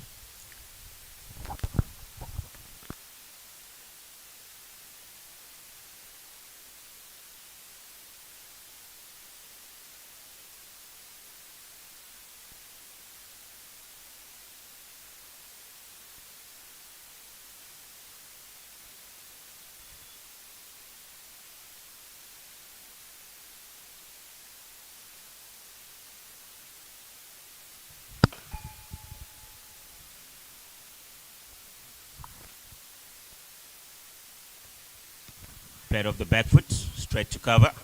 Good fielding by Dion Ashimarumani at cover there. Making good ground.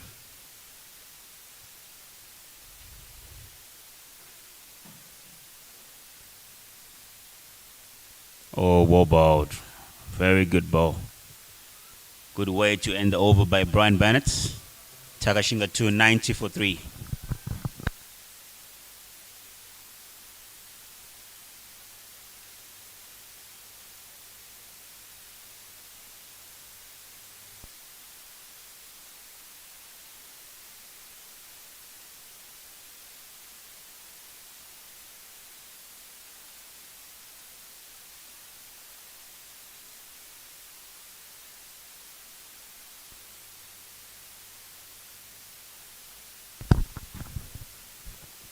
Michael Frost continuing from the Emmanuel Dube end.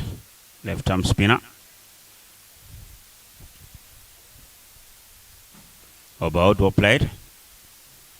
Baxon Gopito, captain for Takashinga 2 earlier. In the toss, choosing to bowl. He's got a total to do chase now. We have to get a big one for Takashinga to have a better chance of winning the game. Cut away. Will go all the way to the boundary. Very good shot off the back foot by Baxon Gopito.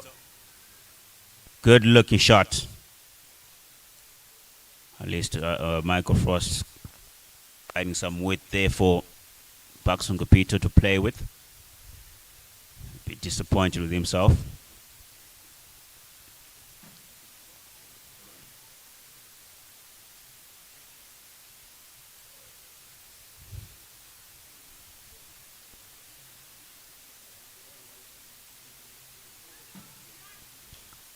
And moves Baxon Gopito to 8 runs off 10 balls.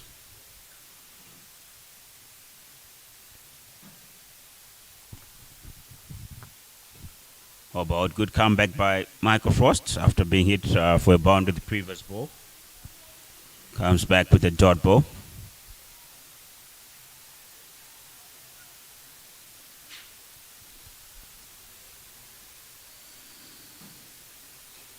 Ooh. Baxon Gopito looking to go big, but obviously not getting himself in a good position to be able to execute the shot he was looking to hit over mid wicket all the way to the boundary.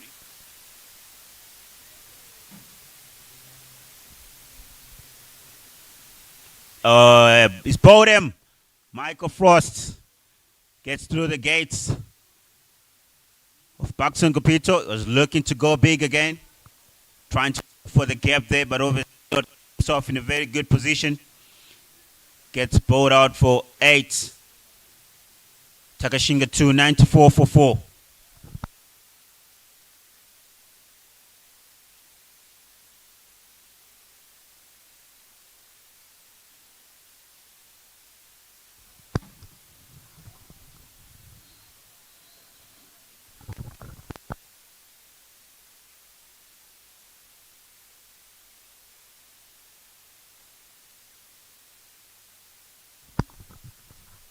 Baxon Capito dismissed for 8 by Michael Frost, ball through the gate. That brings in Kauton Takawira to the crease. Youngster who also represented Zimbabwe at the under-19 level. Played at the World Cup. Africa.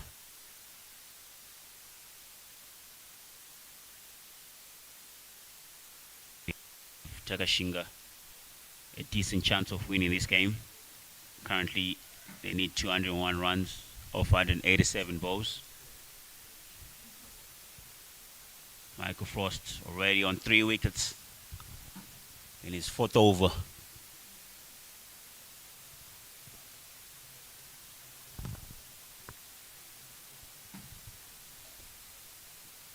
About well played. Good way to end the over by Michael Frost. And at the 19th over, Takashinga 2, 94 for 4.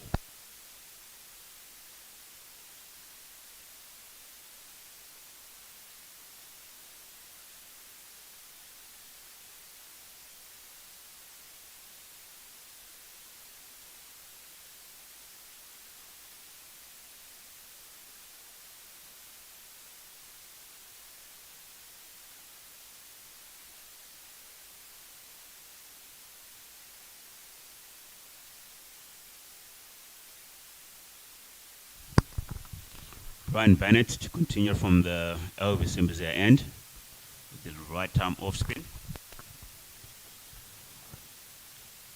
About well played. Good line and land there by Brian Bennett. Rangers will definitely be looking to get the wicket off the Tenda Chungoro. It's a youngster who can play some good looking shots. Cut away. Just for 1, down to gets Chungoro off the mark.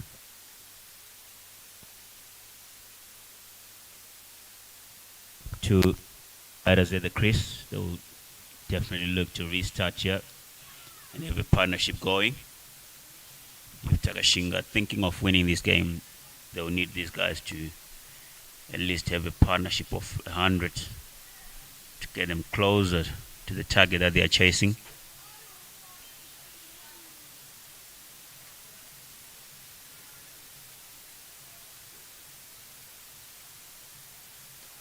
Cut away. Very good shot by Kauton Takawira there. Fielder won't be able to get the ball. It will roll away for a boundary. Very good shot by Kauton Takawira. Brian Bennett offering some width there. Kauton Takawira pouncing on it as fast as he could. Get himself a boundary.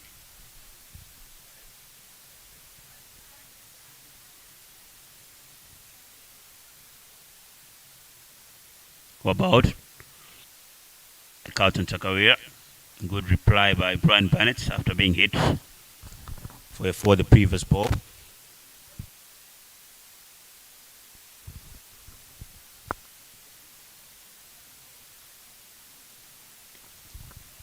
Off the back foot, but won't be able to find the gap. It's straight to mid wicket where Dion Mars is fielding.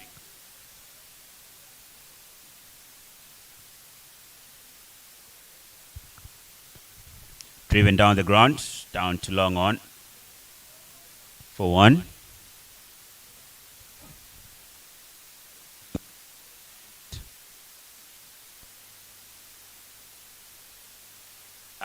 come up for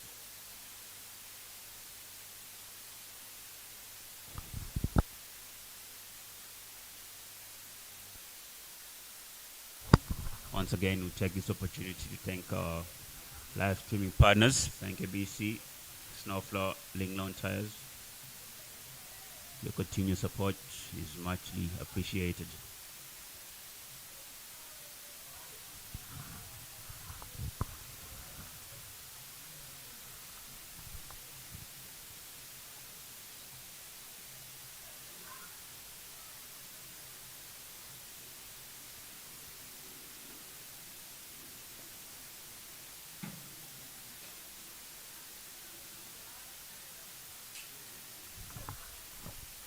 Michael Frost to continue from the Emmanuel Dube end with his left arm orthodox spin.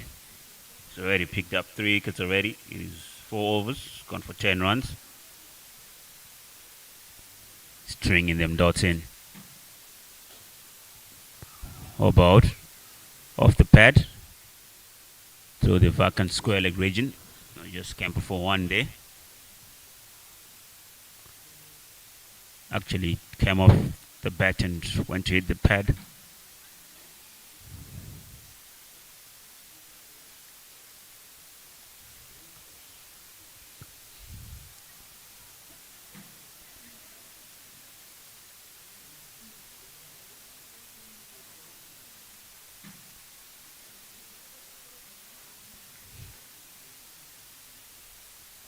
Oh, wobbled by Marco Frost. Challenging Chimungoro there. Almost sneaking through between bat and pad.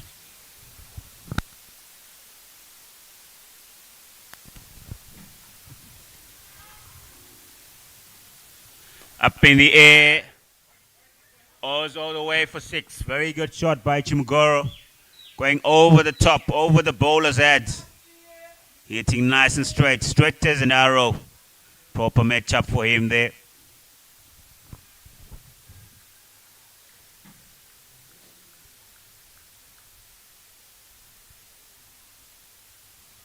Very good hit off the cricket boys, Tatenda Chimungoro. As part of the Under-19 World Cup that was hosted by Zimbabwe and Namibia. Oh, tries to go again. Plays and misses that one. He's definitely looking to take Michael Frost on here.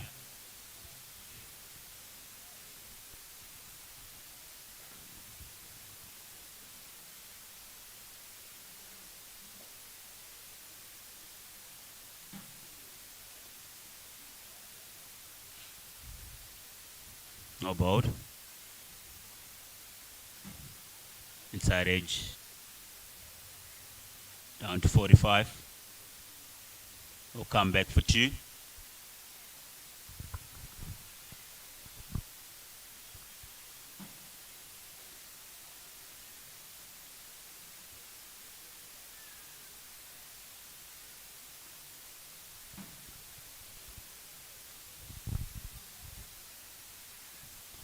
Up in the air.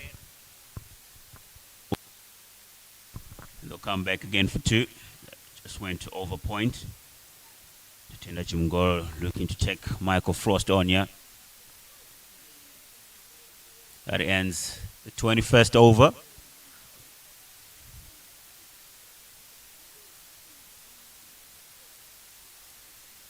Takashinga 209 for 4.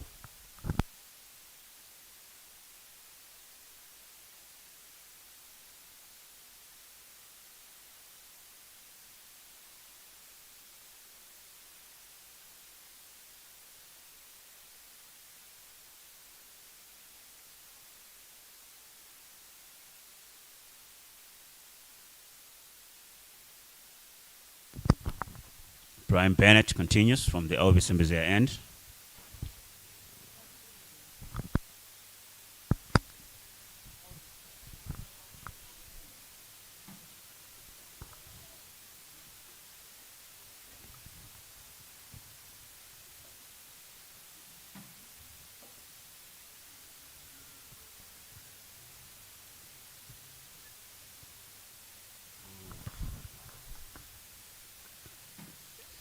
In time, the ball nice there. Little inside edge there. Being picked up down at Tadiona Shimarmani.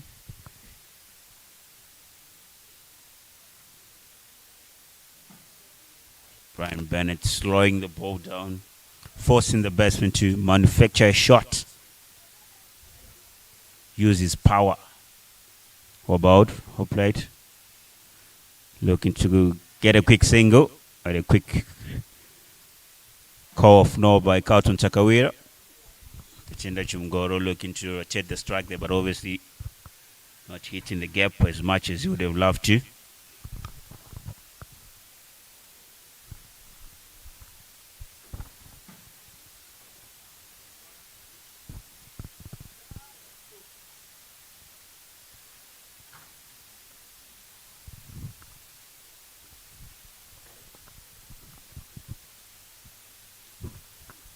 Pair of the back foot, down to sweeper, just for one. Very good by Tatinda Chumgoro. Using the sweepers to good perfection.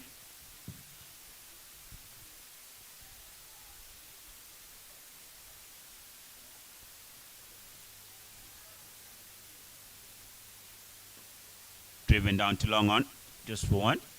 Really good looking shot by Carlton Takawira. Rotating the strike nicely. It was two balls. These guys have rotated the strike in the manner the rest of the overs that are in this game.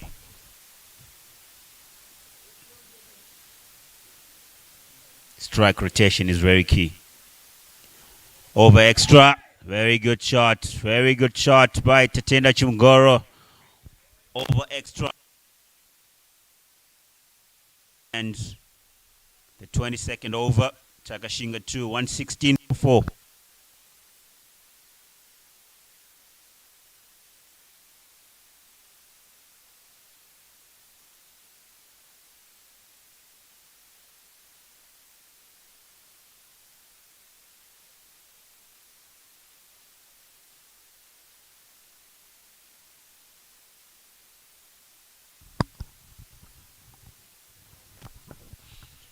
Michael Frost to continue.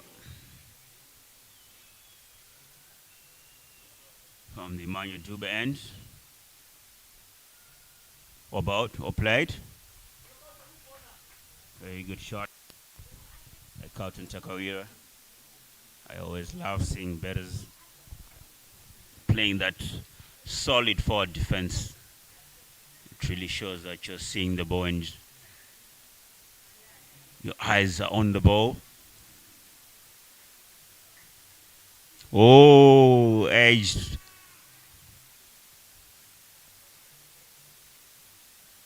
And half appeal there by Michael Frost. The umpire definitely not interested.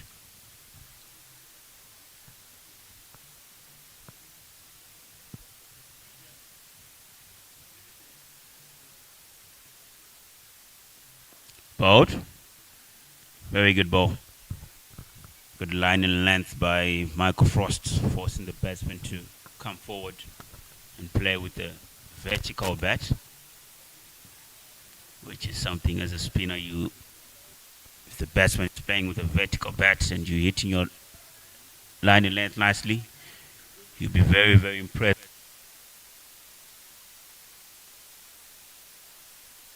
Big challenge. You just need to keep bowling there. Keep darting them, keep darting them, keep dotting them.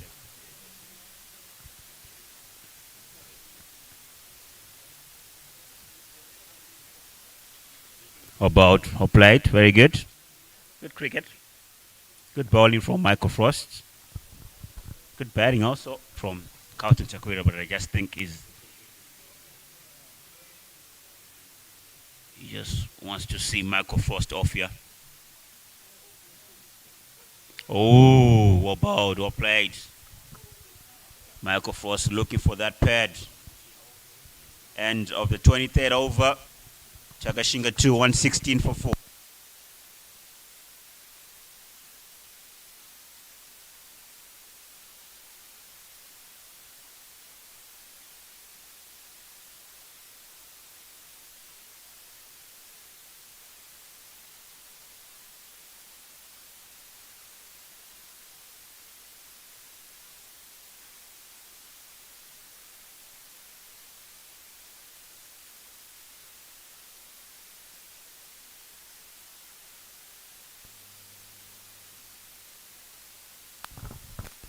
Brian Bennett to continue. Oh, Tatinda Chumgore, they're looking to go up and over extra again, but obviously Brian Bennett not giving himself, not giving enough room to play that shot.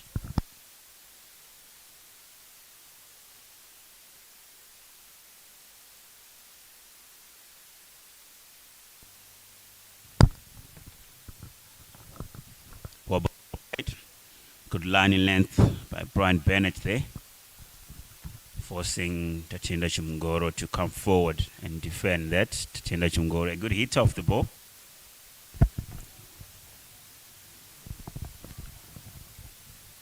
Still within the realms of possibility of catching the score, because looking at 179 of 161, get one over, which is score 12 over, 12 runs, brings it down a little bit, get another one. So there's really no need to panic. Yeah, no need. But also important to note that they lost Ryan Kamwemba. I'm not sure if he's going to come back.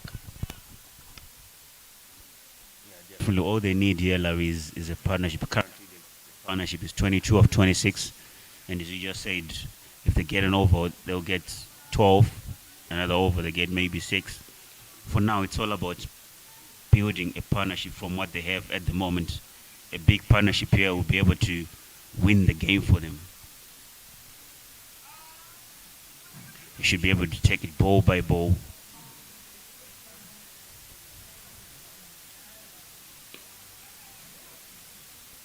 It's good tight bowling from Brian Bennett.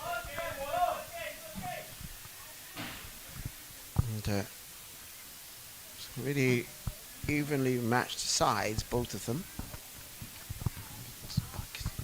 I'll make mention again of that, the fact that they do not have Ryan Kamwemba, or haven't been able to use him so far. He retired hurt after facing 2 balls. Still not retired out. But if he's not well, it might be a good idea to just give him the day out.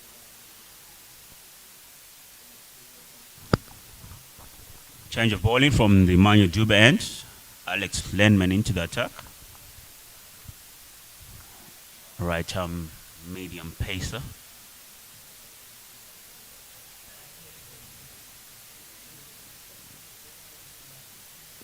About starts well. Hitting a foolish length there. Forcing the batsman to come forward and play a forward defensive shot. Good idea not to. It's a good idea not to have Michael Frost still bowling out there, because if you look at it, he's a maiden over the last time out. So what you want to do is put scoreboard pressure. Yeah, definitely. Definitely.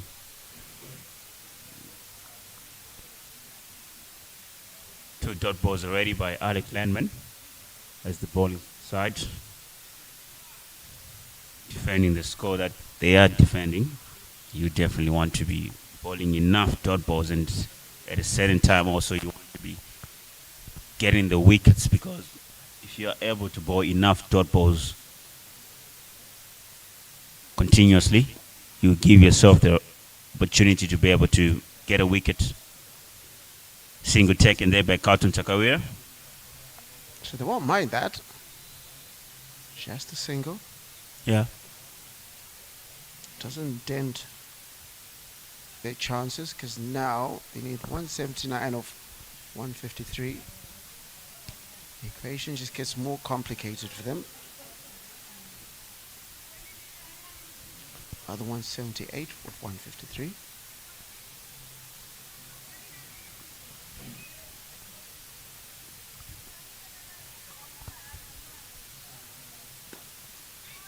It's going to be down to Jim Goro, I feel.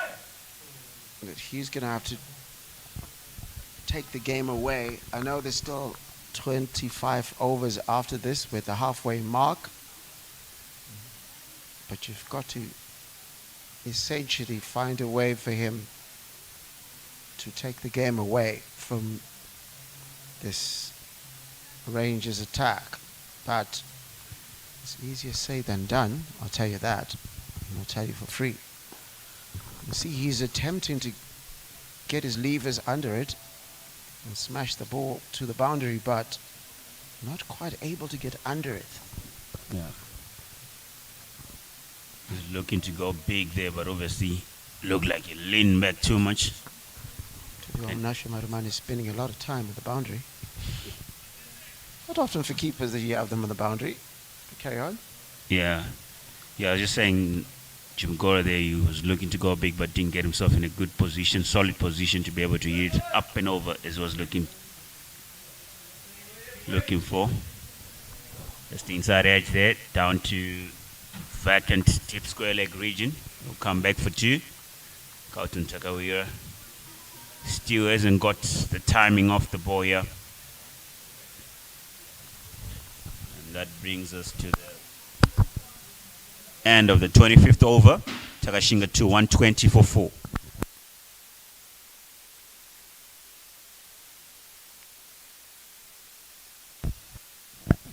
So stick around at the end of the match. We'll be having a post-match show. Have a chat with some of the players from both sides. We'll just give you our thoughts on where the season is so far. And it's happening right here on the Harare Metro Cricket page. That is our YouTube channel. And also simultaneously simulcast on the Facebook page for Harare Metropolitan Cricket Association. And it gives us the opportunity once again to thank our partners, Bank ABC. Oh, that is a juicy delivery. Knew nothing about that, did Tatenda Shimgoro. Or rather, knew absolutely nothing. A thick edge. It bounces off the keeper and nestles into the player at slip.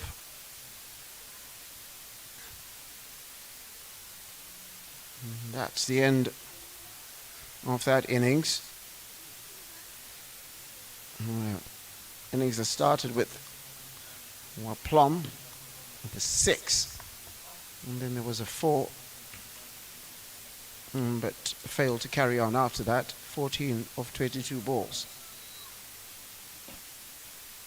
As I say, thank you very much to our partners, Bank ABC, Ling Long Tires, as well as Snowflower, have partnered with us for this particular tournament, and are allowing us to bring every moment, every expression, every groan, every relation, whatever it is, of this tournament, not just to Zimbabwe, but to the rest of the world. And the contribution to cricket in Zimbabwe, and Harare in particular, does not go without notice. I deeply appreciate it. 120 for 5. Alistair Frost with that sharp catch. Stays in a slip position. You've probably seen something. It was a serious sharp turn from Brian Bennett, of course. No stranger to taking wickets. Took 5 in Test cricket. Different format, of course. But they say if you can excel at Test cricket, a lot of this other cricket becomes puff powder.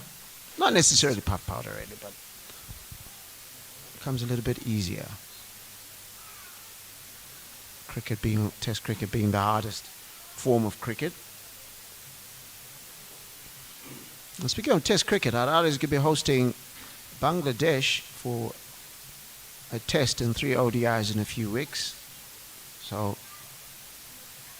it's incidentally, I think it's just after ended the Harare Metropolitan Cricket Association season. We'll know who has qualified for the NPL, who's going to the playoffs. And most importantly, who is the champion? Sitting atop there, that's a thick edge. A genuine edge. He had no control over that, did Daishin Nandora, but you'll pay no mind to it. It goes all the way to the boundary. 124 for 5.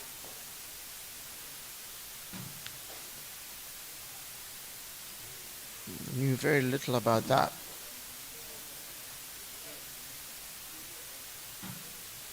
Tadio and Ashimaramani running away all the way to the boundary. Not flustered at all.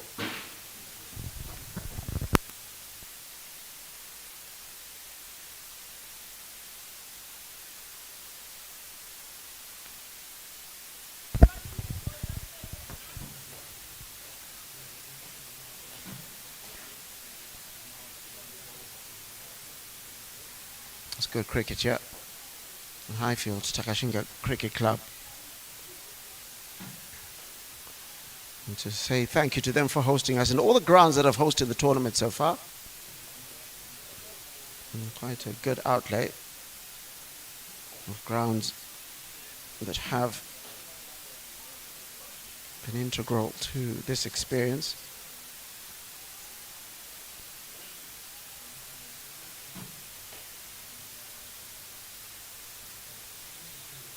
Takashinga Cricket Club, Prince Edward Jubilee Field, Old Hararians A Field, and Old Georgians Sports Club.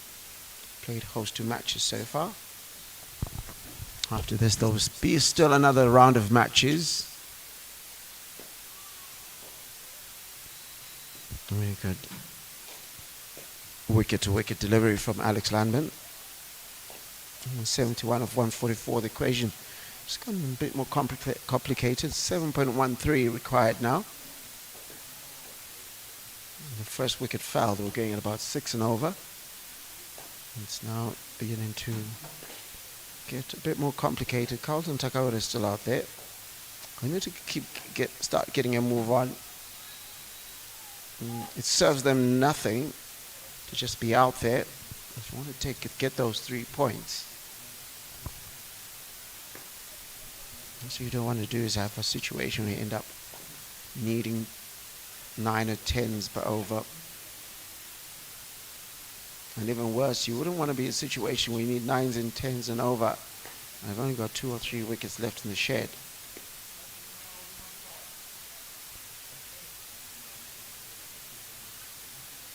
And good deliveries from Alex Landman. 15-year-old.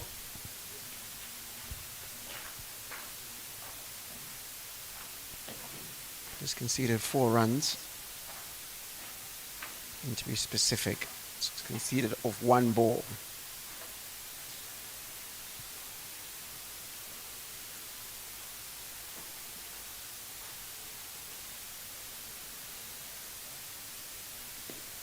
Oh, dropped.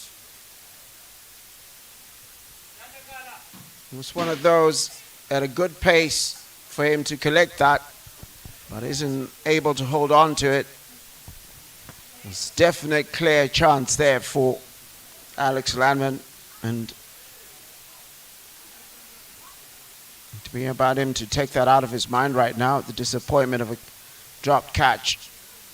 It was more difficult if you're bowling pace, but the way that was hit, the pace was off it, and would have fancied his chances of collecting that one. Still no run conceded in this over. A lot of maiden overs in this Takashinga innings. I'm not talking about a million, I'm talking about, well, if this becomes a maiden over, it becomes the 3rd, and chasing a big score, you really don't want that, and it made an over it is.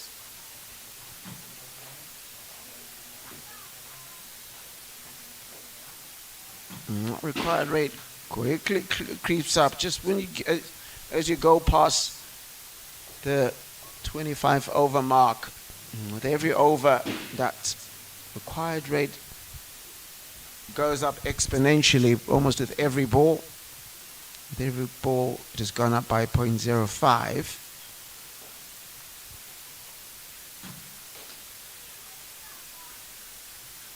Three overs left.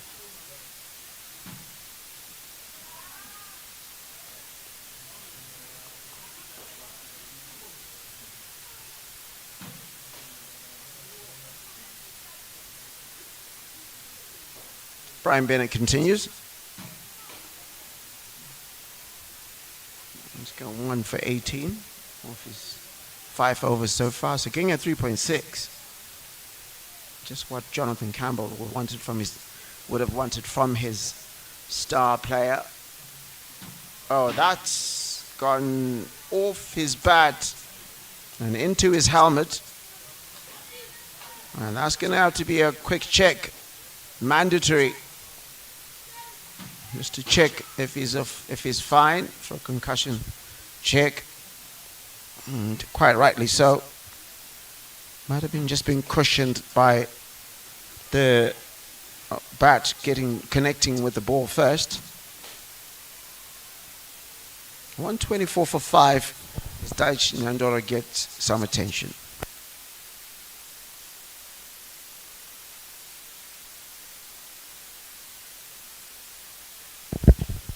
And quickly shrugs that off. Says ready to continue.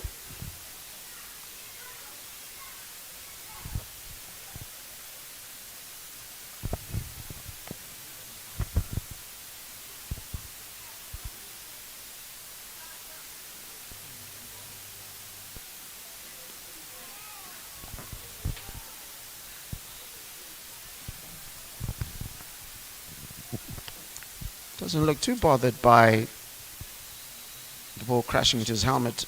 Daichi Nyandoro as Brian Bennett continues. Oh, just a fresh air shot there. Trying a bit too much, Daichi Nyandoro.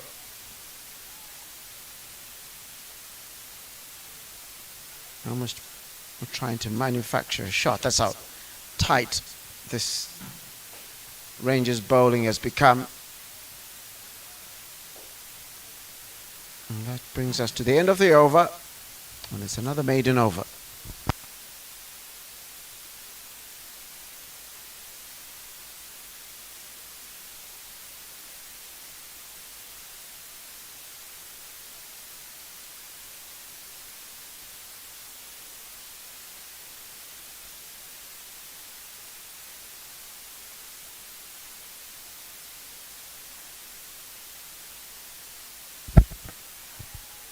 Alex Laman continues and continues to put pressure on this Takashinga 2 side.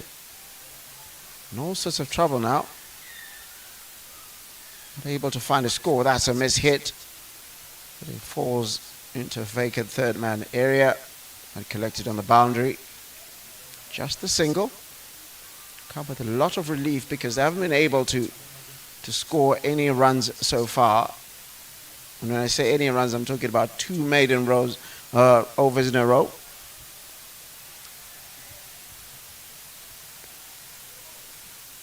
Alex Laman, 15-year-old.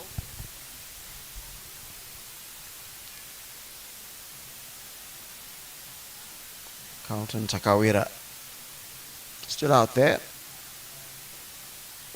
And he's picked that off, hasn't he? And that just hit one bounce and goes all the way for a 4. That's Daichi Nyandoro, I beg your pardon, not Carlton Takawira. Shrugging off. He's being hit with the ball on his helmet in the previous over. Gets himself a boundary.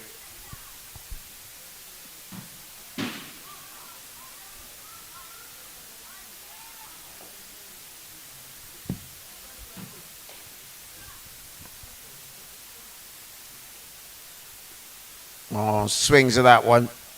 Misses it completely. And certainly see his intention.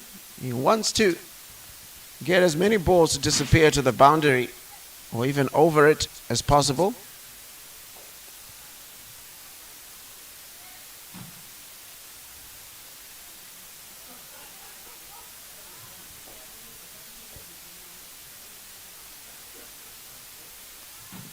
Oh, that's deceived the batter just a bit. I think Takashinga is going more for power than placement here. It's the pressure. A lot of dot ball pressure, but 5 runs off the service so far. They need about 8 and over. So he needs to find 3 runs from somewhere. If he can get a 4, or even another 2 fours, then they'll be in the money. And that was going to try and run for 2 and decide not to.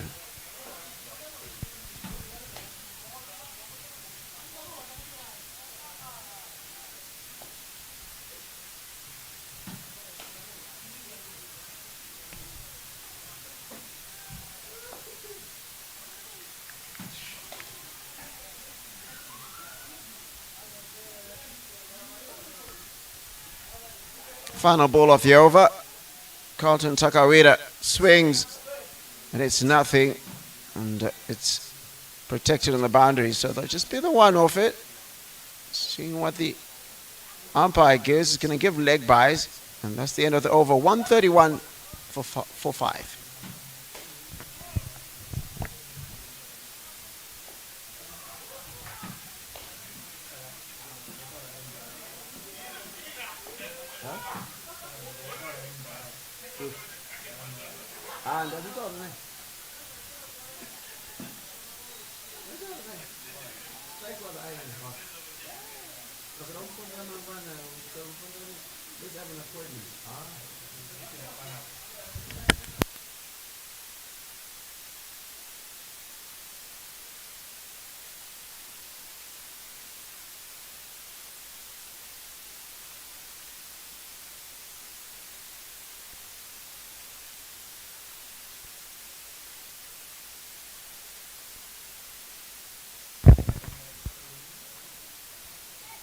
Looks like it should be Jonathan Campbell.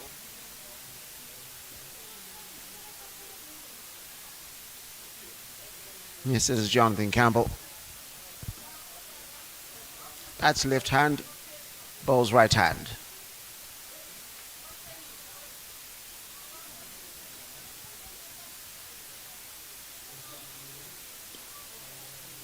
And it's a quick square. It goes to point.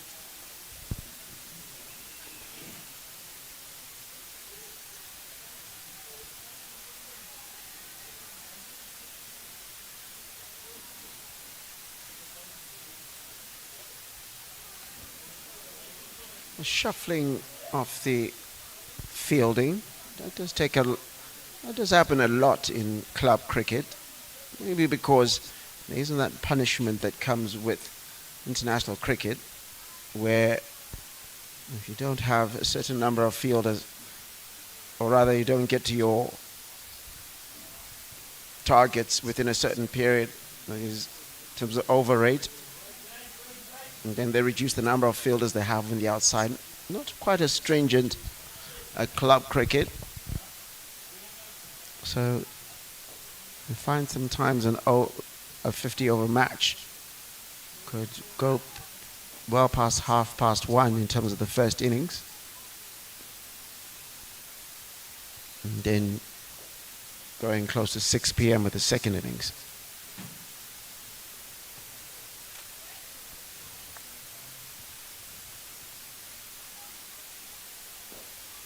Oh, and he's given it away, hasn't he? A gentle, caught and bowled Carlton Takawira decides to just give some catching practice to Jonathan Campbell, who collects very appreciatively, and the 6th wicket has fallen. Takashinga 2 in a lot of trouble now.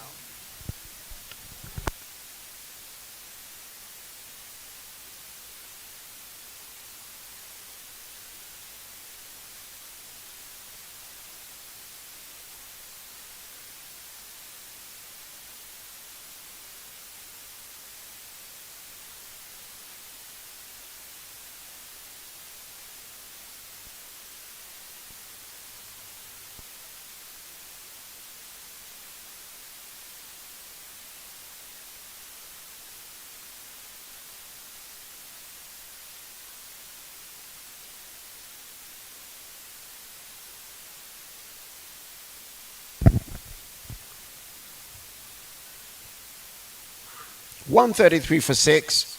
Takuzo Chataira comes in. Oh, just the 5 overs today. I'm not sure why, but certainly one of the better bowlers today. Jonathan Campbell taking 1 wicket in that over. And, can he make it a brace here? A double. Just said there was an injury earlier on to Ryan Kamwemba. So this is, unless he does come back on, this is essentially for 7. That's the end of that over, 133 for 6.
Slamman continues, and a mishit shot makes its way to the boundary.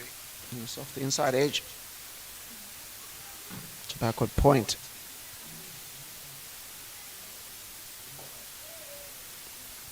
Daishin Lindor is not hanging about, is he?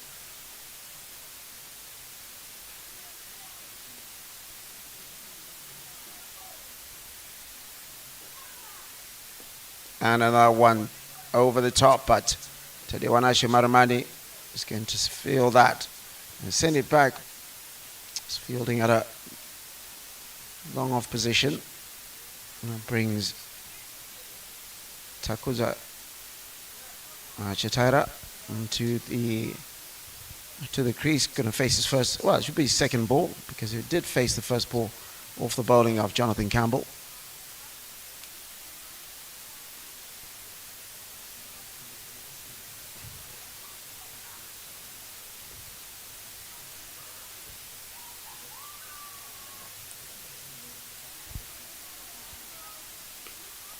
Oh, that played conservatively.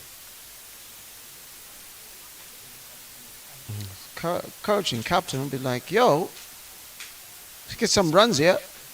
So things like net run rate come into place. If you don't want to have a go out of this with a whimper.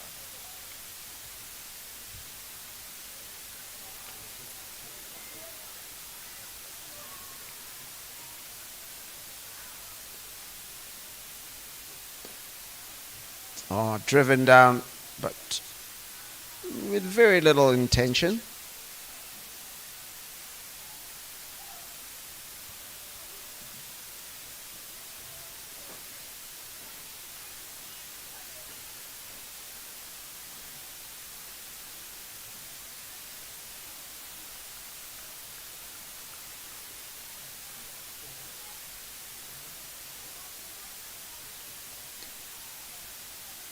Landing on the mark is Alex Lamond.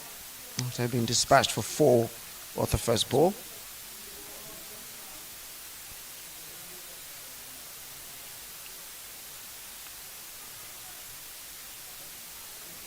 Six runs off it so far.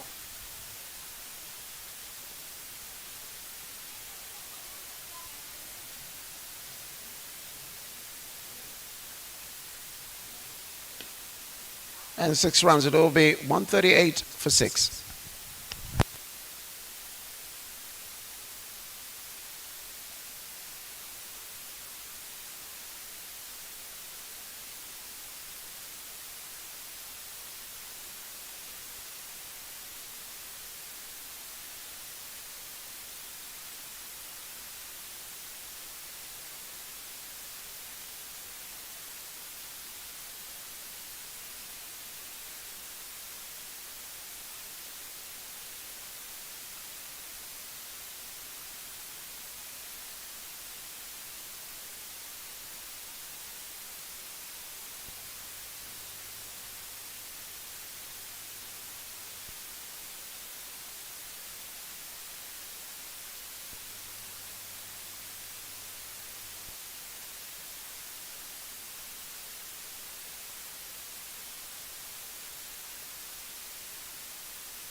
That was almost caught, wasn't it?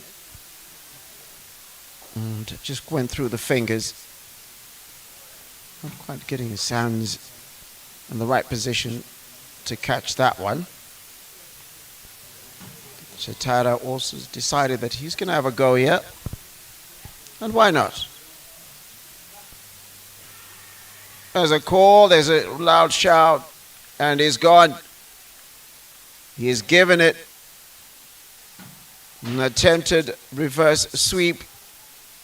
Doesn't quite get to where the landing point, gets nothing on it. And he's got to go. The 7th wicket has fallen. And you have to say that they've gotten now to the position where it's the last rites of this Takashinga 2 response.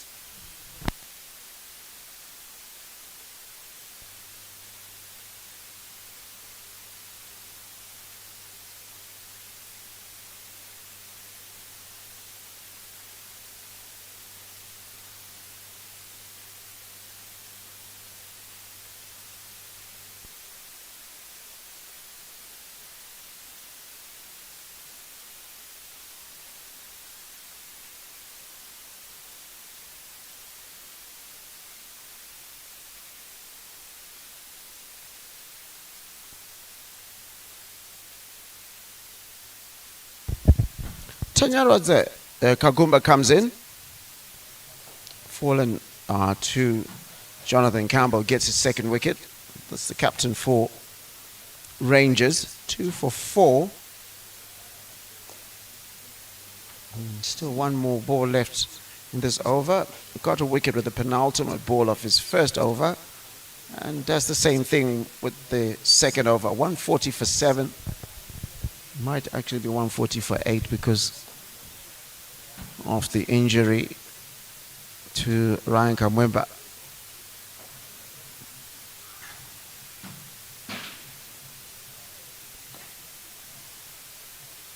And that brings us to the end of the 32nd over. 141 for 7.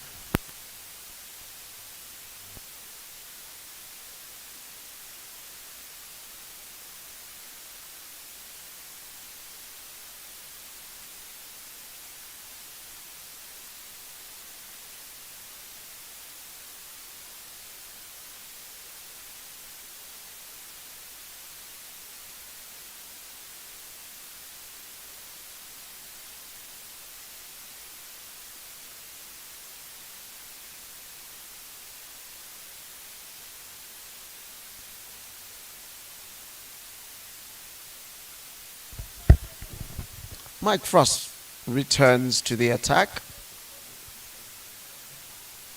He's currently on 3 for 19 or 6. Some very tight bowling, so after a difficult start for Rangers, 66 without a loss. It was just before the 11th over. And then after that, the procession almost started. Wickets lost to 66, 71, 89, 94, and 120. And just now, another one just went out. Just not been able to get to the boundary often enough.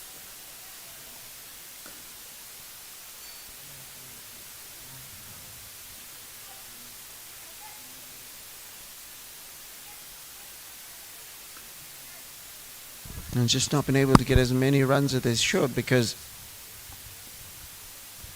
the top scorer is Tanunora Makone with 25. The next highest is the extras at 23, followed by 22. Nobody else got into their 20s. Definitely the batting that we're not looking to see from Takashinga 2, chasing a mammoth score of 294. Definitely say that the break, it's a score that they needed to build partnerships, but up until now we haven't got a decent partnership going on. And Bera has actually raised his hand to try and stay the crease and fight. Try and fight to the end, get to the target that they were set by the Rangers.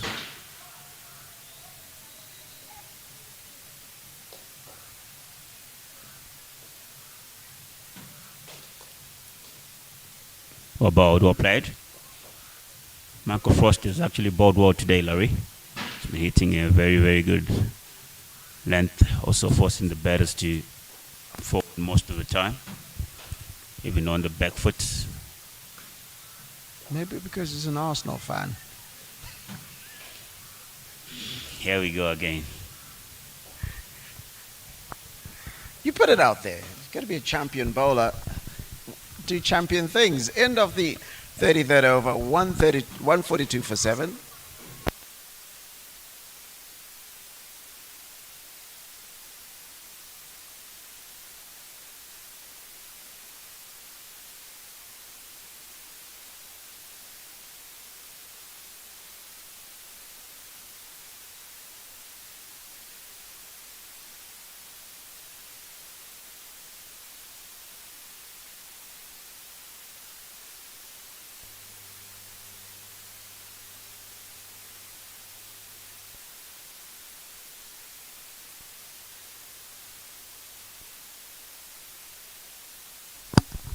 Jonathan Campbell continuing from the Elvis Simbiza end with his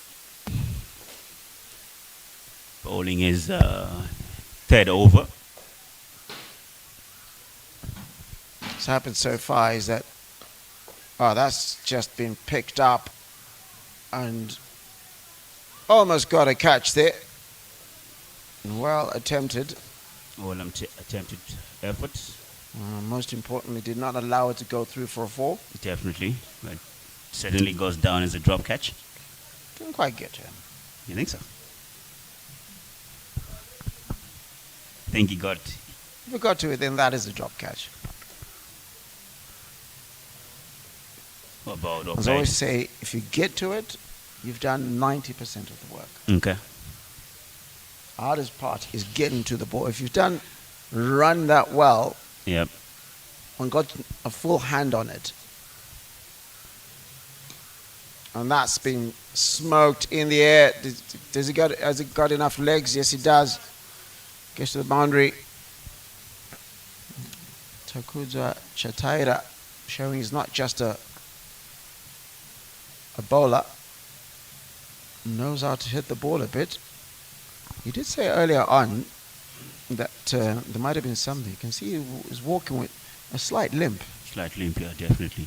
Might have been the reason why he had so many no balls, because he's not a guy who really has that many no balls when he bowls. Quite disciplined as a bowler.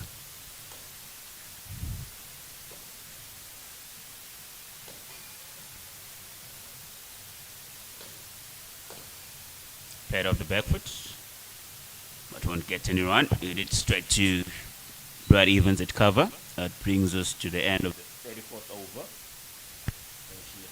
49.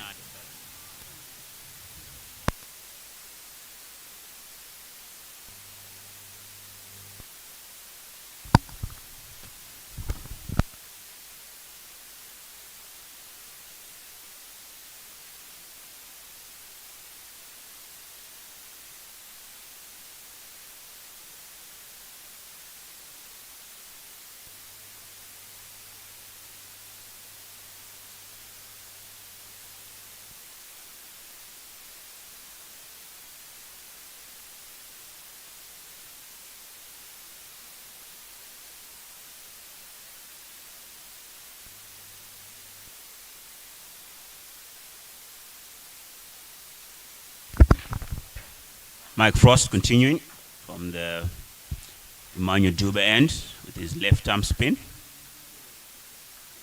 Bowling his 8th over. It's gone for 20. He's taken 3 wickets.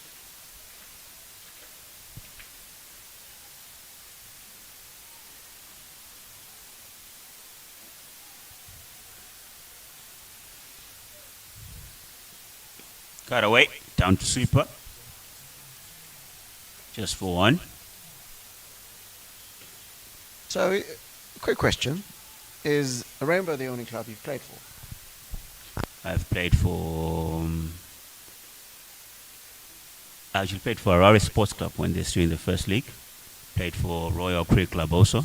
And then Rainbow is my 3rd club that I've played for. It's kind of one of the craziest things, craziest stories, that Hararians Sports Club, where international cricket is played, but their club is not in the first league.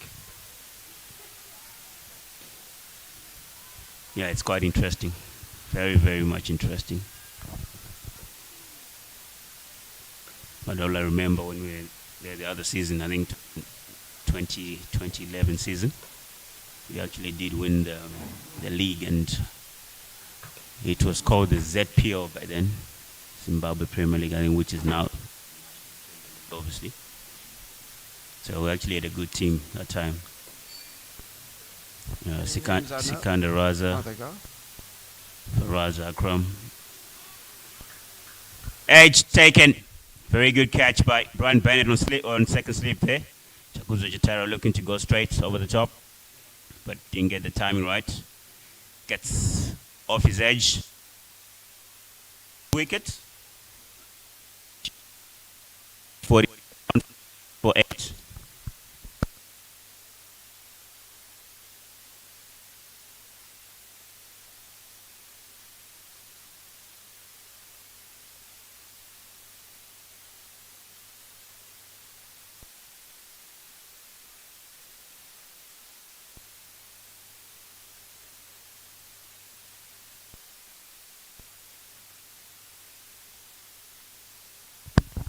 In batsman, Tino Tenda Zimunu,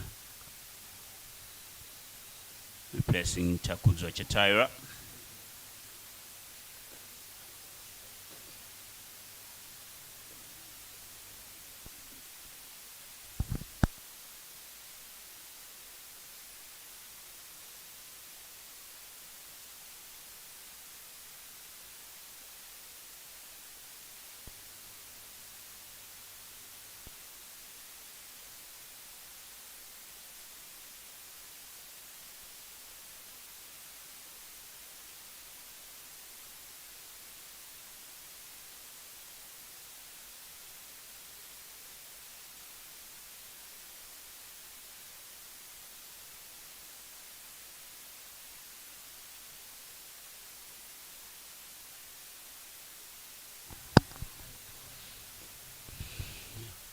Look at this, Larry. Michael Frost bowling with 4 slips. Left arm spinner bowling with 4. over Takashinga 148 for 8.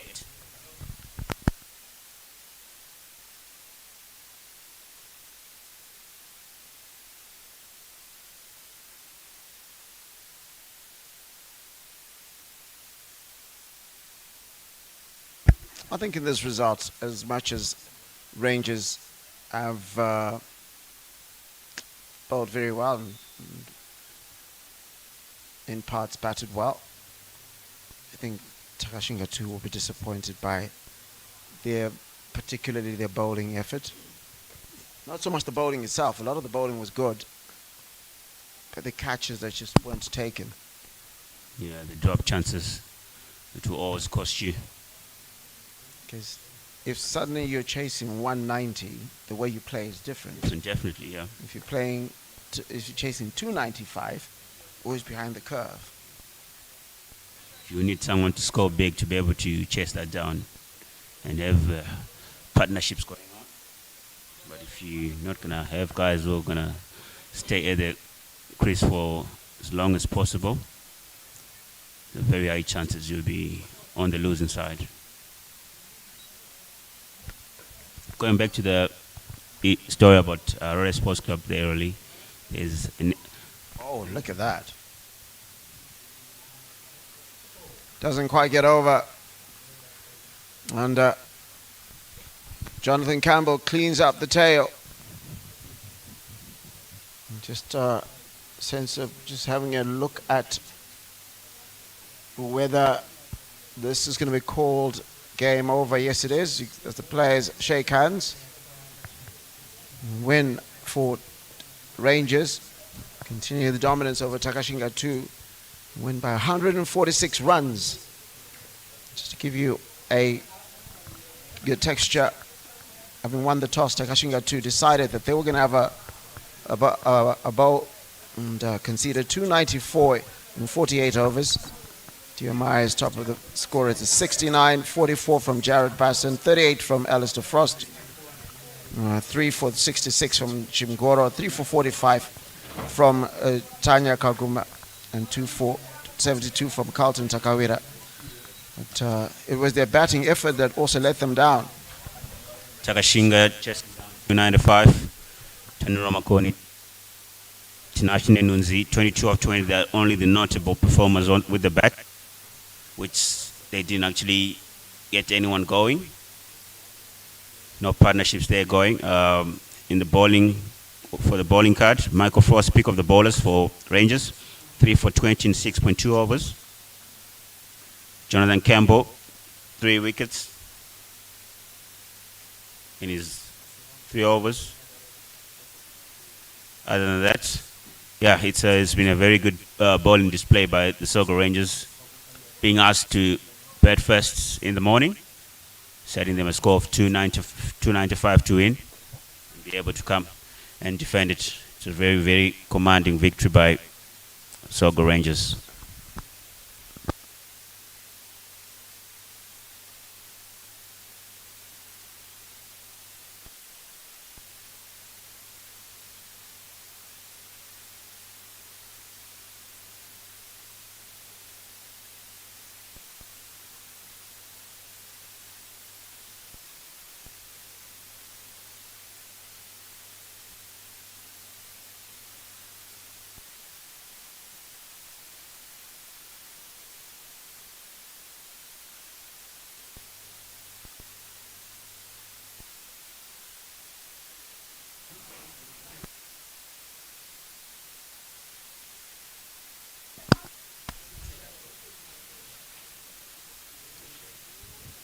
Thank you to all our viewers who have been with us during the rest of the day. Thank you for watching the game.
as they start. Okay, they are starting now.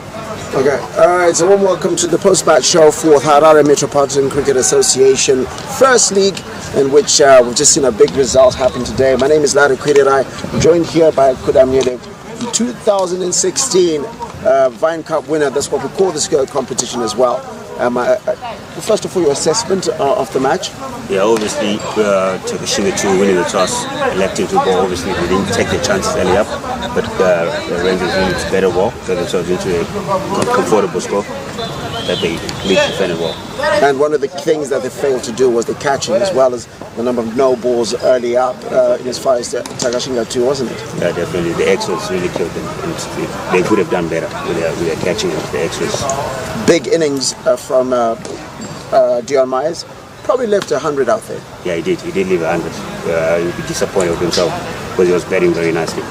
Okay, but first of all, we're going to have a chat with somebody from Takashinga, Young Kagumba, who's the Tanya Kagumba is just going to join us. Tanya, first of all, commiserations, but you were the one, first of all, who broke the camel's back. You look at the way that Rangers have been playing at that time, came in and took 3 quick wickets. What was you thinking when you were doing that? When I came into ball, because they were getting 1 or 2 boundaries per over. So my plan was, when I came into ball, was to remove all the boundary balls, go more balls. That's what I did. That's all I did, and the results were fine. And then I noticed that at a certain point you're bowling as partnerships. What was the thinking? I think there was a time with you and Nen Munzi, but you're holding up one end, but you're keeping the partnerships going.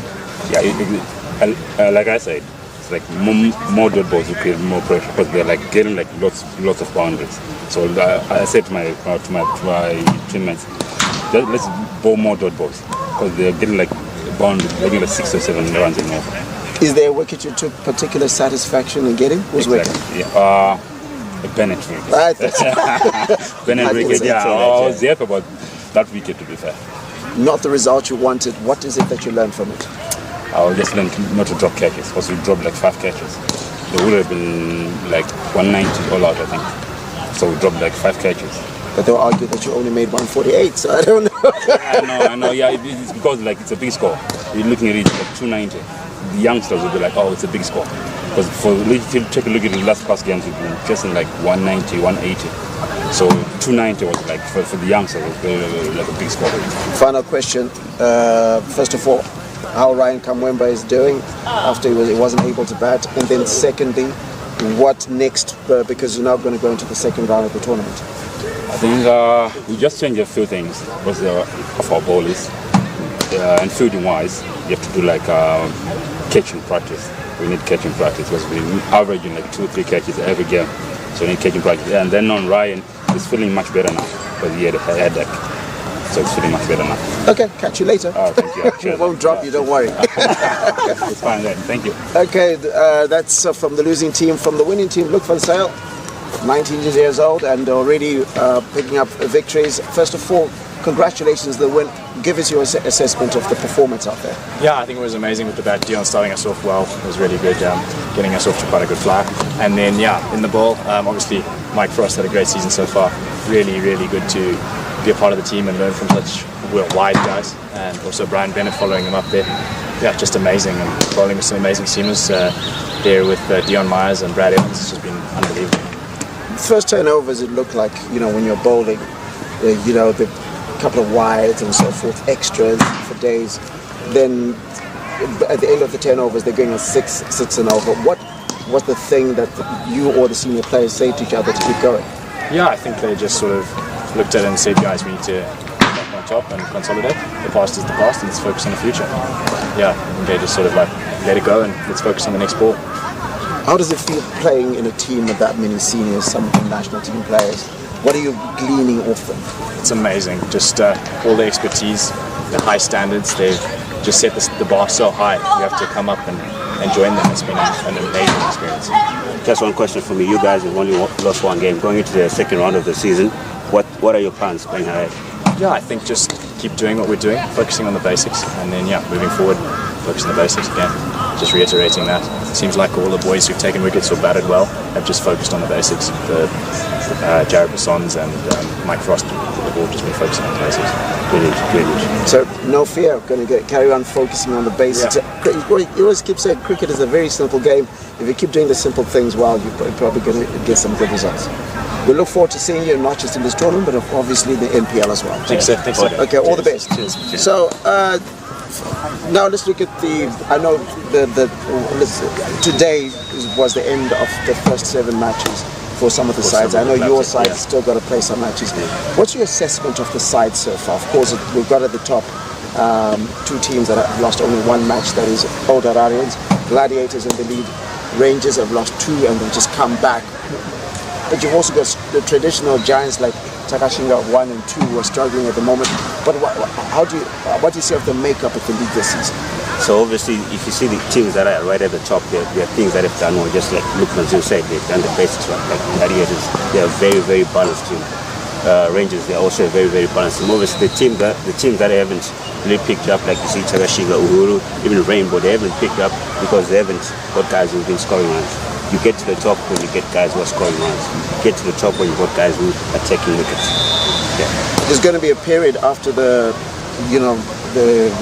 next couple of weeks in which there's some players who are going to go away with A side. Some people are going to go away with the national team, won't be available. Does that give an advantage to the teams that are struggling because they don't have as many national team players?